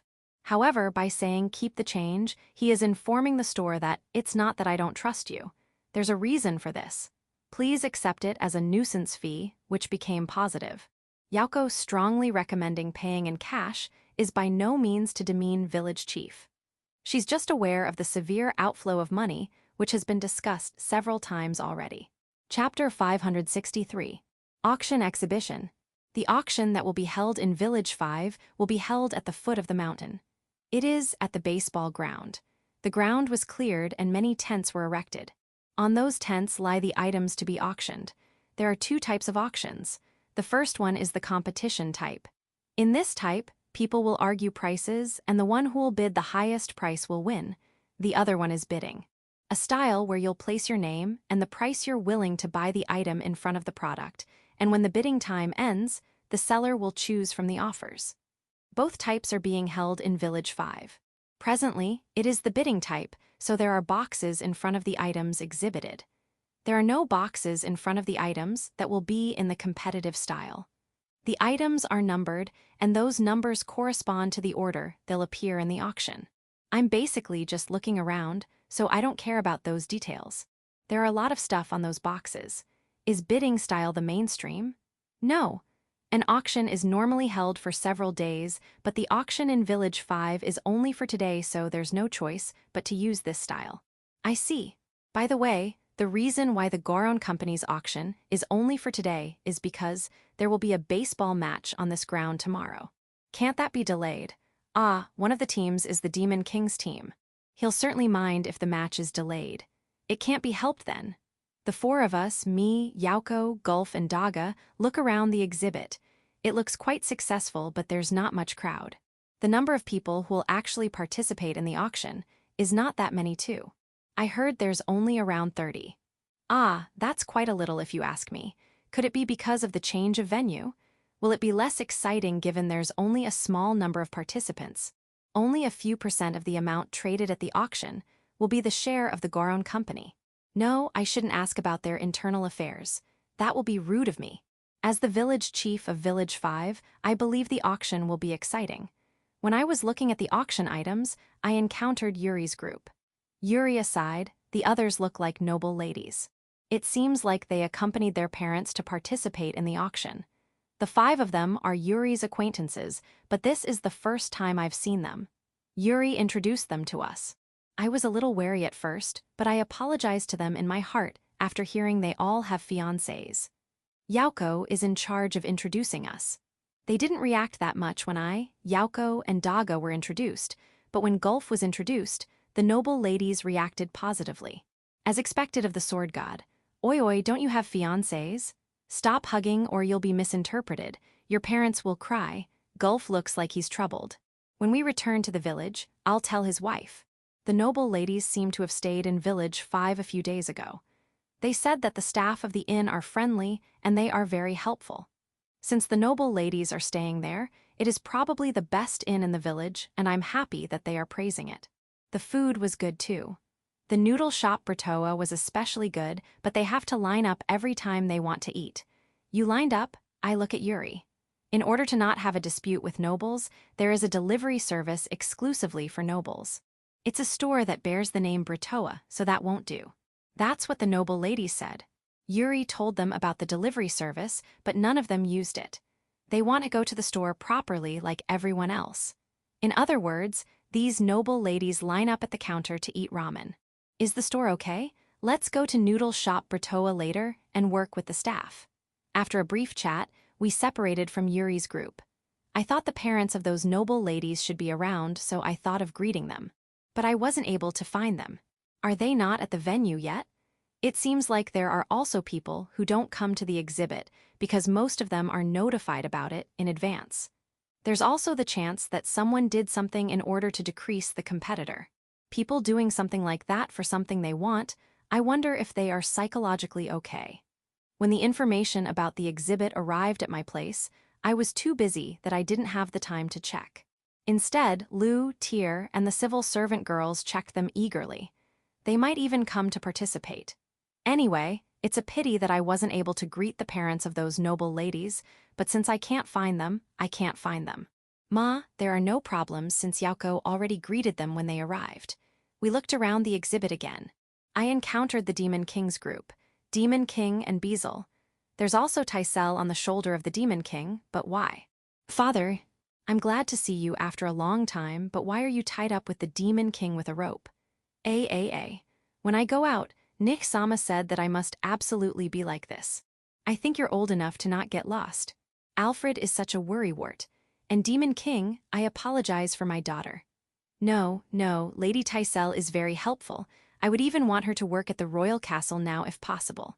There is no parent who won't be happy if their children are praised, but you don't have to flatter me that much. My cheek is too loose now. The Demon King seems to be scouting here for tomorrow's match, but since he has already come here, he'll also participate in the auction. It seems like he's also attracted to some items. Just say them, I'll leave them to you. No, I'm sure Village Chief would want that item too. The Demon King said that, but which item is it? Is it related to farming? Well, for fun, it's item number 70. The auction kept the items that are expected to be expensive hidden. There are 100 auction items, so number 70 is in the second half. I should expect it to be expensive. What should I do if I want it? Let's prepare for that moment. Until the auction begins, I look around with the Demon King and the others. However, what I'm looking at is not the auction items. My cute little Tysel. Tihahe. Chapter 564. Auction 1. The auction will be held in a tent a little wider than the baseball infield. An invitation is required to enter the tent and participate in the auction. Gulf gave my invitation to the receptionist. The Demon King also hands out his invitation the same way. A card with a number will be given to the participant after handing out his invitation. It is necessary to enter and exit the tent, but they don't have any measure against Beezle's teleportation. However, using magic in a place like this is against etiquette. I see, but this is a tent. Isn't it easy to get in and out whenever you want? Chairs and tables were placed in the tent. It's like they are set up in groups. When I was wondering where to sit, I was guided by a maid-san. I was sent to the largest place, the center. I thought I should be in a different place, but it seems like I'm grouped with the Demon King. I have no problem with that. I'll be with Tysel after all. On the table, 2 cards with numbers are placed. They are the same as mine and the Demon King's. When participating in the auction, it seems like I only need to raise this number. When I was about to take it, Daga took it. It looks like servants are the ones that should handle things like raising numbers. Or so I thought because the Demon King is holding his own number. Is it because of Beezle? If he has it, Beezle can't compete with him. Beezle asked the maid-san, who guided us here, for a card for himself. It looks like Beezle will be able to freely participate. I proposed something. The Demon King's card will be held by Gulf. Daga will hold Beezle's. And my card will be Tysel's? Yaoko seems dissatisfied. She wants a role too. I'll be asking you for advice. Honestly speaking, I don't know how much is the good or bad price or even the market price of the auction items. There is only one rule at the auction. If you successfully bid, you must pay within 30 days. That's all. If this is not observed, the deposit to the organizer of the auction will be forfeited. Deposit? There's a deposit, 30 silver coins. People with a certain degree of position are exempted from depositing. I obviously know why the Demon King and Beezle are exempted, but why am I exempted? Well, this auction is organized by the Goron company, so I think it's because of that. After making a successful bid, I'll make sure to pay properly. By the way, it is safe to pay with goods, but bargaining after a successful bid seems to be a violation of etiquette. Let's keep that in mind. The other participants arrived and the auction began. First, music is played. Then, according to the music, a stage was set up in an open space. It looks like it's a safety measure in case there are suspicious individuals planning something in advance. When the music stops, Michael-san appears. He said his greeting speech. Since the participants are nobles and there's even the Demon King, his greeting is pretty polite. I study that greeting too. This time, we will all compete from exhibition item number 1 to 100. There are missing numbers which are number 11, 24, and 52. Missing number means cancelled because of certain circumstances. One of the many reasons is being damaged when transporting to the auction venue. I heard a moan from somewhere. He might be targeting those missing items. We will start from number 1. The secret items are the multiple of 10 items from 10 to 90. Secret items are those items whose details are not disclosed. If you put something like that in between, it will definitely attract attention. But don't all auctions have something like that? Well, since it was being done for a long time, it should be effective. By the way, when I was looking around at the exhibit, the number told by the Demon King is number 70. Only the organizer and the seller know what the secret items are, so is it Demon King or Beazle who's selling them? Doesn't look like them. They are probably acquaintances of the person who's selling it here. That must be it. Lastly, Michael-san cough, it should be the closing of his speech. Do you have money? I was stunned, but the Demon King and the crowd responded with a loud cheer. Michael-san continues. Here is what you want. Ew. Do you really want to get it? Ooh. If someone gets in your way, hit him with your bag full of money. Ooh. The auction starts now. Ooh. This is a bit different from the auction I have in mind. Auction item number 1. Mined at Mount Gragrant Star Gem. There's 1 bottle of it. The price starts at 10 silver coins. After promoting the item, the auctioneer rings the bell and the auction begins. 50 silver coins. The price was raised to that, but no one competed. The auctioneer rang the bell and the auction for item number 1 ended. I want to hit it using that mallet too. I'll ask Michael-san later. Auction item number 2. Mined at Mount Gragrant Star Gem. There's 1 bottle of it. The price starts at 10 silver coins. That's the same thing. If you put them all together as 1 item, there's a possibility that it would be too expensive that no buyer will bid. To make sure that won't happen, it will be divided into small parts. Yaoko taught me, I see. 50 silver coins. Auction item number 3. Mined at Mount Gragrant Star Gem. There's 1 bottle of it. The price starts at 10 silver coins. 12 silver coins. 13 silver coins. 20 silver coins. 23 silver coins. 30 silver coins. 35 silver coins. Unlike the previous 2, some people are actually bidding. However, it seems like those who bid in the first 2 did not participate. Why? This time, it was Beazle who taught me. The first and second bidding winner is a person from a major magic tool workshop. It would be foolish to compete with someone with such financial strength. Because of that, everyone will just let them bid on the first 2 in order to save time. I think he also met others in advance so that he'll no longer bid in that item after the first 2. There's even an advance meeting. Good grief, however, buying things unreasonably cheap will buy grudge too. It seems like it is related to bidding etiquette. The third was settled with 130 silver coins. I thought it would take time, but the auction proceeded at a good pace. Because there's a meeting, there's almost no competition. This is a bit disappointing. So this is the reason why there are secret items. The bidding is moderately competitive and lively during the bidding of secret items. However, everything comes to an end when Gulf raises the Demon King's card. Don't they think that they have the ability to compete with the Demon King financially? That's probably the reason why the Demon King refrained from participating, or rather, declared the number of items he'll buy. 3 items. So when the Demon King made a successful bid for auction item 65, he made Gulf hold the card upside down. It seems like the way to tell everyone that he'll no longer participate. A feeling of relief flowed through the tent. Does this mean that I can get the secret item? Or is it for Beazle? That might be the case. Father, I want to raise the card too. Right, it's about time for the number 70 that the Demon King was saying. Taisel, get ready. Okay, can I tell the bid too? You have to say it loud. I'll do my best. Phew. So cute, I'm admiring her too much. Number 70 is. Next is a secret item. Item number 70. Farming Diary. It is a 700-year-old item, and it was discovered in a storehouse of a certain noble. The author is Raget Muslin. He is a famous agricultural researcher. Though clumsy, his days while researching the field are written in detail. Though it is a research material on crops, it is an enjoyable read. There are some scratches and dirt, but there's no missing part that can't be read. There are no missing pages, but on the back cover, there is something written which was written years later. That something doesn't seem to be an existing character, so we couldn't decipher it. There is also a possibility that they are only graffiti. The starting price is 10 silver coins. I see, a research material about crops. I certainly want it, but I'm anxious about what's written on the back cover. In this book, the stash of seeds location is written. I was able to read it. Seeds, what kind of seeds? It got my curiosity. Since I'm curious, I have no choice but to bid. 13 silver coins. 15 silver coins.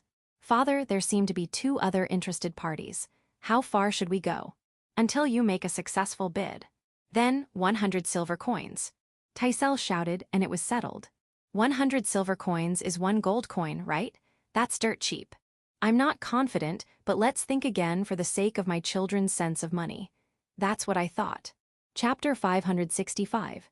Auction 2. The auction is still ongoing, but I'm discussing parenting with Yaoko, Gulf, Daga, Demon King, and Beezle. After all, labor is the best way to learn the value of money. If you work and earn by yourself, I think you'll truly know the value of money.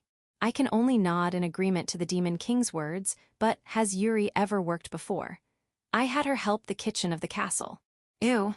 I would be deeply impressed if only Beezle did not add that it was only for half a day. Even if it's half a day, labor is labor. Labor for compensation. These are the key words. Indeed. Thinking about it, I never give any cash to the children of the village. Didn't I?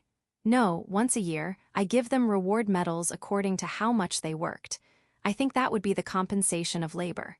Now the next secret item. Auction item number 90.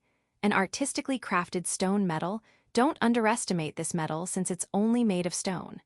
This material is made from the white stone of death, which can only be found in the forest of death. Why would someone process this rare stone of death into a medal? And it is so artistic. Carved on one side is a big tree. It is a luscious big tree. Carved on the other side is the farming god.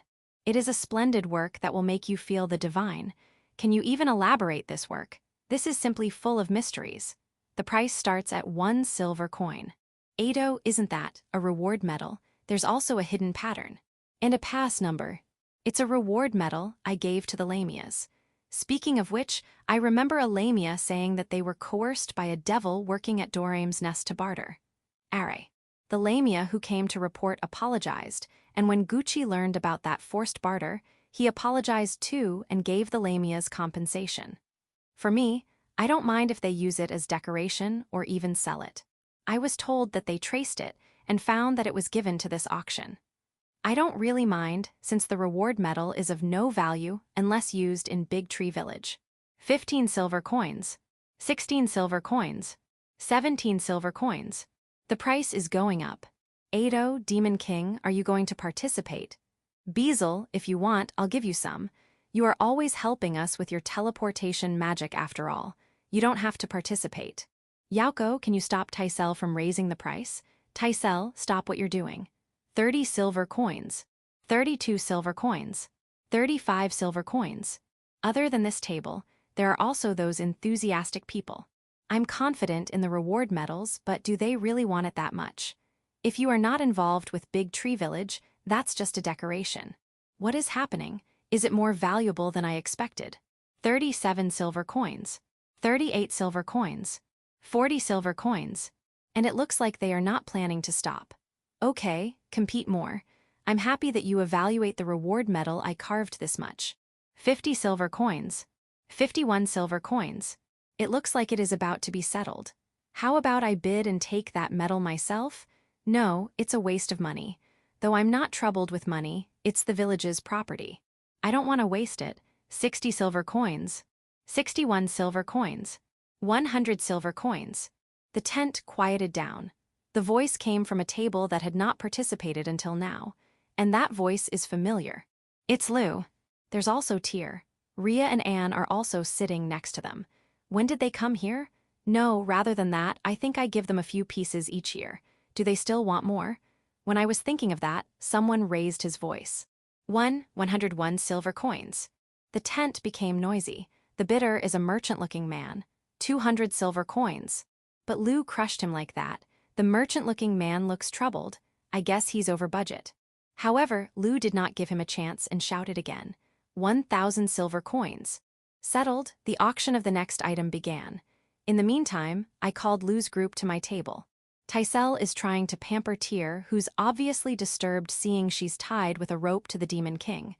That rope is not something I ordered. It was Alfred. Rather than that, do we really need to win that medal? I want to make its value known outside. Which means the basis of its value now will be how much it was auctioned, however. Isn't that too high? A reward medal is equal to 1,000 silver coins or 10 pieces of gold coins. Easy to understand, right? But I can make that any time I want. Moreover, I can make more than 100 pieces a day. Its value will collapse. Mama, let's check the next items. Okay, auction item number 95. Snake wine, as the name suggests, it's an alcohol made from snake blood, and it's not your everyday snake. This large barrel was made from a 5-meter class bloody viper. Genuine bloody viper. Here is the appraisal result. The elder dwarf who brewed this said that it tastes good. There is also an effect in drinking this snake wine, and it's amazing. By the way, if you remove the blood of that 5-meter class bloody viper and sell it, you'll earn at least 50 gold coins. That's how much the Goron company will buy it. Please don't hesitate to sell if you have any, excuse me. Price will start at 50 gold coins. No one bids, it's a good wine though. The last item. Secret item number 100. Complete bones of a grappler bear. You heard it right. They are grappler bear bones. Complete, intact. There's also its magic stone. According to the appraiser, they are genuine. Price starts at 200 gold coins. No one bids. It can't be helped. It's just a heap of bones. In the end, no one bids for our items. It's embarrassing. Auction items number 95 to 100 came from us. I did something bad to Michael-san. I'll give him the bones of the grappler bear as an apology. Even with the magic stone alone, I'm sure he did not lose. Now that I mentioned magic stone, I feel like there were many magic stones among the auction items. That's because the monopoly of the Dalon company is gone. Lou taught me. Until now, trading of magic stones in the Demon King's kingdom was monopolized by the Dalon company. Now those who are hoarding magic stones started to let go of them. I see. The Demon King and Tysel are grinning, but are you related to that? I did not say anything. It was the Dalon company who volunteered to do it. Right, it's really surprising. They're acting. Michael-san appeared on the stage again and declared the end of the auction. It's quieter compared to when it began. At the same time, the other participants came to Michael-san. Is there any trouble? This is something you'll often see at the end of an auction. It will be about the purchase and sales negotiations of items that were not successfully bid.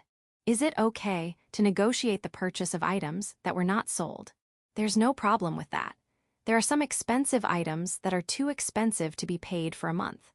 The items will be traded at or above the initial amount, offered with the conditions of extending the payment period depending on the result of the negotiation. I see. In other words, there's still a possibility of our auction items being sold. That means I can't give the bones of the grappler bear as a gift yet. Sorry. Chapter 566. Return from auction. I thought that when the auction was over, everything would be dissolved, but it still took some time because there are still procedures to do for successful bidders. Though I said procedure, it's just signing a piece of parchment. Even if you successfully bid on an item, you'll only be able to get it after you fully paid for it. Michael-san told me that he has something to consult about, so I think I'll have to go to Village 5 again tomorrow. As for the Demon King, he pays on the spot and receives his items. When we left the tent, it's already midnight. However, since torches are lit in various places, it's still bright. Though compared to the lights from the Nunio-Daphnes, the fluctuation and smoke from torches are worrisome. The consumption, too. A considerable amount of torches are being used throughout Village 5. A terrible amount. If we don't think of something, the nearby mountains will be all trimmed out. We are also importing wood from Shashado, but that would only mean that it will be mountains from another place that will be trimmed out. By the way, in the royal capital, not many torches are used. There were street lights.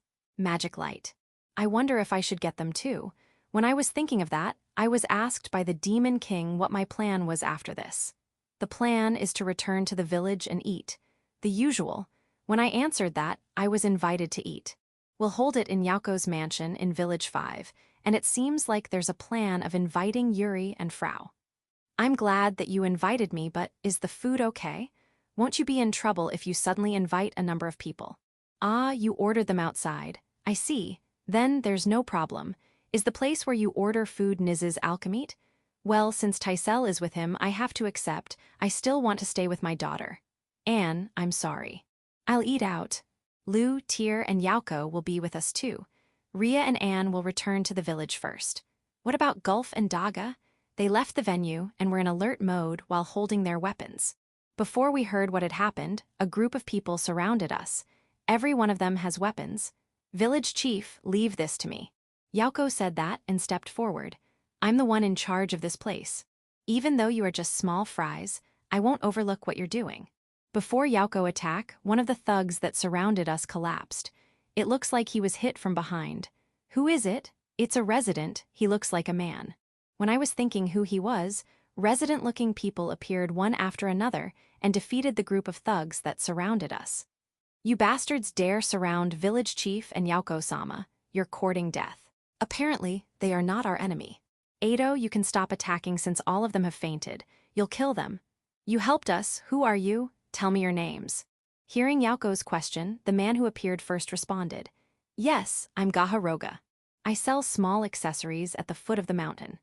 I saw that village chief and Yaoko-sama were surrounded, so we judged that they were enemies and attacked them. I see. Good job. I'll give you reward later. Thank you. However, as residents of Village 5, we just did what we had to do. We don't need reward. I see. Then, rather than reward, I'll give you some tips. Here are 100 meal tickets for Noodle Shop Britoa.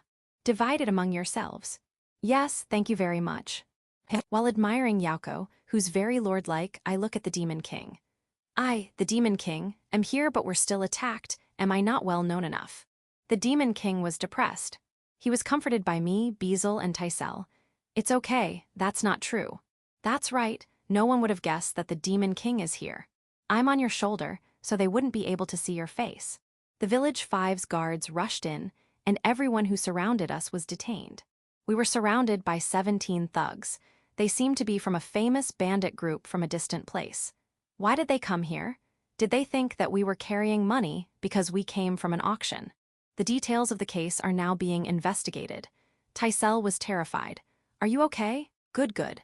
However, what are these bandits thinking? In addition to the Demon King and Yaoko, they dare attack Lu, Tyr, Anne, Gulf, and Daga. Anyway, we may have to examine them firmly. They might have companions around. It is a problem if these kinds of bandits invade the city, but there's no way to know them beforehand since they were not from this area. I have to think of ways to get information from bandits from distant places. I leave the rest to the guards, and we head to Yaoko's mansion. We could have teleported using Bezel's magic, but we are moving on foot as much as possible when in the village. Perhaps because of the incident earlier, Gulf and Daga are on high alert, but more than that, the vigilance of the residents of the city is strong. It's okay even if you don't guard that tight. I feel happy about it. And Demon King. Even if no one recognizes you, you're still the Demon King.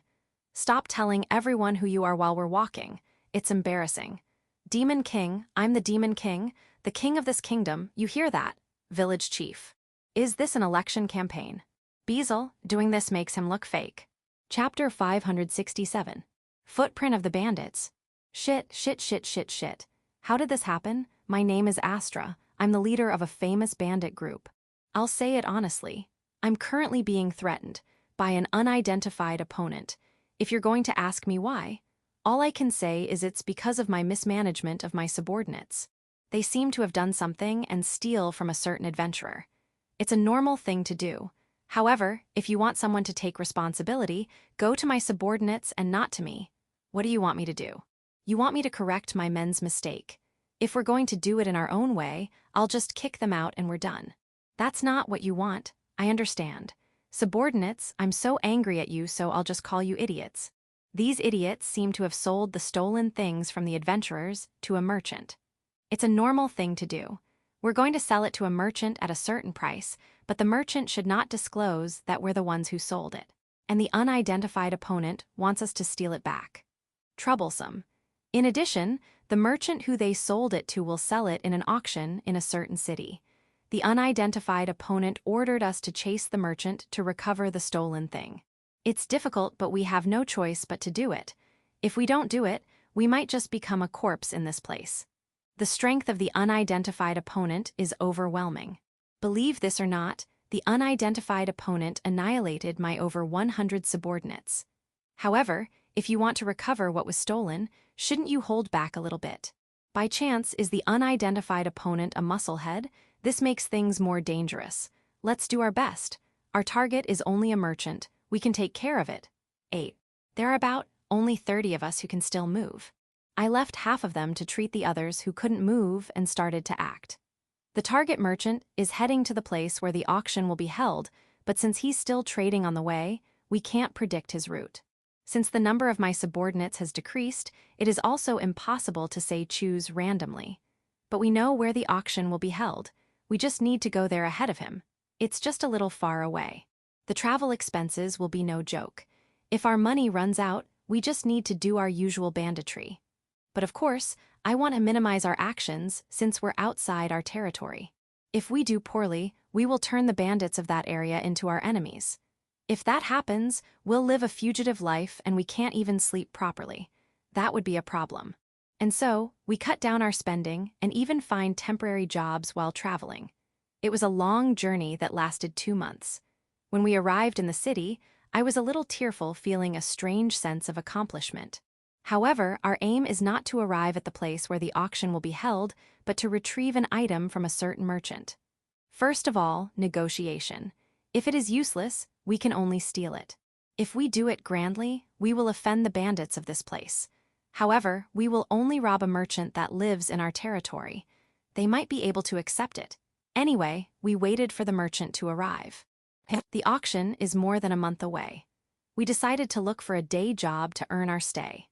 When we got used to the city, we got acquainted with laborers while doing our preliminary inspection of the auction venue and thinking about how we're going to steal it. But a shocking news came in. The auction will be held in another city. All the preparations we've done so far have been wasted, and my vision even darkened, but I regained my calm immediately. If you're working as a bandit, it is normal for targets to act unexpectedly. I shouldn't panic. Calm down and deal with it. I should be able to come up with something, and I did. After listening to the detailed story, the new auction venue is Village 5. It's just a day away from Shashato City. It's nearby, so there shouldn't be any problem. However, there's also a change in the auction schedule. The event will be held next week. That's too short. No, if we move now, we might be able to do something. I thought the auction is still far ahead, so I still have to work on my job for some time. Even if I'm a bandit, I still keep my promises. Let's be honest, it's because we don't have money, so we can't move. Damn it, who made the food at Marla so delicious? Me and my men can't stop eating. We can't even save money. Let's continue eating. Today is our last day at Marla. We managed to arrive at Village 5 on the day of the auction. The screening to enter the city is unexpectedly strict. Not just our obvious weapons, even our hidden weapons were found and confiscated. What's going on? Ma, I don't really care because I don't need hidden weapons this time. Rather than that, the auction venue is very obvious, thank goodness. However, we can't approach it carelessly. First of all, information gathering. Ramen Street. Ma, eating is important. I was surprised to see noble ladies on a seat nearby, but I concentrated on eating. I have to use chopsticks after all. But this is no problem for us who were trained at Marla. You have to eat there using chopsticks too, unless you're eating curry which you have to eat with a spoon. A noble lady is teaching the other noble ladies how to use chopsticks. Don't overdo it. You can try eating it using a fork. I enjoyed ramen. It's delicious. I would like to convince myself that it was already too late even before we came here, and not because we took our time eating ramen. We managed to contact our target merchant. It is no longer possible to recover the target item by using negotiations. It's because the merchant already sent the item to the auction, so it is no longer with him. Damn it. If we manage to get that item by bidding, there shouldn't be a problem in getting it back, but if it falls into another rich person's hand, it will be impossible to get it. It can't be helped. I threatened the merchant and instructed him to buy the thing back by using his own money. The merchant knew me, so he nodded obediently. What a relief. But that's not possible. If the seller can bid on the item, there's a possibility of the seller raising prices. So basically, it is prohibited for sellers to bid on their own items. But there's a way out. Only the seller is prohibited to bid on the item. Because of that, the merchant asked his merchant acquaintance to bid for the item up to the price of a gold coin. However, if the bidder got the item and wasn't able to pay it on time, the credibility of that bidder will fall. During the auction, someone bids for an incredible amount, which is something we can't compete against. Yeah, it can't be helped. We don't want to do this, but we have no choice. The guys guarding the auction are patrolling the venue. We set up a camp at a place where the venue is visible. We'll attack at once, rob, and escape. I wanted to eat ramen again, but it can't be helped. I can't turn that unidentified opponent into an enemy. I'll do my best. And merchant, what kind of guy outbid you? Tell me what he looks like and his clothes. Even if you tell his name, I won't be able to recognize him. It's a group with a girl riding on a man's shoulder. Is he carrying her like that all the time? Every time they move? What a good father and daughter. Ma, good, I'll try not to kill them. However, forgive me for injuring you. We waited a little and found the group with a girl riding a man's shoulder. There are a lot of them, but half of them are women. It's good to go. My subordinates also signaled that there won't be a problem. All right, let's go. I came forward, and we were attacked by the residents. Excuse me, why, we got caught. Chapter 568. Dinner after the auction. Thanks to the Demon King appealing everywhere, we arrived at Yaoko's mansion without problems. Yuri and Frau are already waiting for us. Sorry to have kept you waiting. The noble ladies who were with Yuri earlier are here too. Are they all right? They recognize the Demon King, right? I was a little worried, but it looks like everything's fine. They politely greeted the Demon King and Beezle. Right, they're with Yuri, so there's no way they don't know the Demon King. The Demon King's mood improved. He's obviously pleased. Good. Ria and Anne returned to Big Tree Village as planned.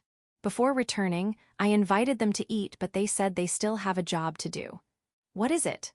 Ma, even if I forcibly stop them like them, I'm also going back to the village after eating. Like the Demon King said, the food was ordered from Niz's alchemy. I imagined a proper long table banquet, but we're going to eat in a Viking style. And to make things orderly, it seems like there's a seating arrangement. This place is Village 5, but this is also part of the Demon King's kingdom. Who's going to sit on the host's seat? What kind of seating arrangement is waiting for us? This seems to be very troublesome. Will there be trouble? If the Demon King sits on the host's seat, I think there won't be a problem. Don't you think setting a seating arrangement is too troublesome? Ma, there might be some rules that I don't know. And it seems like Viking-style banquet will eliminate that. I'm invited to the side. I will not ask for any detail. I'll leave everything to you. I was guided to a round table. My table mates are the Demon King, Yaoko, and Yuri. Originally, it should be Lu and Tyr who will sit with me, but Yaoko is the acting village chief of Village 5, so her social standing is higher than Lu and Tyr in this place. Tysel was freed from being tied up and is being spoiled by Tyr. It seems like she's being freed when she's eating and going to the toilet or bath. That's expected. I asked her a few times already why she's being tied up. She said I should ask Alfred. Got it. I'll write a letter to him. On another table are Lu, Tyr, Tysel, Beezle, and Frau. They are just right next to me so I can talk to them normally. The table for the noble ladies is a little far away. I thought they should be closer, but it seems like they want to enjoy eating comfortably. Gulf and Daga are guarding the room not eating. I think they should eat with us too, but they refused. They stood by the wall of the room watching over the servants. Well, it is certainly a problem if the Demon King is not being guarded. But is the Demon King stronger than Gulf or Daga? He can fight against doors and Juror, so maybe. Isn't the strength of the security target not an issue? Perhaps. Well, don't overdo it. I'll have food prepared for Gulf and Daga near the entrance. Dishes are carried and arranged on a large table. This is a buffet style, but it seems like you can also ask the waiters to bring the food to you. It will be easier to pick them up myself, but I can't do that since no one is standing to pick food for themselves. Ma, let's just enjoy eating without thinking about anything else. I'll leave it to you. That's what the Demon King said, so I imitated him. I see, that's easy, and it's delicious. Alcohol is. Village 5's alcohol. It's because we're in Village 5. Yaoko said so as she poured Village 5's alcohol into my cup. Thanks. Then, let me pour some into the Demon King's cup. Yuri will pour for him. The Demon King is shy. We eat while talking. Difficult topics come up at some points, but I left those to Yaoko. I'm in charge of listening. There's the talk about the grilled whole livestock. It will be shown to the customer first. After that, it will be chopped. It is said that the person with the highest position will be the one who will do it. After that, no matter whether someone gets a small amount or not, no one will complain. However, giving someone bigger meat is also a proof of trust. It looks like you need to have a skill in chopping in order to not dissatisfy anyone. Having a higher position also has its trouble too. Also, I think it's stupid to rebel just because you receive a smaller piece of meat, right? Well, the world is wide. By the way, this happened while we're eating. A lot of people visited. First is Michael-san. He was worried when he heard we were attacked outside the auction venue and apologized. No, there's no need for you to apologize. Michael-san joined the banquet. Taisel talks to him about something. I don't know what they're talking about, but Michael-san looks very serious. Next visitors were the Silver Knight, the Bronze Knight, and the Red Iron Knight. The squire of the Red Iron Knight is with them too, so there are 4 of them. They said that they came here to guard the place, but their real purpose is to meet the Demon King. When I thought that they'll start fighting, they greeted the Demon King with a very disciplined courtesy. I feel like this is the first time I've seen them being knight-like. I was a little moved. And the Demon King also greeted them in a not pompous manner. The 4 of them were impressed with the Demon King. Since you're already impressed, go and guard this place. By the way, those 4. I heard that they'll be playing baseball tomorrow for the Village 5's team. They said they will torment the Demon King's team. The next visitor is the captain of the guards. He's here to report to Yaoko and not for the Demon King. According to him, though he did not participate in the ambush, there's a merchant who instigated those ambushers to attack the Demon King. That merchant is already under house arrest, so he came here to ask what to do.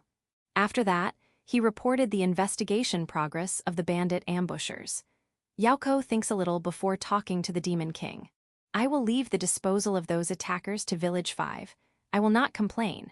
That doesn't sound like a consultation. Also, Demon King, can't you just say I'll leave it to you? It is customary for the organization that captured the person to dispose of it. There are many exceptions, though. Yaoko gave some instructions, and the guard's captain left. After that, I heard that a group of visitors will come. It looks like they are the parents of the noble ladies. We have been notified in advance that they'll be coming while we're eating. Okay. And the parents of the noble ladies arrived. 5 of them. There is 1 viscount and 4 barons. They are courteous, but aren't you greeting the wrong person? Why are you greeting Yuri and Yaoko and not the Demon King? And Yaoko, don't introduce me after receiving their greetings. It can't be helped. I'll greet them as the village chief of Village 5. I also introduced my seatmate, the Demon King. They didn't know he's the Demon King. They were very surprised. Their only goal in going here is to greet Yuri and Yaoko. They heard that the Demon King was invited, but they never thought that the Demon King would really come because this banquet is in the name of Yuri. I see. Well, Demon King, it's okay. Apparently, they are nobles who rarely visit the royal capital. It can't be helped if they don't recognize you. When he was inaugurated as the Demon King, every noble family was gathered so they should know your face. So why didn't they recognize you? They said that they can only look at him at a distance. Yuri, cheer up the Demon King instead of enjoying your food. Beezle, help. There were some incidents, but the banquet continued, and it is now time for dessert. Garnished watermelon, melon, and pineapple are in a fruit bowl. This would probably become parfait if I put ice on it. When they carried them on the table, the last visitors came. It was Gucci, Dorim's butler, with a tied-up devil dressed as a maid with a troubled expression. Chapter 569. Prada. My name is Prada. I'm a devil that has lived for a long time. I've been rampaging in the past, but I've quieted down lately. That's because our boss became a dragon's follower. We're working for dragons now. I don't want to be a dragon's enemy after all. Don't get me wrong. I won't lose to a dragon. I can blow one up any time I want. The dragons I don't want to offend are the ancient dragons. Those guys are cheat existence. I don't even dare challenge one. Our boss challenged one. I admire him. But I won't follow his footsteps. Now, I have two colleagues or perhaps old friends. They are called Bulga and Stefano. They are devils like me, and as for their strength, as strong as me. Maybe. No, they might be a bit stronger, but I can win if I can plan the battle in advance, so it's okay.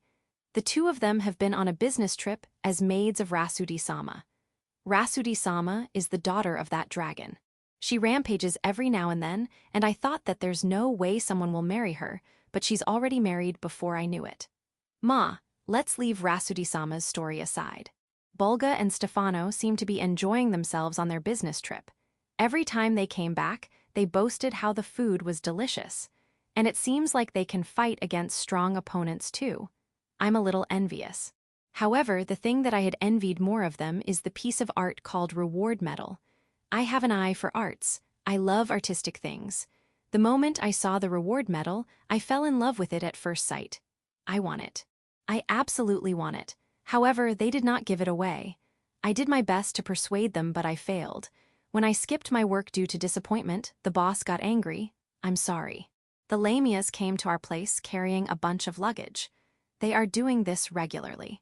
We take the luggage from the Lamias and bring it to an inn located a little far away from where we are working. It is basically just handing over the goods to the merchant who'll come to the inn. It's troublesome, but not a hard job. Just a regular thing. Or so I thought until I saw that thing on the luggage carrier, that Lamia's necklace is something I know. The necklace isn't anything notable. However, there's a reward medal fitted in the center of the necklace. I did my best. I sticked up to her. I negotiated persistently. Because of that, I managed to get the reward medal on the necklace in exchange for most of my collection. I get what I want. I'm that kind of woman. I looked at the reward medal with a smile, and when I skipped my work for 3 days, I was beaten by the boss. It hurts. The boss found out that I had a reward medal and came to investigate how I managed to get one.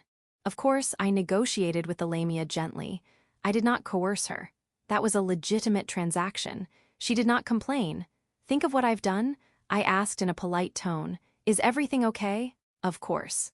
It is forbidden to let the reward medal reach the outside world. That's natural.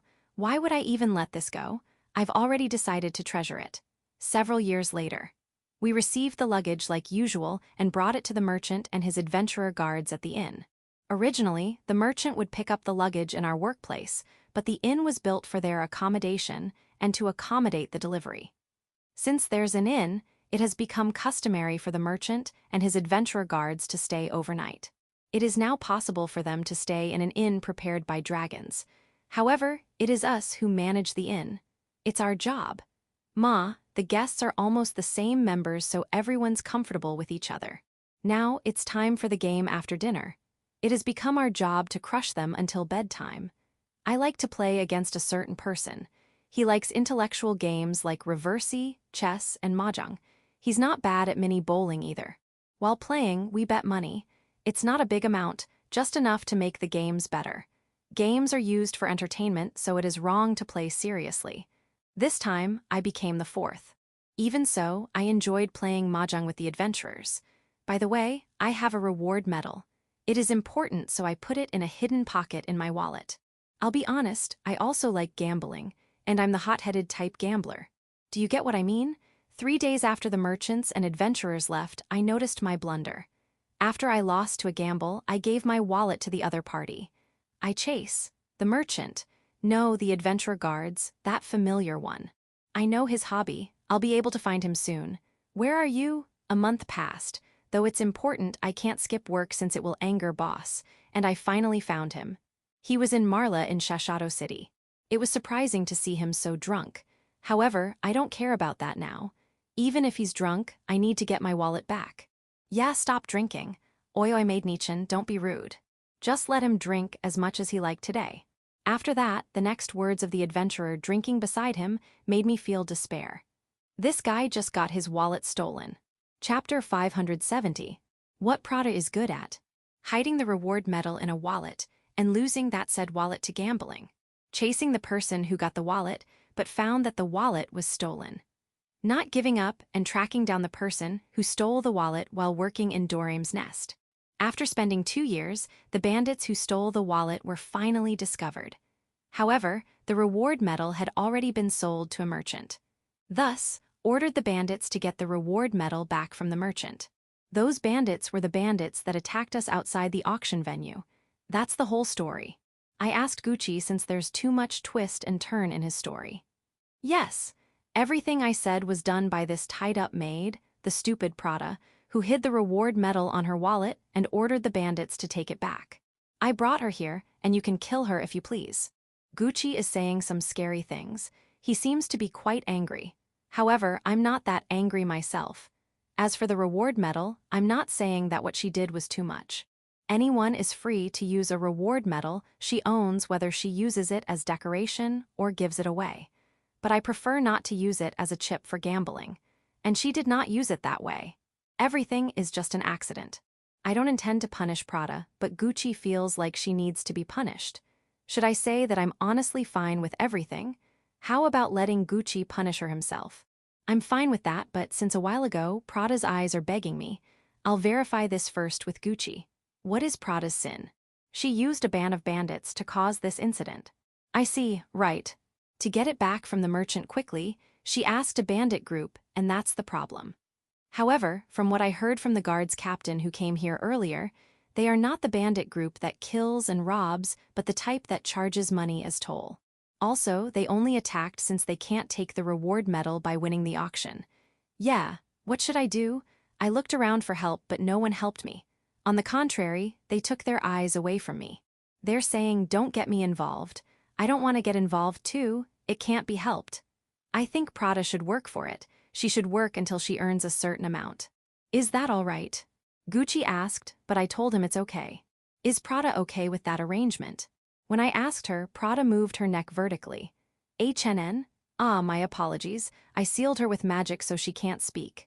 When Gucci snaps his finger, the magic is removed and Prada says her thanks.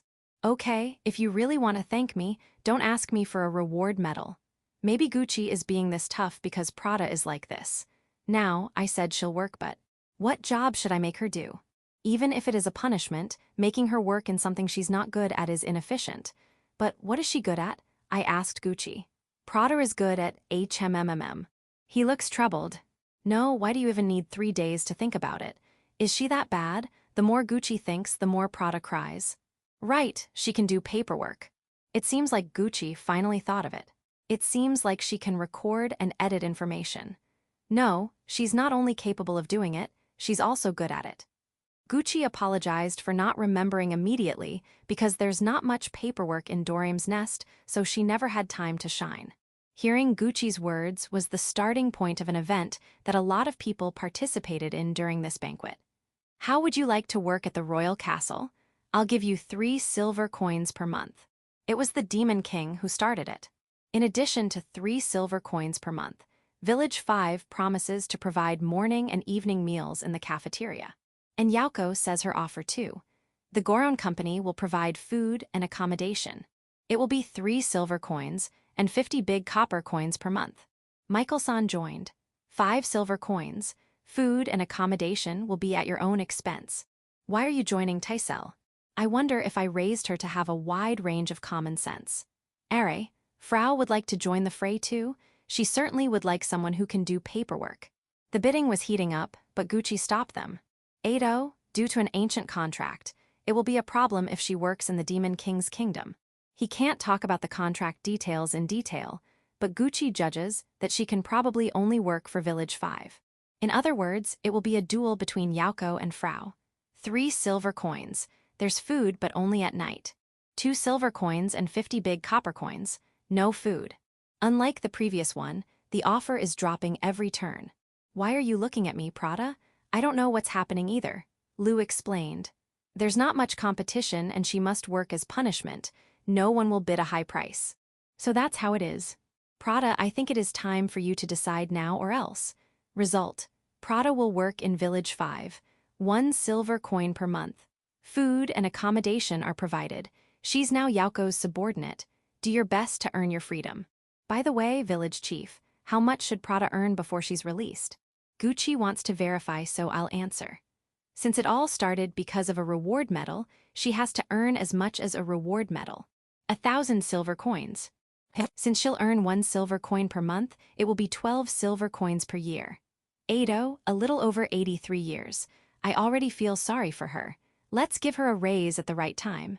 Ma, let's watch her work first. While thinking of that, I enjoyed eating and drinking. Ancient Devil Prada, alias Art Collecting Devil. It's easy to snatch art from her. You only need to ask her for gambling. She likes gambling, but she's very weak at it. However, you should never get your guard down just because you won. If she really likes that artwork, she'll do everything possible to get it back. She's very dangerous. So, what can you do? You can only give that art up. That means it is something that can't be taken from her. She's a knowledgeable one. After winning a gamble, she will happily provide you knowledge if you ask for it instead of art. Some people call her Gold Coin Devil because she has an astounding knowledge about money. Great Devil Encyclopedia. Chapter 571. Watching baseball. At the end of the banquet, the noble ladies and their parents said goodbye to the 4, the Demon King, Bezel, Yuri, and Frau, before leaving. Me too. I'm only one of the guests, so you don't need to politely say goodbye to me. Also, don't say goodbye to me longer than the Demon King. Since they said goodbye to me politely, I also participated in seeing them off. Then I noticed. Before I knew it, the high elves, including Rhea, were guarding the area around Yaoko's mansion. Was this the errand in the village that you're talking about earlier? The thing earlier is just an attempt, and there's no one will be attacked again. Also, aren't you too aggressive on top of being fully armed? Can't you take it easy? But still, thank you for your hard work. As soon as I went through the teleportation gate to return to Big Tree Village, Kuro and the others welcomed me. They must have heard from Rhea and Anne that we were attacked. Have we worried you? Sorry. Arako, were you worried too? Thanks. The spiderlings too, but what's with your aggressive atmosphere? Also, don't use the teleportation gate without permission. Fuda on the other side will be surprised.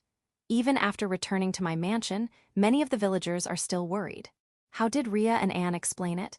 They didn't exaggerate too much, right? Are Rhea and Anne very angry earlier? Gucci, who came to Big Tree Village with me, answered my question. Village Chief was ambushed. The attackers were captured, but we have to strengthen Village Chief's security until we know what's happening. All high elves, prepared for battle and head to Village 5. That's what Rhea said when she returned to my mansion. Then, she left the explanation to the panicking Kuro and Zabuton to Anne and headed to Village 5. Anne explains the situation to Kuro and Zabuton in detail. After that, she went to Dorame, who was playing with Rananen in Big Tree Village, and asked him to confirm if the reward medal that should have been in his nest is still there.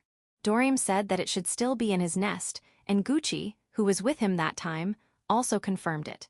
However, they both have bad premonitions, so Dorame ordered Gucci to check if Prada's reward medal was still with her. There, he discovered what Prada had done. Gucci captured Prada and came to Village 5. By the way, Dorame seems to have suppressed the Kuros and the Spiderlings who want to charge to Village 5 using the teleportation gate. I'm sorry, and it was good that you have brought Prada to Village 5. If you took her here, things would have become troublesome. That's nice, right, Yaoko? Yaoko's tail is down. What's wrong? Yaoko is looking at Zabuton. Do you want to speak with Yaoko? I don't mind, but Yaoko did not do anything wrong. The acting village chief of Village 5 is Yaoko. You're right, but I did my best to help Yaoko explain her part. The next day, I came to Village 5 again. I have to talk to Michael-san, but he's not ready yet, so I'm currently sitting in the stadium and watching baseball. It's a match between the Fierce Tiger Demon King Army and the Village 5 Iron Bull Army. Currently, the score is 8-8, and they're in the 7th inning. The match between the two teams is a proper baseball game. I was a little impressed. The offense of the Fierce Tiger Demon King Army is a big success, centering on the 3rd batter Ojas, 4th batter Hayfricta, and 5th batter Kihatroy. Their middle-aged man catcher in defense has also wide control over the pitched ball.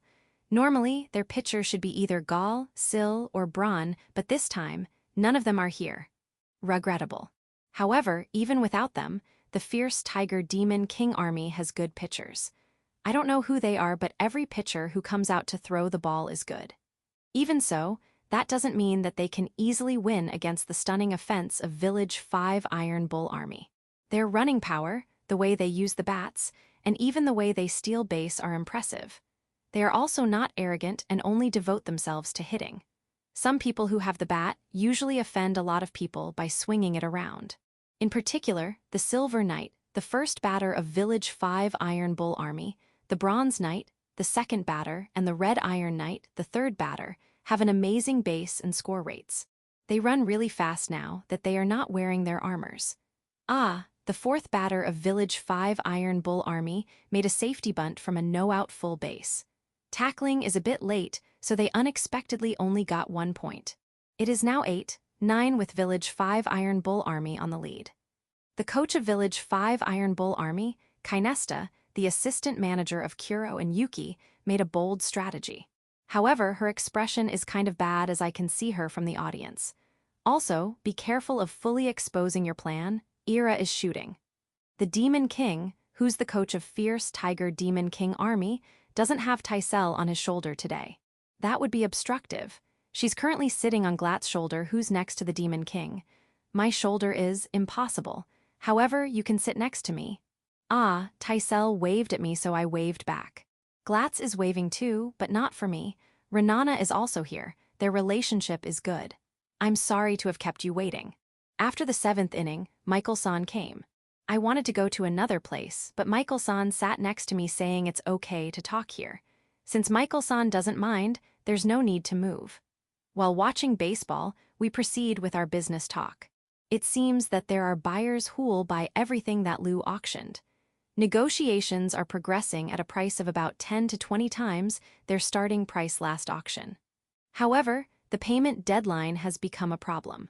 If it's cash, they want us to wait until this much. If it's in kind, they'll prepare the items written. What are those? I don't really need cash, so I left it to Michael-san. Thank you very much for your trust. I apologize for pushing all the trouble to you. I don't mind if you take more commission. Thank you. When I thanked Michael-san, the baseball match was over. The score is 11-10 with the Fierce Tiger Demon King Army as the winner. Well, Village 5 Iron Bull Army almost got it. Both baseball teams did not disband. After getting out of the ground, they will go to a banquet called Exchange Meeting. I want to participate, but I'm just an audience. I won't disturb them. Michael-san and I go to the Goron Company building in Village 5 together. I found Prada in that building. It seems like she's been doing paperwork since yesterday. You're pointing out the inadequacy of the documents and note them to be corrected. I see. You seem to be doing quite an excellent job. Do your best. After greeting Prada, I received the item that I won at the auction from Michael-san. I'm already looking forward to receiving it yesterday, but Michael-san's group seemed busy. Even if it is a little later, I still feel good, but I had to hold back a little since he asked me to watch baseball first. Farming Diary. Is it because it is a parchment that it became this thick? 1 page is so thick. So the number of pages isn't that much, only 170 pages. There's more than I thought, and a sentence on the back cover. In this book, the stash of seeds location is written. Why did he write it there? For the fun of it. That page is written in 2 types of handwriting styles. If you take out the first word of each line of the pages with that writing style, you can make it into a sentence. You'll know the place with that. That was Prada that's already standing next to me who knows when. 8. Can you read the letters on the back cover? Those are ancient devil letters. I see. By the way, I'm the one who wrote them. What should I do? I feel like I hate Prada little. Zabutin saw Lu. Safe. Zabutin saw Tyr. Safe. Zabutin saw Yaoko. Out, we need to talk, let's go to the dungeon. Chapter 572. Stash of Seeds. It seems like there's a little paperwork in Doraem's nest, because both the dragon, who's the master, and the devils, who are the butlers and maids, are smart. Them being smart not only means they are intelligent, they have great memory too. They can do most things in their head, so there's not much need to write down something. I see. Prada is also considered as Doraem's nest's employee. She should be smart. No, I don't doubt you, I was just surprised. I'm not lying. Yeah, I understand. Once upon a time, Prada read the farming diary and found out its hidden content. Because of that, she left that sentence on the back cover. And that's it. In this book, the Stash of Seeds location is written. I'm curious about what Prada had in mind at that time. Are you sure you're not the author of this farming diary? Ah, you would have written, I hid the seed at? Thinking about it, she's right. There seems to be an original sentence written on the back cover. However, the location where it was written was bad, so it was rubbed and rubbed until it was erased. Prada rewrote it. The original sentence has completely disappeared, and only the sentence that Prada wrote remains. I see. Was it originally writ in ancient devil language? No, it was written in common language like the whole book. Then, why did you write it in ancient devil language? I was just careless. She's smiling, but I won't be deceived by that. Now, my simple question has been resolved.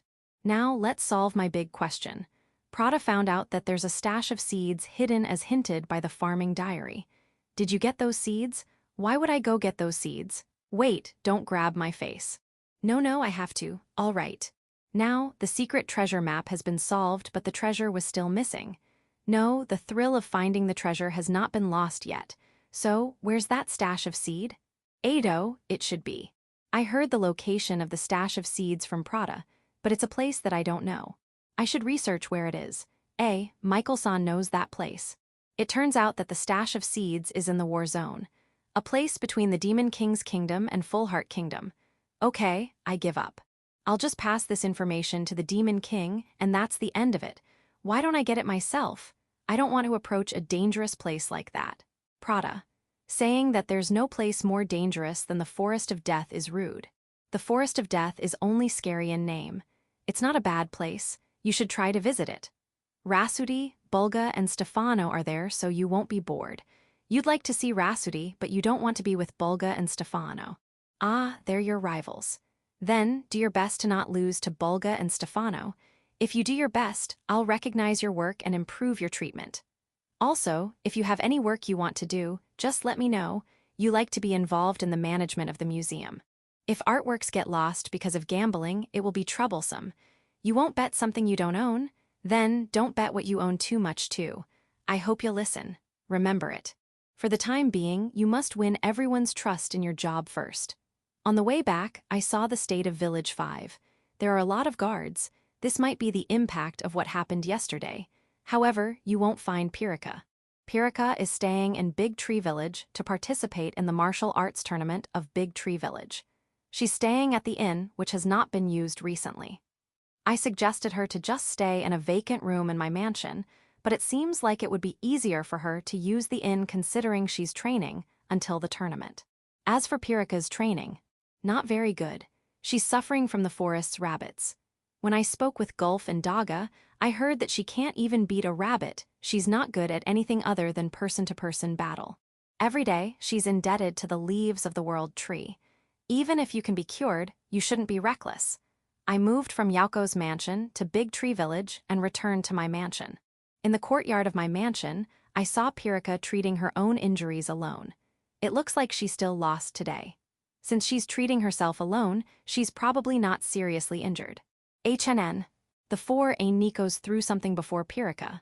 It's a rabbit. The Ainikos who threw the rabbit in front of Pirika have the faces of someone saying, "This is how you hunt a rabbit." Ah, Pirika cried. She's seriously crying. Ado, I'll pretend I didn't see that. The next day, I saw Pirika being trained by the Ainikos. Look strong. Section. Audiobook by Masquerade at Masquerade Audiobooks. Chapter 573. Woodway Plan. While the villagers are harvesting, I'm already plowing the field. Pirika helped us harvest. She's not even surprised that we can harvest without minding the season. Thanks. How's your training doing? I heard that Aegis and Eagle also participated in your training recently. Art of battle. No, even if you asked me. Ada. Think that you are the hunter, and what you are looking at is your prey. Yeah, the way you look at it is important. I'm sorry for my amateurish opinion. The construction of the underground shopping street in Village 5 is going well. It is likely to be completed much earlier than expected. However, there's also a problem. Traffic problem. I've already made the road wide, but traffic jams upon delivering construction materials still occur. Once the underground shopping street is completed, it will no longer be a problem. However, the same thing will happen when goods are being delivered to the underground shopping street, right? I want to think of measures, but given the land situation in Village 5, road widening is out of the question. The underground shopping street is already a measure for the land problem itself. How about a loading road? No, I'm thinking too positively. It is a tunnel, so the problem is it has only 2 entrances. How about adding entrance and exit at the 2nd, 3rd, and 4th floors for customers? I thought about it for 3 days and came up with an answer. Subway. The 1st floor of the underground shopping street will be used as the station, and the subway that will be built will go around the middle of the small mountain. But wouldn't that just lengthen the transport route for the station? Prada, who is nearby, asked something. What's a subway? I show the model of the underground shopping street. A subway or a railway is a rail and trolleys on the 1st floor. It is called a railway because it is a road made of iron. Since it will not only go around the underground shopping street, but also go around the middle part of Village 5, thinking about it, didn't I add more trouble? Securing and processing irons for rail is a problem itself. Also, if a derailment occurs underground, it will be tragic. There's also a power problem. Good, scrap this idea. What about using golems? Before I knew it, the mountain elves were already here. They might have come from the workshop in Village 5. If there's no one in it, no life would be in danger even if it gets derailed. How about using the monorail that was scrapped before? I think it is not something easy to derail. Also, if we use golem, there won't be any problem with power even if it gets a little heavier. Then, how about making a wooden rail? If we use the trees around Big Tree Village, I'm sure it can withstand the load. The problem's decreased. Now, there's only one problem left. Village Chief is the only one who can process that tree, right? As expected, your workload is no joke. You're also the one who's going to dig the additional tunnel, right? Ah, you noticed, right. Village Chief is fine. If it is Village Chief, no matter what the challenge is, he can complete it. Especially when he's already certain of doing it. Your excessive expectations are troubling. I'll do it. Let's withdraw the current plan. Let's revive the railway project. Ah no, Village Chief, since it will be made of wood, it shouldn't be called railway but woodway, right? Prada noted. Right, thus the woodway plan was launched. Production of the power golem, prototype of the woodway, prototype of the trolley for the monorail. Yes, I'll prioritize the preparation of the martial arts tournament. I also won't just work for Village 5. I have to pay attention to Village 1, Village 2, Village 3, and Village 4 too. Other than Village 5, the others don't cause much trouble. I shouldn't say that. Village 1. Problem, none. Village 2, even if you ask. Village 3, is it a problem to think too much? If not, we're okay. Village 4. Speaking of trouble, we always receive rescue signals from Locke in Village 5. I think it's a mistake, but can you check him out when you go to Village 5? He's struggling with paperwork. But didn't you already send Prada there? Thank you very much. Okay, I only need to do what I can to prepare for the martial arts tournament. Even if I say that, I'm only in charge of making trophies for the winner. What about this year? Let's ask the civil servant girls. Trophy making was over in 5 days. I did not hold back. I made them properly. After this, I only need to carve the plate with the name of the winner on the day of the martial arts tournament. The trophy I made is a crown. I did not make a crown for the past few years because the participants have different physiques. However, since there were a lot of participants this time, I decided to revive it. It was a bit hard to make several kings of crowns with different sizes, but I tried hard because I want to see a happy face. I also thought of a type that can be adjusted in size, but it becomes like a toy. The trophy should be luxurious. The crowns that are made of wood, is that okay? It might have been better to ask Gut to make a metal one. HNN? There's no need. You think my handmade stuff is worth it. You're making me blush. The spiderlings that were watching me made them give me confidence. Because of that, I made small hats from the scrapped woods for the spiderlings. Looks good. However, they are neither to block sunlight or fashion accessory. They are hats you'll throw when you're happy. Right. If you throw them all together, it looks fun, right? You don't have to catch what you threw yourself. What? You can't treat your precious hat violently. You may be right, but it's wooden. That might also be dangerous. I wonder if I should have made it using fabric, but I don't have that skill. All I can do is straw hat. I knitted little straw hats and distributed them to the spiderlings. Given the season, it is a little late, but it suits you. HNN, this looks like a beret. Is that my hat? You made it for me? Thanks, let me put it on. Throw them all together, ha ha ha. You have to throw it in a way where you can catch it back. Chapter 574. Strange Corn and Memories of Summer Festive. Trouble occurred during the summer harvest. The grains of some corn harvested in the field are small. Moreover, they are hard. This is the first time something like this has happened to a field planted using the aft, so I was surprised too. The cause was one of the dragons accidentally breath fire there? Or did a Daphne take away the nutrients? Or did someone use magic on them? No, those are impossible. No one from the village will do something like that. And the next suspect is disease. But if that is the case, why is it that only a part of the cornfield was affected? If there's a corn disease, every corn on the field should have been affected. In addition, disease won't just make corn grains small. Are, looking at it carefully, these are really not your usual corn. Did I think of something when I was planting the cornfield using the aft? That's possible. Then what did I think? I don't remember.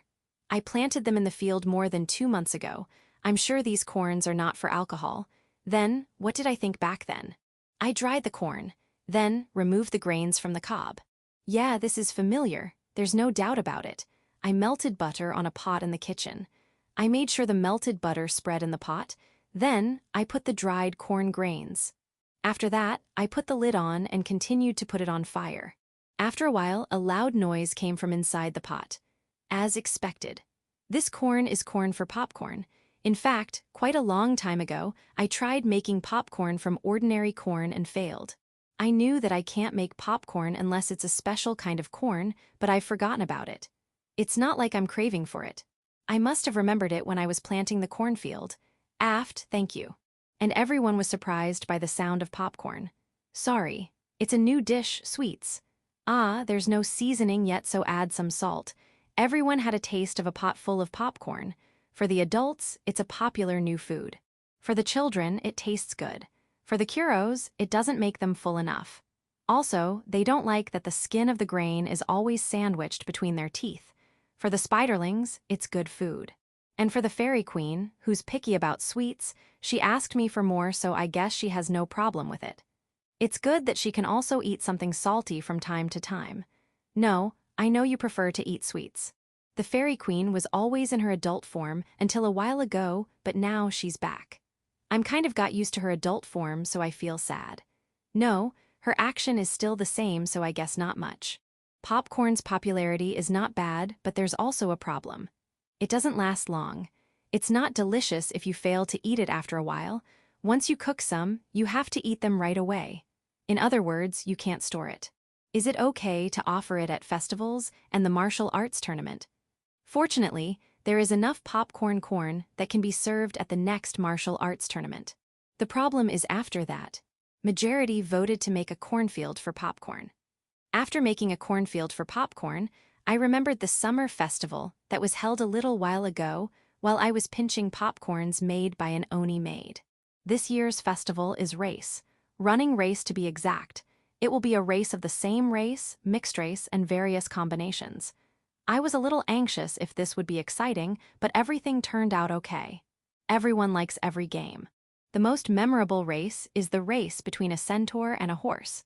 The centaur was leading since the start of the race, but the horse managed to reverse the situation at the last minute. The lost centaur was quite depressed. The horse was satisfied. After that, the race between titans and minotaurs was slow, but you can feel the power. The race between Kuros was a mess. They usually wait for their turn, but they all wanted to run first. By the way, I also participated. It was fun. I remembered the summer festival because I saw the horses running in the ranch area. The Pegasuses are running hard too, but their wings are too obstructive. The horses are running in order to practice for the race that will take place in Village 5. It looks like Village 5, Shashato City, and the surrounding villages are gathering horses to decide who's the fastest horse. This event is being organized by the Goron Company. Village 5 only lends the venue. However, it is an honor to be called the fastest horse, so the horses were. It's great that they are training voluntarily. I'll bring them some fruits later. HNN, the goats are looking at the practicing horses in a herd. They look evil too. In other words, they are planning to do mischief. They broke into the course where the horses were and ran in a herd. Goats. It's not good to get in the way of their practice. I was not the only one who thought so. Before I knew it, 5 cows were already lining up beside me. They lunged at the herd of goats. The goats scattered. The pigs were laughing when they saw them. This is peace. By the way, unicorn, where are you taking my bucket of popcorn? The unicorn started to run away from me. Yeah, fast. Chapter 575. Childbirth and Pregnancy. Noodle and Goron gave birth. Both are girls. Noodle's daughter is Lalidal, Goron's daughter is Tormon, that's their names. It was Razmaria who named them. Noodle and Goron said that they have no problem with their names, so I agreed too. The celebration of their childbirths is modest, which is according to Noodle and Goron's request. Once Malbit, Ruinsha, and Suaruru come, they'll have a bigger celebration. I think that is exactly what will happen. In any case, I'm happy that you gave birth safely. Is it because of the Fairy Queen? Let's make sweets for her then. In the sky above the Forest of Death, Doors in his dragon form is flying violently. Well, not really violently, but he's not holding his power back. Raymarin, who was beside me, threw a round rock of about 2 meters in diameter to Doors. And she hit Doors' head. It's dangerous to throw rocks even if you don't hit him, so please stop that. Also, the children might imitate you. And Doors, you've been hit by a rock, so you should have calmed down a little. The reason why Doors is like that is because it turns out Hakuren is already bearing our second child in her womb. It should be the result of my consoling her when she was so lonely after Ursa went to school. Also, she might have been influenced by the adult fairy queen a while ago, or maybe the timing is just good. Hakuren herself seemed to have known that she's pregnant a while ago, but kept on being silent. She's embarrassed. However, it would be difficult to not be noticed by anyone. The first person who noticed was Lou. Next is Raymarin. I was the third one. Since it was noticed by me, it was announced in a grand way. At that point, Doors was still calm. At least until we found out that it was a boy. When Doors heard that, he goes banana. Hells came to our village and never left Hakuren's side. When everyone realized that, we knew that it's a boy. I wonder how dragons manage to feel their marriage partners even though the other one hasn't been born yet. I would like to ask you to talk about that kind of thing when they're already adults, or at least when the child was born. Mark, who did not leave our place together with Hells, has a complicated expression. He thinks that it is still too early for Hells to become a bride, but he can't say that out loud since he'll be hated. HNN. Even if you oppose it, no one's going to listen to you, so you can only stay silent. That's so saddening. I understand. All right, let's have a drink tonight. The next day, Doors was beaten down by Raymarin. It's because he was flying all night. He's too happy. He should think about how Hikaru would feel. Right, we certainly must be careful. As for Hikaru, he's happy that he'll have a younger brother. A little later, Dorim came. HNN, what's wrong with you? You're even skipping. What's happened? Rasuti is pregnant again too? I'm the man. The dragons were making a big fuss. Grafaloon immediately came over when she heard that Rasuti was pregnant. She danced in the sky in her dragon form. It's a dance of joy. She seemed to be calm when she first heard about Rananen. When she heard about Rananen before, she danced like that first before coming here. She was worried about disturbing this place before, so she did not dance here. I don't really mind even if you dance like that here, but can you please stop that blizzard breath? Look, Hikaru and Rananen are already imitating you. And it looks like you are attacking the village. Look. The centaurs of Village 3 came in their full battle gear. A little later, The men from Village 1 lead by Jack, and the Minotaurs of Village 2 lead by Gordon came fully armed. Ado, I can assure you there's no problem here. Yoru, who even brought her trebuchet from the hot spring area, looks disappointed. I also apologized to the Ghost Knights and the Lions. After that, Mark and Hells still did not leave, so Soyeon came over to pick them up. And she's very pleased that Hell's partner has been finally decided. Yeah, and please spare me from your dance of joy. Also, stop your couple's quarrel. Would I be worried if my partner and daughter did not come back and were not even contacting me? Of course. Ado, you can fight, but please don't do it in your dragon form, and also, stay away from the village a little more. Sekyern, Demaim, Kwon, and Quaron also came to celebrate, though I don't know where on earth they got their information. Celebrating Hakurin and Rhapsodies, Sekyern and Kwon, why are you asking about their nightlife? Pregnancy tips. No, even if you ask me. Do I have any idea on what you need to do? I'm sorry. Please cultivate your love steadily. Jurar came too. He did not come for the celebration of Hakurin or Rhapsodi's pregnancy, but came to see Gyurond and Gyuraru. When he greeted me he's home, I had no choice but to reply welcome back home. Jurar, what's that luggage on your back? It seems like you really have decided to move. You still have to go back and forth several times. Got it, but what's with those letters stuck on your luggage? Are, for me. They are all petitions asking me to convince Jurar to not move. I don't really care if you move here, but don't leave problems in your previous place. Doors, Raymarin, Doraim, Grafaloon, Soyeon, Mark, Hells, Jurar, Gyurond, Gyuraru, Sekyern, Demaim, Kwon, Quaron. There's also Hakurin and Rhapsody. I'm sure you haven't forgotten what happened when these many ancient dragons gathered. Last time, the Sun Castle came to Big Tree Village.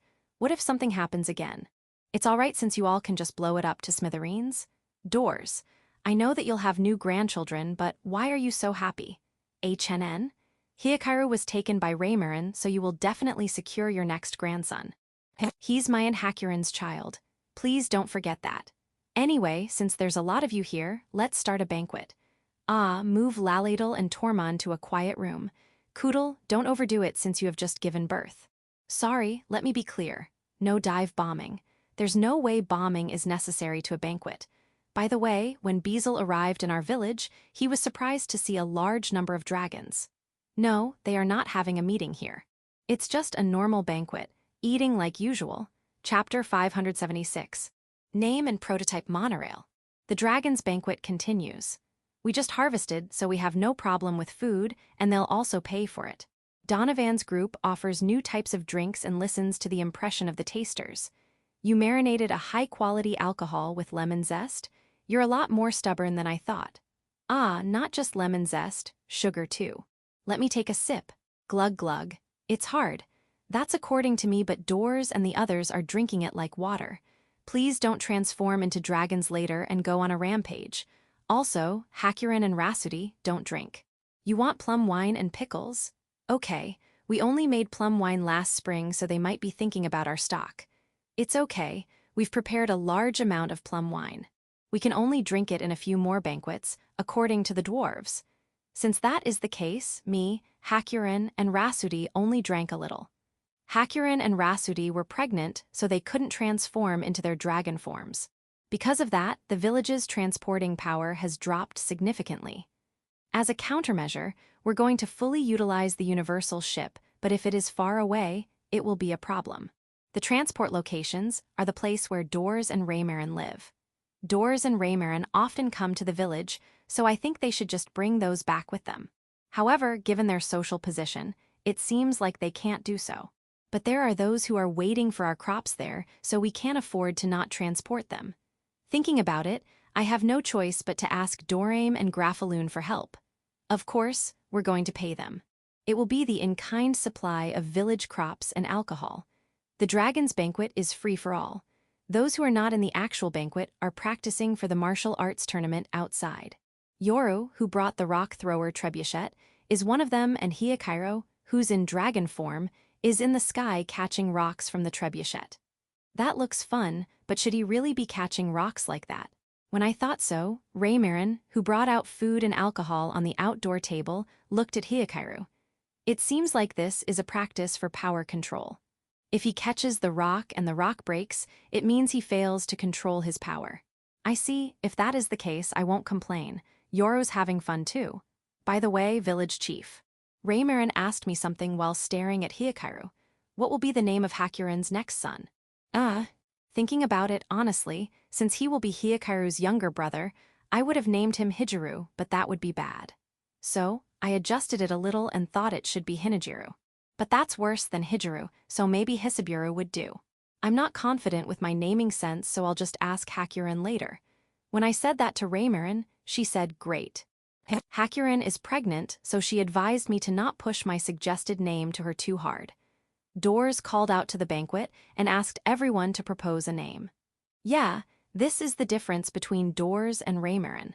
After a while, we gathered 30 names. I want to narrow down the candidates to 2 or 3. Jurar, don't increase the number of name candidates on your own. Mark wants to add 1 too, because he'll be your future son-in-law. I understand, got it. Well then, 1, 2, and 3. Here are the candidates. I won't decide yet. Also, after this banquet, I will still think of a name. I don't want to decide or think about it while I'm under the influence of alcohol. I went to the golf course in the west of the village. This golf course. I made this in a number of days, and it was used as much too.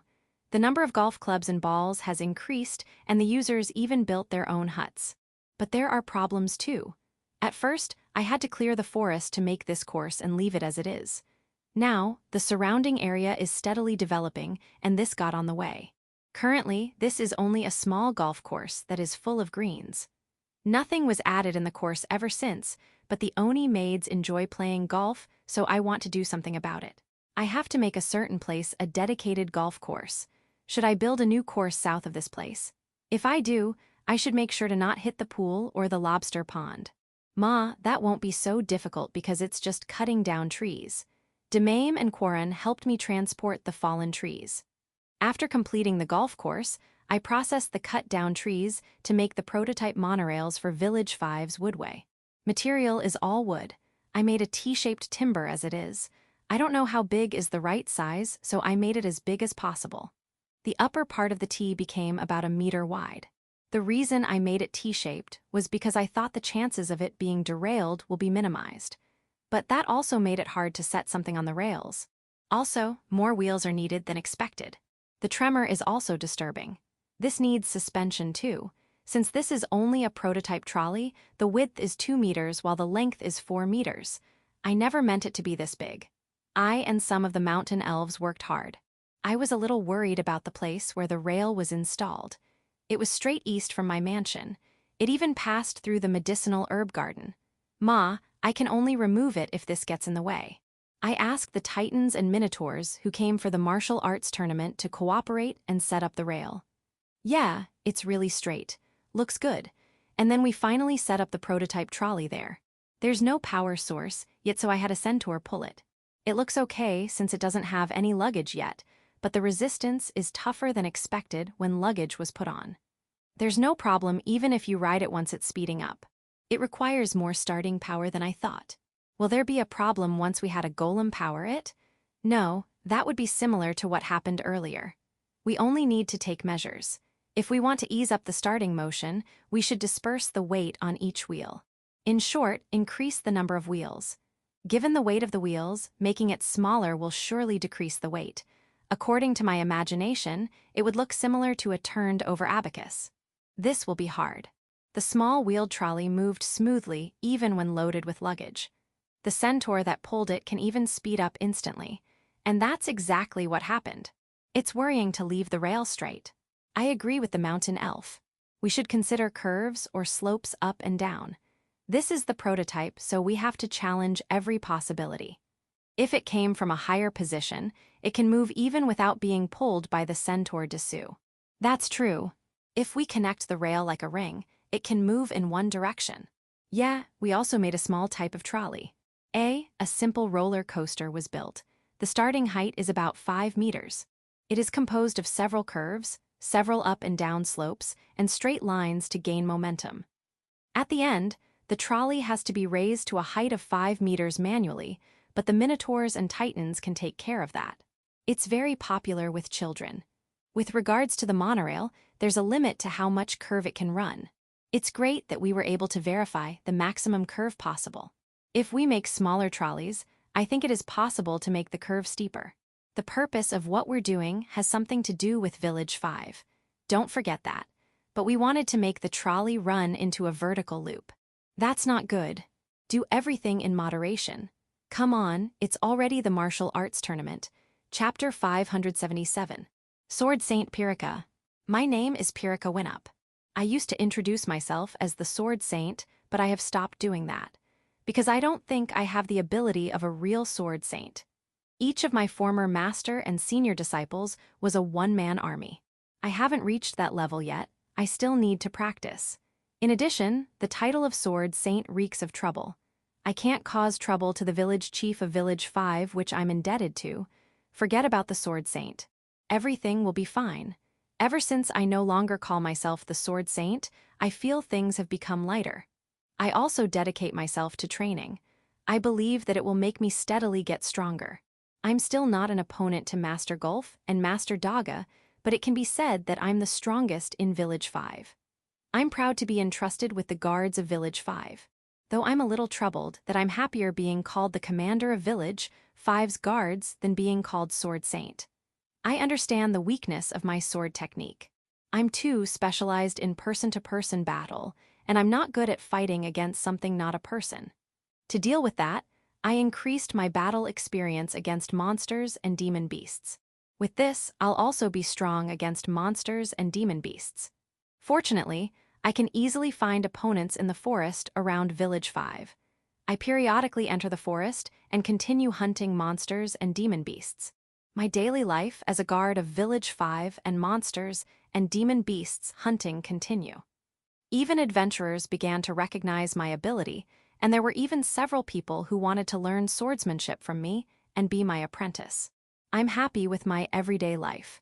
While wishing that such days continue, I still can't forgive the weak me. To be honest, I still don't feel that I can fight against Master Golf and Master Daga. I thought that that day would come and continue training. I'll go there step by step. One time, I practiced with 3 knights. They are the Silver Knight, Bronze Knight, and Red Iron Knights who all came from human kingdoms. It was an easy victory. Were the 3 of them only at this level? Am I that strong? No, I shouldn't be conceited. It's embarrassing to say this, but I can see my former self in them, so I put effort in guiding the 3 of them. The Bronze Knight escaped again? Then, let's start a hunting training today. Hunt him. How many years has it been since I've come to Village 5? My sword finally reached Master Golf and Master Daga. To be honest, I'm happy. Then, they asked me to participate in the martial arts tournament in Big Tree Village. I heard that the martial arts tournament in Big Tree Village is on a level where even Master Golf and Master Daga can't win. Even if I join, I don't have a chance of winning. However, it is a chance to see the techniques of powerful people. I want to become stronger. I'll participate in that martial arts tournament. 30 days before the start of the martial arts tournament, I moved to Big Tree Village. I said it is for the sake of training, but it is my selfish tactic to get used to the place first even a little. The traveling method is using a teleportation gate.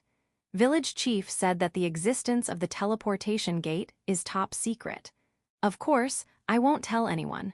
I will respond to the trust of being taught a top secret. I've already met the little demon spiders and the arachne, so I know that Village Chief gets along with monsters and demon beasts. In addition, I also know that Village Chief's wives are the blood-sucking princess, angel of annihilation, high elf, and oni. I also know that Yaoko-sama, the acting village chief, is not an ordinary person. I'm prepared, but I'm still surprised. All kinds of demon spiders are here. All kinds of inferno wolves are here. Angels, lamias, and cute titans. Even without fighting anyone, I can feel it. Overwhelming power. I don't think I can find anyone here who I can practice fight with. When I consulted Master Golf, he told me that my practice partner would be forest rabbits. Other than that, he said that it will be extremely dangerous. No, it won't even be called a battle. I thought it was just a rabbit, but I never thought he was talking about killer rabbits. I almost died many times.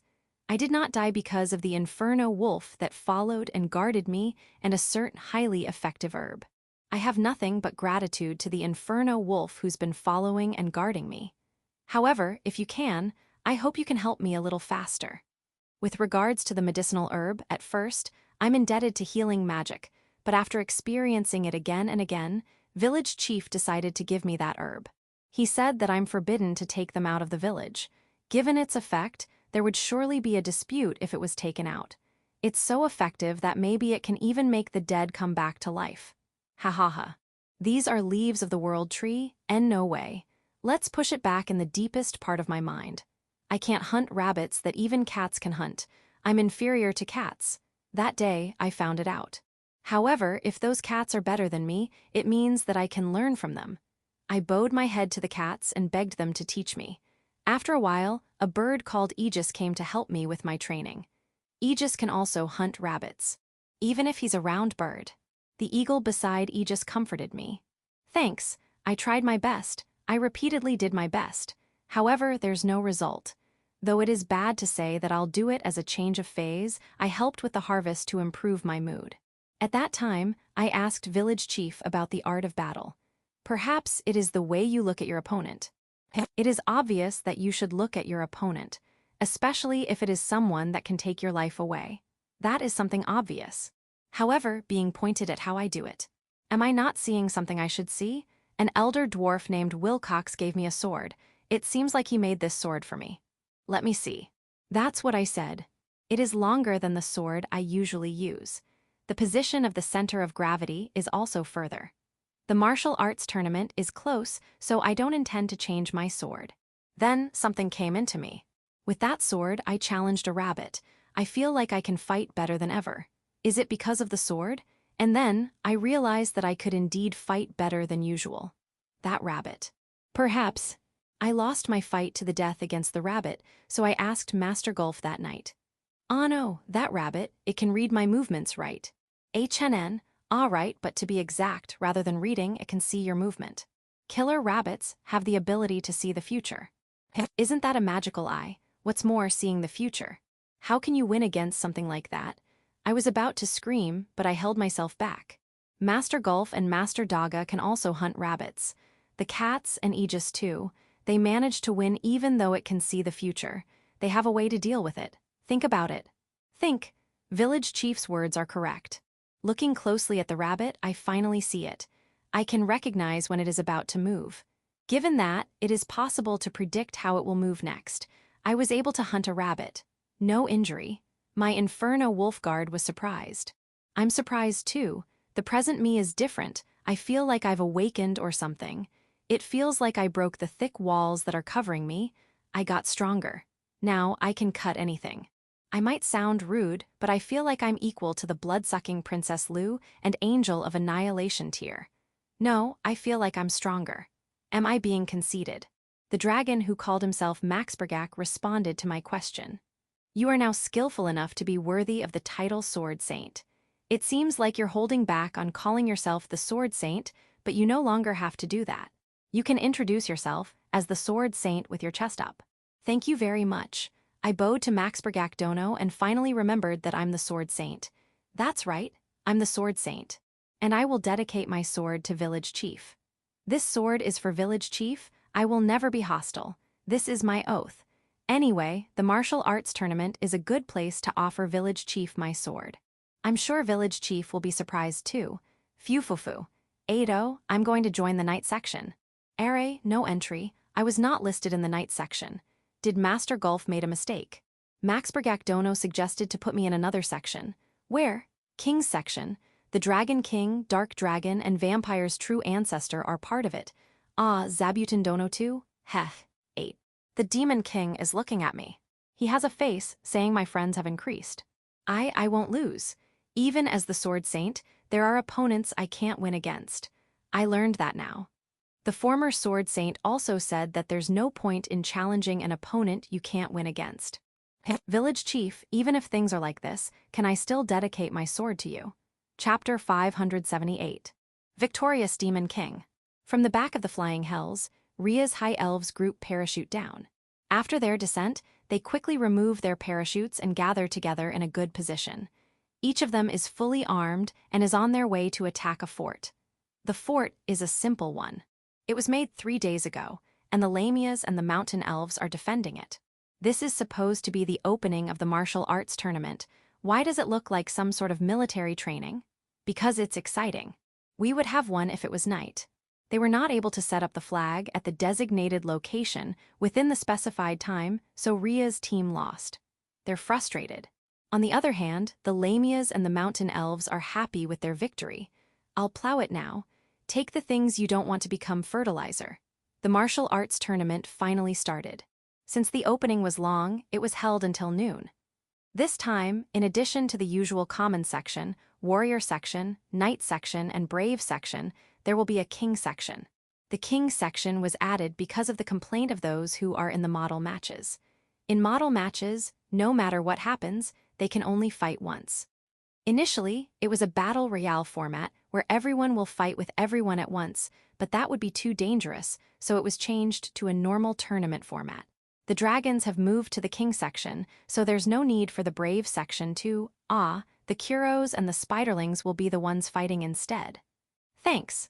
After completely leveling down the fort, I watch the game from my usual seat. Though that seat is kind of boring, especially between matches. Normally, I would be accompanied by Lu and Tyr, but they have to work as referees since Hakuren and Rasudi are pregnant. Kuro and Yuki are also preparing since they'll be in the king section this time. In short, I'm alone. You spiderlings will accompany me. They are the fist-sized spiderlings who won't be part of the tournament. Great.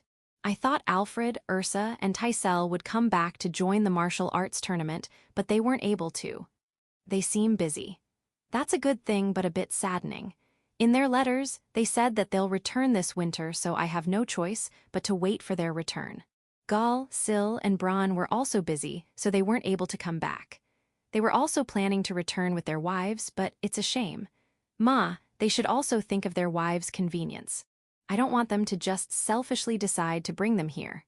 However, I can't help but think about the distance between the royal capital and Big Tree Village. If they don't use the teleportation magic of Beazle or Ancestor San, it will take them 1 month to travel from the royal capital to Village 5. What can I do about it? Because of that, I thought of the monorail I'm building for Village 5. I thought of connecting Village 5 to Shashato City and Shashato City to the royal capital. When I consulted the civil servant girls, they said that it will be extremely difficult, but if I'm only asking if it is possible, it is possible. They said that the possibility of the wooden rail being stolen is almost certain, so it will not be able to properly operate. Right, wood from the trees of the Forest of Death is expensive. Then, how about building a normal iron rail?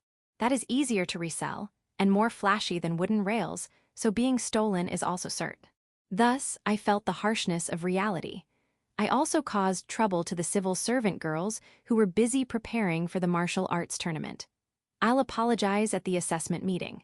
By the way, Ancestor-san and Fushu, who are regular participants, weren't able to participate. They seem busy supporting the newly found country, the destroyed Gorozan kingdom. Do your best. The matches went on smoothly. The common section, warrior section, and the first round of the knight section ended. Because of the long opening, that will be all for the day. It is time for the banquet. The next day. After the knight section, the model matches called Brave section and King section were held. The winner of the knight section was Kirbit. Compared to the old days, I think she can fully control her strength now. That's what my eyes saw. The model matches called Brave section were battles between Spiderlings and Kuros as well as Lu and Tyr, and Gran Maria and Raz Maria. The battle between Lu and Tyr is their usual battle. It was Tyr who remained standing until the end. In short, she won. As for the battle between Gran Maria and Raz Maria, it looks like Gran Maria is the more powerful one. However, the match was fully controlled by Raz Maria. As a result, Gran Maria struggled and wasn't able to show her strength. Kudal and Koron said that the match was fully led by Raz Maria. Raz Maria is the victor. She did not hold back against her daughter. King section. The Demon King is one of the participants and everyone's expecting that. The Demon King did not even need to say anything. He's just concentrating. He's preparing for the draw lots. I was surprised to hear that Pirika will participate in the King section. I heard it was Mark's recommendation. He said she already has the strength of the previous generation sword saint, so Mark gave up his slot for her. I see. So you made Pirika your scapegoat, right? No. If you say so, but you're sweating too much, you know.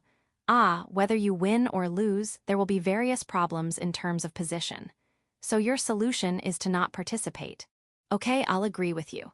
But you have to support Pirika since you recommended her. The participants in the King section are Kuro, Yuki, Zabuton, Dors, Raymarin, Jurar, Gurond, Dorame, Grafaloon, Demame, Kwon, Quaran, Saraikin, Demon King, Pirika, and Yaoko. It was adjusted so that there will be 16 participants. There are many participating couples, but matchups are fair. It is all left to draw lots. The highlight is Pirika. Her first battle was against the Demon King. The Demon King was very lively and strong. However, Pirika played a good match against the Demon King. Looking at that battle, I think Mark's recommendation was not wrong. The Demon King won in the end. Ouch, ouch, ouch, that sword, it hurts a lot. The victorious Demon King is smiling while being treated. I think Pirika's sword was something made by Wilcox. When he saw Wilcox making a sword, Gut was quite depressed. The next day, he was making swords like his life was on the line. And Wilcox, you used Guron's scale to make that sword, aren't you? No, I did say that you can use materials as much as you like. But I thought you were referring to magic iron powder. I'm not angry, I'm not even disturbed. However, if you're going to make something from Guron's scale, please let me know. Look, Gucci looks troubled. Safety first. The winner of the King's section is Raymarin. Hiyakaru's support seems to be effective. Kuro defeated Quaran and Yuki defeated Demame, but in their next matches, Kuro lost to Jurar and Yuki lost to Raymarin. Okay. I'm glad that you don't have any major injuries. I had prepared some world tree leaves for Pirika, but it looks like she'll be fine with just healing magic. I can't waste them, so I'll give them to Lou later. After that, it was the usual banquet and the free for all matches. I think this year's martial arts tournament was also exciting. In the free matches, Pirika challenged Gulf, but she lost. Why? Being able to predict the other party's action is the basics of all the basics. Learning that a few days ago won't mean anything to someone who knew it for a long time. In other words, you can still get stronger. Right. Also, when I was watching your match, I noticed that you still don't have a finisher move. Finisher move, I'll do my best. Gulf's position as a master seems to have been protected. Author's note, rough comparison. Demon King combat, power 1000-2500. Pirika combat, power 100-150. Plus Fall Sword Saint, if opponent is a person plus 50. If not minus 50. Plus Sword Saint, if opponent is using a sword plus 100. Plus Future Sight, if Future Sight has effect plus 150. Plus Dark Attribute Sword, if opponent has Dark Attribute plus 300. Plus Awakened, negative buff immunity. Gulf Combat, power 150-300. Plus Future Sight, if Future Sight has effect plus 150. Plus Anti-Future Sight, if opponent uses Future Sight plus 100 effective against current Pirika. Plus Finisher Move, when used during a match deciding moment plus 100 can only be used once. Rabbit Combat, power 200. Plus Future Eyes, if can be used against opponent plus 500. Civilian Combat, power 1-3. Chapter 579. Seeing off the martial arts tournament participants. The day after the martial arts tournament. Everything has almost been cleaned up except that a part of the participants is still having a banquet at my mansion. The motto is making the place cleaner than it used to be. Ma, even if you don't do that, I'll make sure that things will be cleaned up, but I won't say it in public. After doing my part, I see off the participants and visitors who are going home one by one. The residents of Village 1. This year, Jake made it big. He has now graduated from the common section, so next time, he'll start participating in the warrior section. He was happy, but said that he's already feeling the fear of participating in the warrior section. At least he has become strong compared to when they first arrived at the village. I'm sure he'll do fine next year. The other residents either won or lost, so they were not unilaterally beaten. It is impressive that all of them are getting stronger. The residents of Village 2. Most of the Minotaurs were in the common section, while Gordon was in the warrior section, but he did not do well. He was depressed while being healed the night of the banquet, but it looks like he recovered already. Good. The Minotaurs who did not participate in the martial arts tournament helped around the stalls. I'm thankful for them since the Oni maids indeed need help, so I wish you would help out again next year. The number of participants has increased a lot after all. The residents of Village 3. The centaurs are not very active in the martial arts tournament, and only a few young centaurs participated in the common section. It is due to the characteristics of their race. They are not very good at offense, and they can't take some distance given the size of the ring. I don't require everyone to send their racial representative, and I also want to avoid forcing anyone to participate in order for someone of that race to have a participant. The centaurs told me not to worry, but I think some measures are necessary. Thinking about it, the Nuniudaphnes and the Harpies of Village 1 have never participated. I'll raise this one during the evaluation meeting. If a certain race can't participate, they shouldn't be forced to participate. By the way, the centaurs are pulling small one-horse carriages to help participants and guests move during the martial arts tournament. I named that kind of carriage centaur rickshaw. The residents of Village 4. The devils and dream demons don't participate in the martial arts tournament that much. It is not because of their race's characteristics, but due to insufficient ability. I think it's fine for them to join the common section, but they told me they are people of peace, so there's no way I can say anything else. Cheering can also be counted as participation. The Mercuries did not participate too. It seems like they are not made for that. Since that is the case, I asked them to help the civil servant girls. Thanks, that helped us a lot. The Lamias of the South Dungeon. The Lamia contestants are being selected by their race, so they have achieved good results in the warrior and knight sections. Even after the martial arts tournament was over, their excitement level did not drop, so they continued sparring in the dungeon. And it is still ongoing. Unlike Village 4, they are warmongers.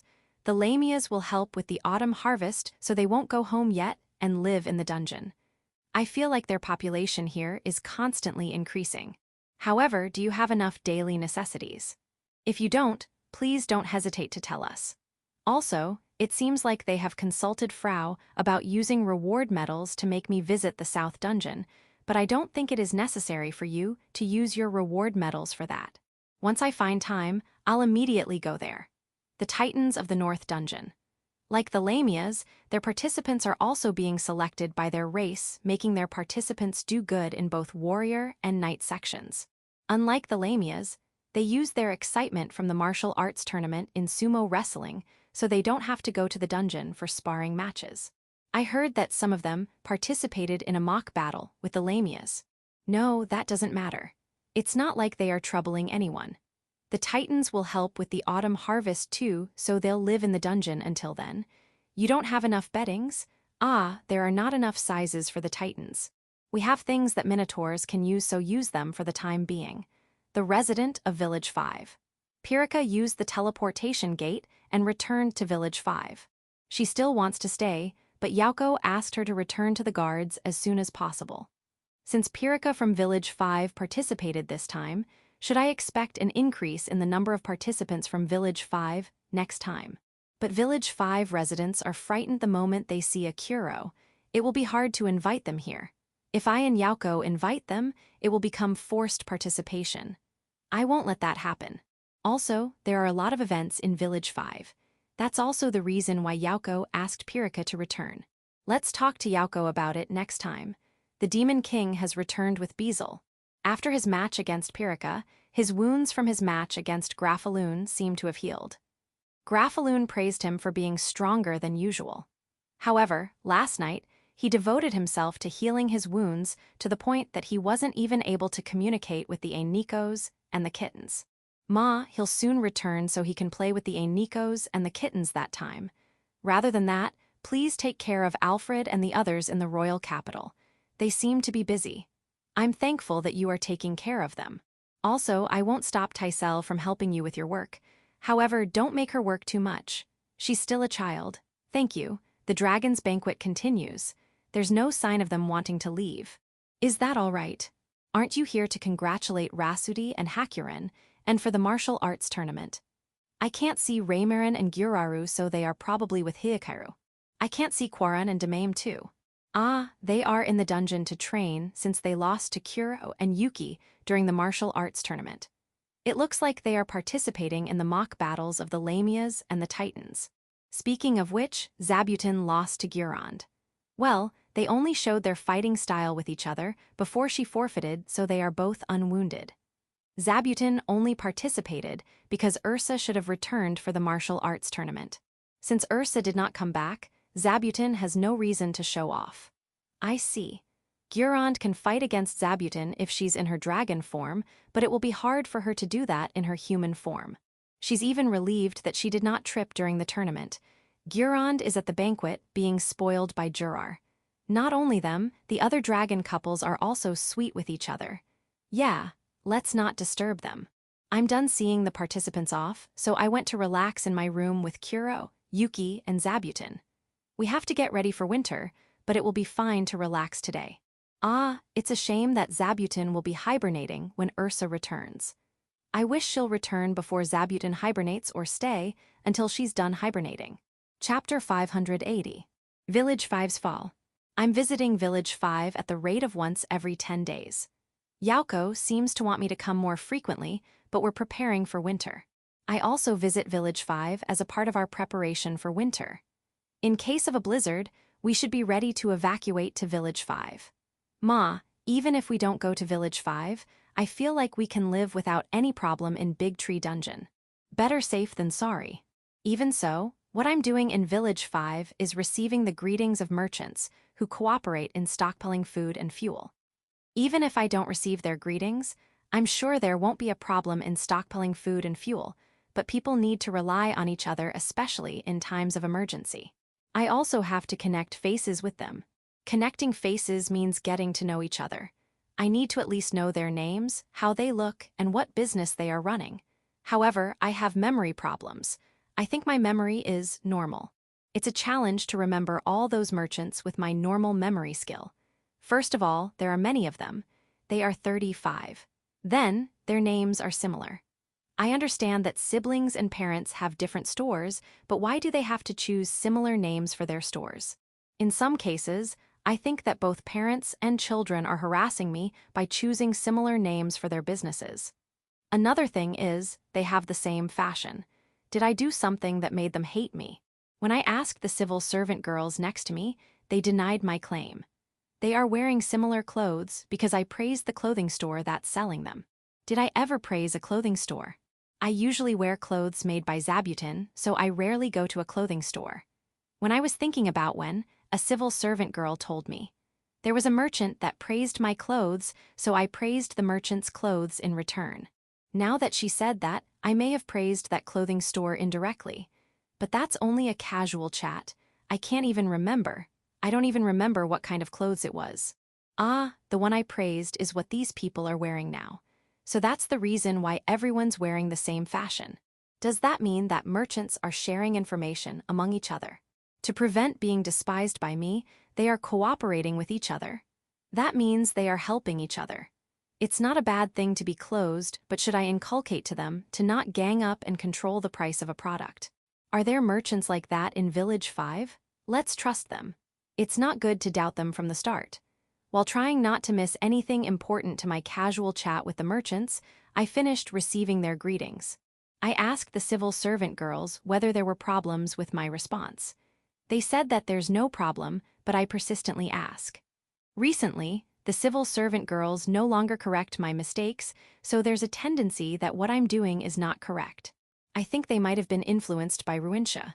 Because of that, I'm not letting my guard down. Ah, there were a few points after all. I'll listen to you obediently and try to correct it. Since there was that fashion thing, I have to be more careful of what I'm saying. After greeting the merchants, I observed the race held at the foot of the mountain. The horse of Big Tree Village, Belford, that I love to ride should be competing, but he was removed from all the races he should have been participating in. For some reason, other horses don't even try getting ahead of him. Belford looks bored too. He practiced hard after all. Other races were really exciting. I can even hear roars of joy and voices of sadness in each race. I can even hear screams of joy one race after another from Prada, who's near me. She seemed to have earned a lot. I thought she's amazing, at least until the final race when she raised a voice of regret. I see. I feel like I understood Prada's character a little. Prada informed us about the bandits that attacked us last auction. According to her information, it seems like the remnant of that band of bandits came to village 5-2, so they were all captured. As a result, the bandit group of more than 100 people was disposed of by forced labor. They work in 2 groups. The first one is the adventurers group. They are subjugating monsters and demon beasts in the forest around Village 5 and pay part of the subjugation reward as fine. The other one is the workers group. They are working in the construction and food and beverage industries of Village 5. And of course, part of their pay will be taken as fine. In both cases, they are not staying or sleeping in prison, but renting a few cheap houses and are living in groups. Considering their rents and daily living expenses, it seems like they will have to continue working for the next 5 years in order to pay up. Is that harsh? They are free. Their food is free too. Yaoko-sama said that it is more efficient to have them choose their job than forcing them to do something they don't want. I see, that's true, but won't that diminish the meaning of punishment? Ma, let's leave that part to Yaoko. I will not say anything unnecessary. The bandits have apologized to me again and again, so I accepted their apology. By the way, Prada's the one in charge of the bandits. That night in Village 5. Yuri is singing on the stage. It's quite an exciting performance. I guess it's because she's dressed like an idol and singing idol-like songs, or maybe because the band behind her is playing well. When I thought of that, I stared at the band and was surprised to see that the band playing were the noble ladies that greeted me last auction. Their instruments are lute, harp, drum, and flute. Ma, they sound great, but the drum sounds a little quieter.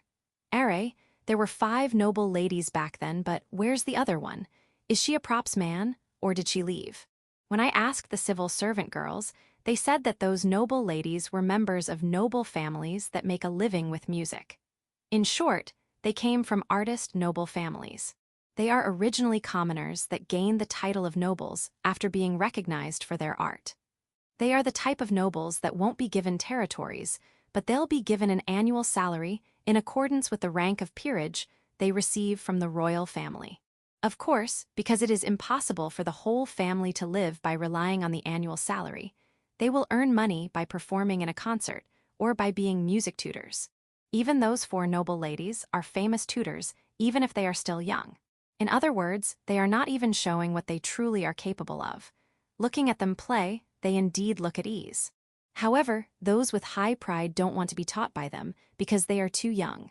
Right? Is that how Yuri managed to invite them as her band members? Then, what about that one at the backstage? She's a mage that can make sound louder. I did not notice, so that's why I can clearly hear the songs and the sounds. That's an amazing magic. I'm sorry for thinking that you left. Yuri sang 6 songs and made everyone watching full of excitement. I think she's wonderful. When Yuri began her greeting and moved near me, I praised her. However, Yuri looks dissatisfied. Did you make a blunder? No. Because a louder cheer can now be heard when someone stands on the stage. Everyone's more excited compared to when Yuri was performing. The name of the one who stood on the stage was 5kun, the proud mascot of Village 5. To lose to that, I'm not convinced. Chapter 581. Oldest. Boom, boom, loud explosions rage near the village. The angels are dive-bombing again. With their unchallenged precision, they hit the targets using the Kuro horn spears. When Noodle and Goron were pregnant, they weren't able to move freely for a while, but they managed to hold back. It's amazing that they did. So, are you done now? I think you've already thrown enough, right? That's the last one. I left the bombing site and returned to my mansion. There, I found the angel who came to the village a few days ago. She came to my mansion to greet me. Her name is Raging Rave. Though she doesn't look much different from Tyr and the others, I heard that she's the oldest angel. Yeah, the oldest living angel. She came alone. When she first came to this place, she arrived at Village 1. I heard that she took a belligerent attitude there and was struck by lightning by one of the Village 1 villagers. When she was knocked down, she was tied up by the spiderlings and was crushed by the Kuros. After that, she was transported to Big Tree Village when the regular Centaur liaison officers got there. However, she was treated first because she was severely injured. When she was being treated, Tyr and Gran Maria advised me to not completely cure her since she's too dangerous. I think they're being too cautious. Raging Rave is very friendly. Her etiquette is also unquestionable. I can't find the reason why Tyr and Gran Maria were too cautious of her. Noodle, Goron, Suaruku, Kirbit, and Raz Maria are all cautious of her too.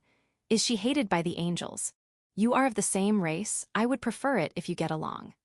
However, from what I heard from Tyr, the oldest angel, Raging Rave, seemed to be part of the radical faction and wouldn't hesitate to assassinate anyone.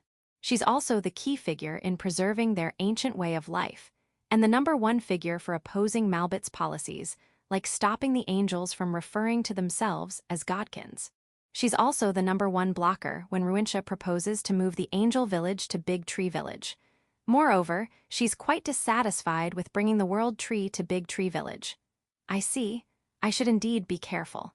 In addition, she seems to rank #2 in the list of angels that must not be offended. She rarely gets angry, but no one would know what she'll do when she's angry. Once she considers someone as her enemy, she won't stop until she thoroughly beats that someone down. That's her general evaluation. However, she didn't do anything in Big Tree Village, and she also apologized for being aggressive in Village 1. With that, I can't do anything against her. Just live like the other angels here. Ma, if you really want to stay here for a long time, I would be happy if you could work. You can cook. Well then, please do. Ah, by the way, who ranks #1 in the list of angels that must not be offended? Tyr, really? Hesh, Tyr is embarrassed. And then, a few days have passed. She's still not doing anything suspicious. However, Tyr and Gran Maria are doing what they can to keep the children away from her, but Raging Rave doesn't care. However, why is she waiting for some kind of order in my mansion? That's the only problem. For anything else, there's no problem. That's why I'm treating her normally. Ah, it seems like Malbit and the others will be coming to the village soon. It will be noisy again. POV chain. My name is Raging Rave. I'm one of the elders of the angels. However, I don't want to be called elder. Though I know that I lived for a long time, I'm still an unmarried maiden. Call me Wanasama. Now I woke up. I mean literally. I woke up from sleep. I've been sleeping for a long time recently. I sleep on a yearly basis. This is something inevitable for long-lived races. The duration of sleep will gradually increase until the day you'll never wake up. Though you're not technically dead, that state is not different from death. The cause is unknown. However, there's a theory saying that it's because stimulation decreases the longer you live. As proof of that, whenever an incident happens, I won't sleep long. I sleep one night and immediately wake up next morning. It would be nice if things continued like this, but it didn't. Malbit, who won the seat of the chief, changed the way of life of us angels. That made me sleep longer again, about 5 days. I want the angels to value our ancient way of life. Am I not stimulated by that? Or is my anger no longer long-lasting? Either way, it doesn't change the fact that I'm sleeping longer. One day, I heard that the World Tree sapling was moved to another place. I slept for 10 days. I heard a little angel was targeted by a human country, so we retaliated. It seems like the country was destroyed. I also wanted to participate. Every time I wake up, I hear stories about Big Tree Village. I also hear unpleasant things like us moving there. That is worrisome. However, I'll sleep longer anyway. I won't move. I'm worried but won't move. I no longer care. I woke up. Normally, I did not sleep long. What day is today? I did not count, but I slept before summer and now it's fall. I felt something. A sense of duty rose in my heart. I wonder if this is God's intent. Maybe God wants me to do something about Big Tree Village. If not, there's no reason for me to wake up. That's right. It must be so. God wants me to put life into my race who's constantly falling. I must show the ancient way. I was woken up from my days of sleeping for it. I'm sure that's the reason. I jumped up triumphantly, and I was crushed. What is this place? Hell, someone suggested to move to a place like this. Has Ruintia gone mad? Or so I thought, but I was wrong. The place I was beaten at is a place called Village 1.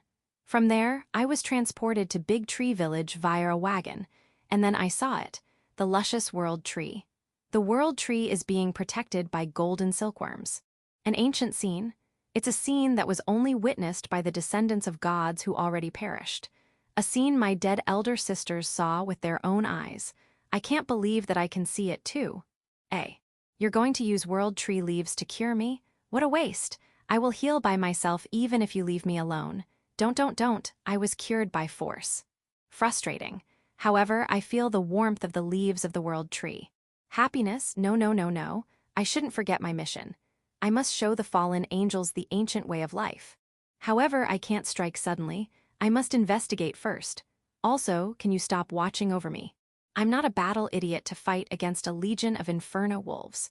And there's also a demon spider, no? Is it already an illegal demon spider? Do you think I'll turn something like that into an enemy? My whole race will be wiped out. The human village chief steps forward unimpeded by the inferno wolves and illegal demon spider. Let me judge this person. I feel the breath of God. However, I also feel it from the cats in the mansion. Have my senses gone crazy? I have slept for a long time. It's possible. Ignoring that, he's just a normal villager. A weak one too. If I feel like it, he'll be dead in a single blow. So, why is it that many little girls from our race chose to marry this man? I don't know. Since I don't know, let me try him out. I thought so and took a step toward the village chief. At that moment, a spear appeared on the village chief's hand, pointed at my neck. Am I hallucinating? However, when I took another step, I verified that my hallucination was real. It's unpleasant, but I don't know what's happening. There's no one around us. There are only a few steps before I reach the village chief, and I found out that there's no spear in the village chief's hand. Where did that spear go? I don't know. But I understood that if I move with malice, I'll be killed, and I know exactly who are capable of doing it. Gods. Ah, I see. Those angels have not fallen. They are exactly doing the ancient way. The angels' way of life before I was born, dedicating ourselves to God. Now that I know what's happening, I'll do it too. I'll follow our ancient way of life as well. When I greeted Malbit, Ruinsha, and Suwaruru's group who came to Big Tree Village, they made a commotion saying I'm another person. Rude. Village chief, I was not beaten that hard. No, I don't need the leaves of the world tree. Chapter 582. Angels Drinking Banquet. Ancestor-san, who finally came after a long time, took a stance by lowering his waist and putting his hands in front as soon as he saw Rejinleif. Judo. No, it looks like a wrestling stance. On the other hand, Rejinleif turns her body sideways with her right shoulder facing Ancestor-san. She doesn't have a sword, but she took a fencing stance. Anyway, it will be annoying to watch these two oldies fight, or so I thought. The two of them suddenly stopped acting like that and had a hard handshake. What is happening? Also, do you know each other? Ah, you knew her after all. You tried to kill each other many times. That sounds dangerous. Please stop that from now on. Okay? Are you sure you're no longer hostile with each other? I hope so. By the way, similar things happened when Rejinleif met Gucci and Yaoko. They have lived for so long, so they seem to have lots of acquaintances. Ancestor-san came alone. Fushu is still busy. When you go back, you can pick some fruits to give her. Ancestor-san went to Lupu Marina and the others and then participated in the banquet where Doors and the others are. Yeah, the banquet is still ongoing. It was temporarily suspended because of the martial arts tournament, but it resumed as soon as it was over. And as expected, Dorame and Graffaloon have been called back to the nest several times by Gucci. How about the others? Are their places still okay? You have someone to take care of things for you? Then, I'm relieved. Ma, there are still leftover ingredients from the summer harvest, so there shouldn't be any problem continuing this banquet. As for their payment, they'll surely be able to pay. Until we start the winter preparations in full swing, the banquet can continue. However, the residents that have been taking care of the banquet should be given special rewards. Reward medals are also counted in. I just thought that they should be given some kind of reward other than that. You don't mind? No, take it because you deserve it.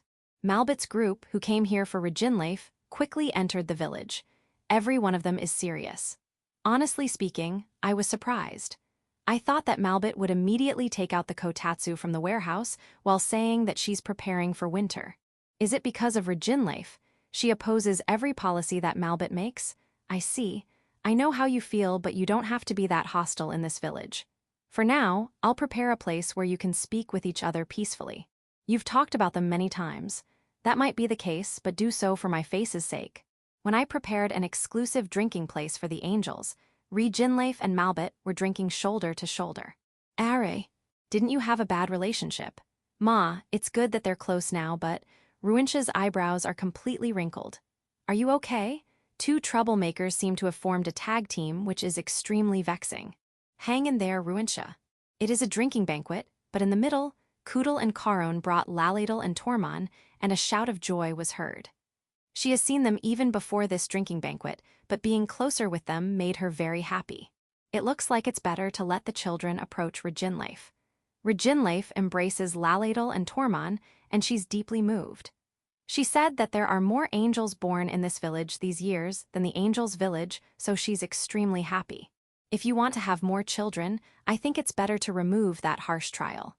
It has already been removed? I did not know. If the number of people getting married increases, the number of children will surely increase too. I would be happy if there would be more children in the same generation as my children. Ah, the food has almost been consumed. I'll bring more. It's okay. I'll carry it myself so you guys can enjoy your drinking banquet. Koodle Caron. If you want to join the drinking banquet, leave Laladel and Tormon to the Oni maids. Some of the Oni maids around tried to take Laladel and Tormon from Reginleif's arms. Yeah, this is awkward. Well, it's only a matter of time before she hands over the two to the Oni maids. Let her enjoy her time with them first. While helping with cooking, I carry the food at the angels' drinking banquet. Before I knew it, the dwarves had already stormed in and were asking about alcohol. I thought you were at the dragon's banquet. Ah, you'd like to hear reviews from different races. I know how you feel. However, no matter how much and how long banquets in this village are, it's good that alcohol is always available. It's the result of the dwarves' daily efforts. Not enough. You want to make it so that even if we had a banquet the whole year, we won't run out of alcohol. Your ambition is quite big, but is there even a banquet that will last for a year? During the ancient times, the descendants of gods were having banquets every day. Is that true? True, but it was not the dwarf who answered my question but Reginleif. However, it's not that it will last for the rest of their lives. It seems like they are only having banquets as long as they can break the former record of the longest banquet. Keeping it on record is a good thing, but what are they doing in long banquets? At that time, the most popular thing to do was to break that record. So how many days is the longest banquet? 103 days. I think that's amazing, but the dragons can easily do that with much leeway too. Ah, the hard part was to keep serving food and alcohol. After that, there should also be banquet stunts. According to the rules of the banquet, you have to do a new stunt every hour. That sounds hard. What are the other rules for banquets? Ah, you have to know the rules in order to break the record after all. The number of participants should be more than 20, and there must always be at least 5 people in the venue who are conscious. Leaving for toilet is excusable, but the participants must sleep at the venue. There's also minimum food and alcohol consumption at a certain amount of time. Also, there should be a new performance every hour. Hearing the rules, I found that those banquets don't seem to be fun. I wonder how did the gods' descendants manage to continue doing that for 103 days. I can't imagine it. Ma, I don't think this current banquet will last for 103 days. It's enough to deepen the bonds of the participants. The next day, the angels' drinking party was over, and Malbit was at the kotatsu again. She said she's preparing for winter. I laughed and picked up the kotatsu. Hey, don't resist. Chapter 583. Special Force. Early morning. A Village 5 resident reported something to the guards. There was an incident. 5 guards rushed to the scene but failed to solve it. Noon. 13 additional guards were sent, and even with the cooperation of nearby residents on the site, they did not solve the problem. At that stage, the guards have no choice but to contact Yaoko. Night. 7 operations have been executed, but all failed. The guards judge that they're in a deadlock and ask Yaoko to make a decision. Yaoko, who was asked to decide, was troubled. She knew she should decide on how she thinks Village Chief would act, thinking about the character of Village Chief. She threw the decision making to Village Chief. A puppy fell into the sewers of Village 5, and you can't take it out.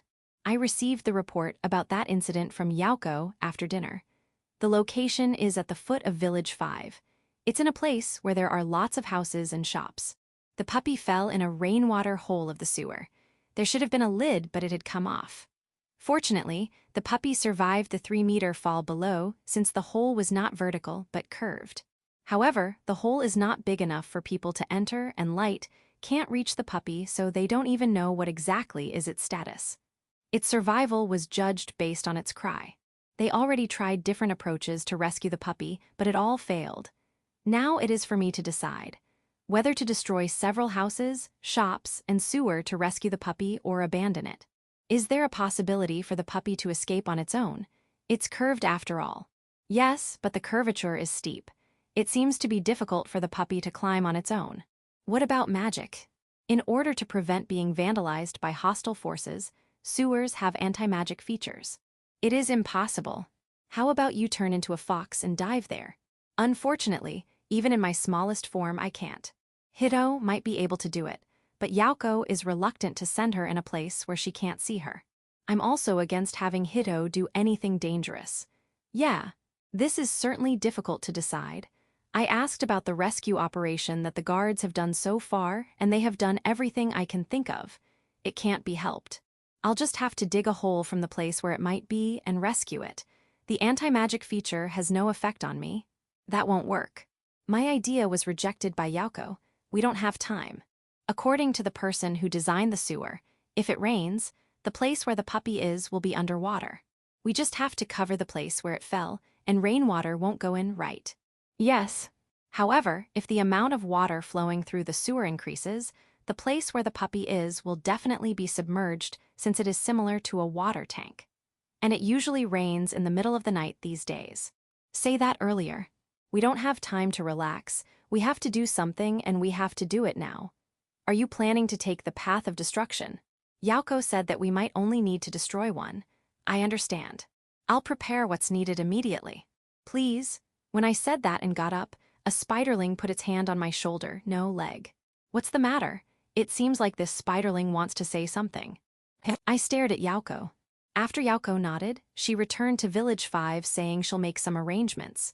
Midnight, when the rain began to fall, we arrive at the scene and only the guards are there. The residents were all evacuated.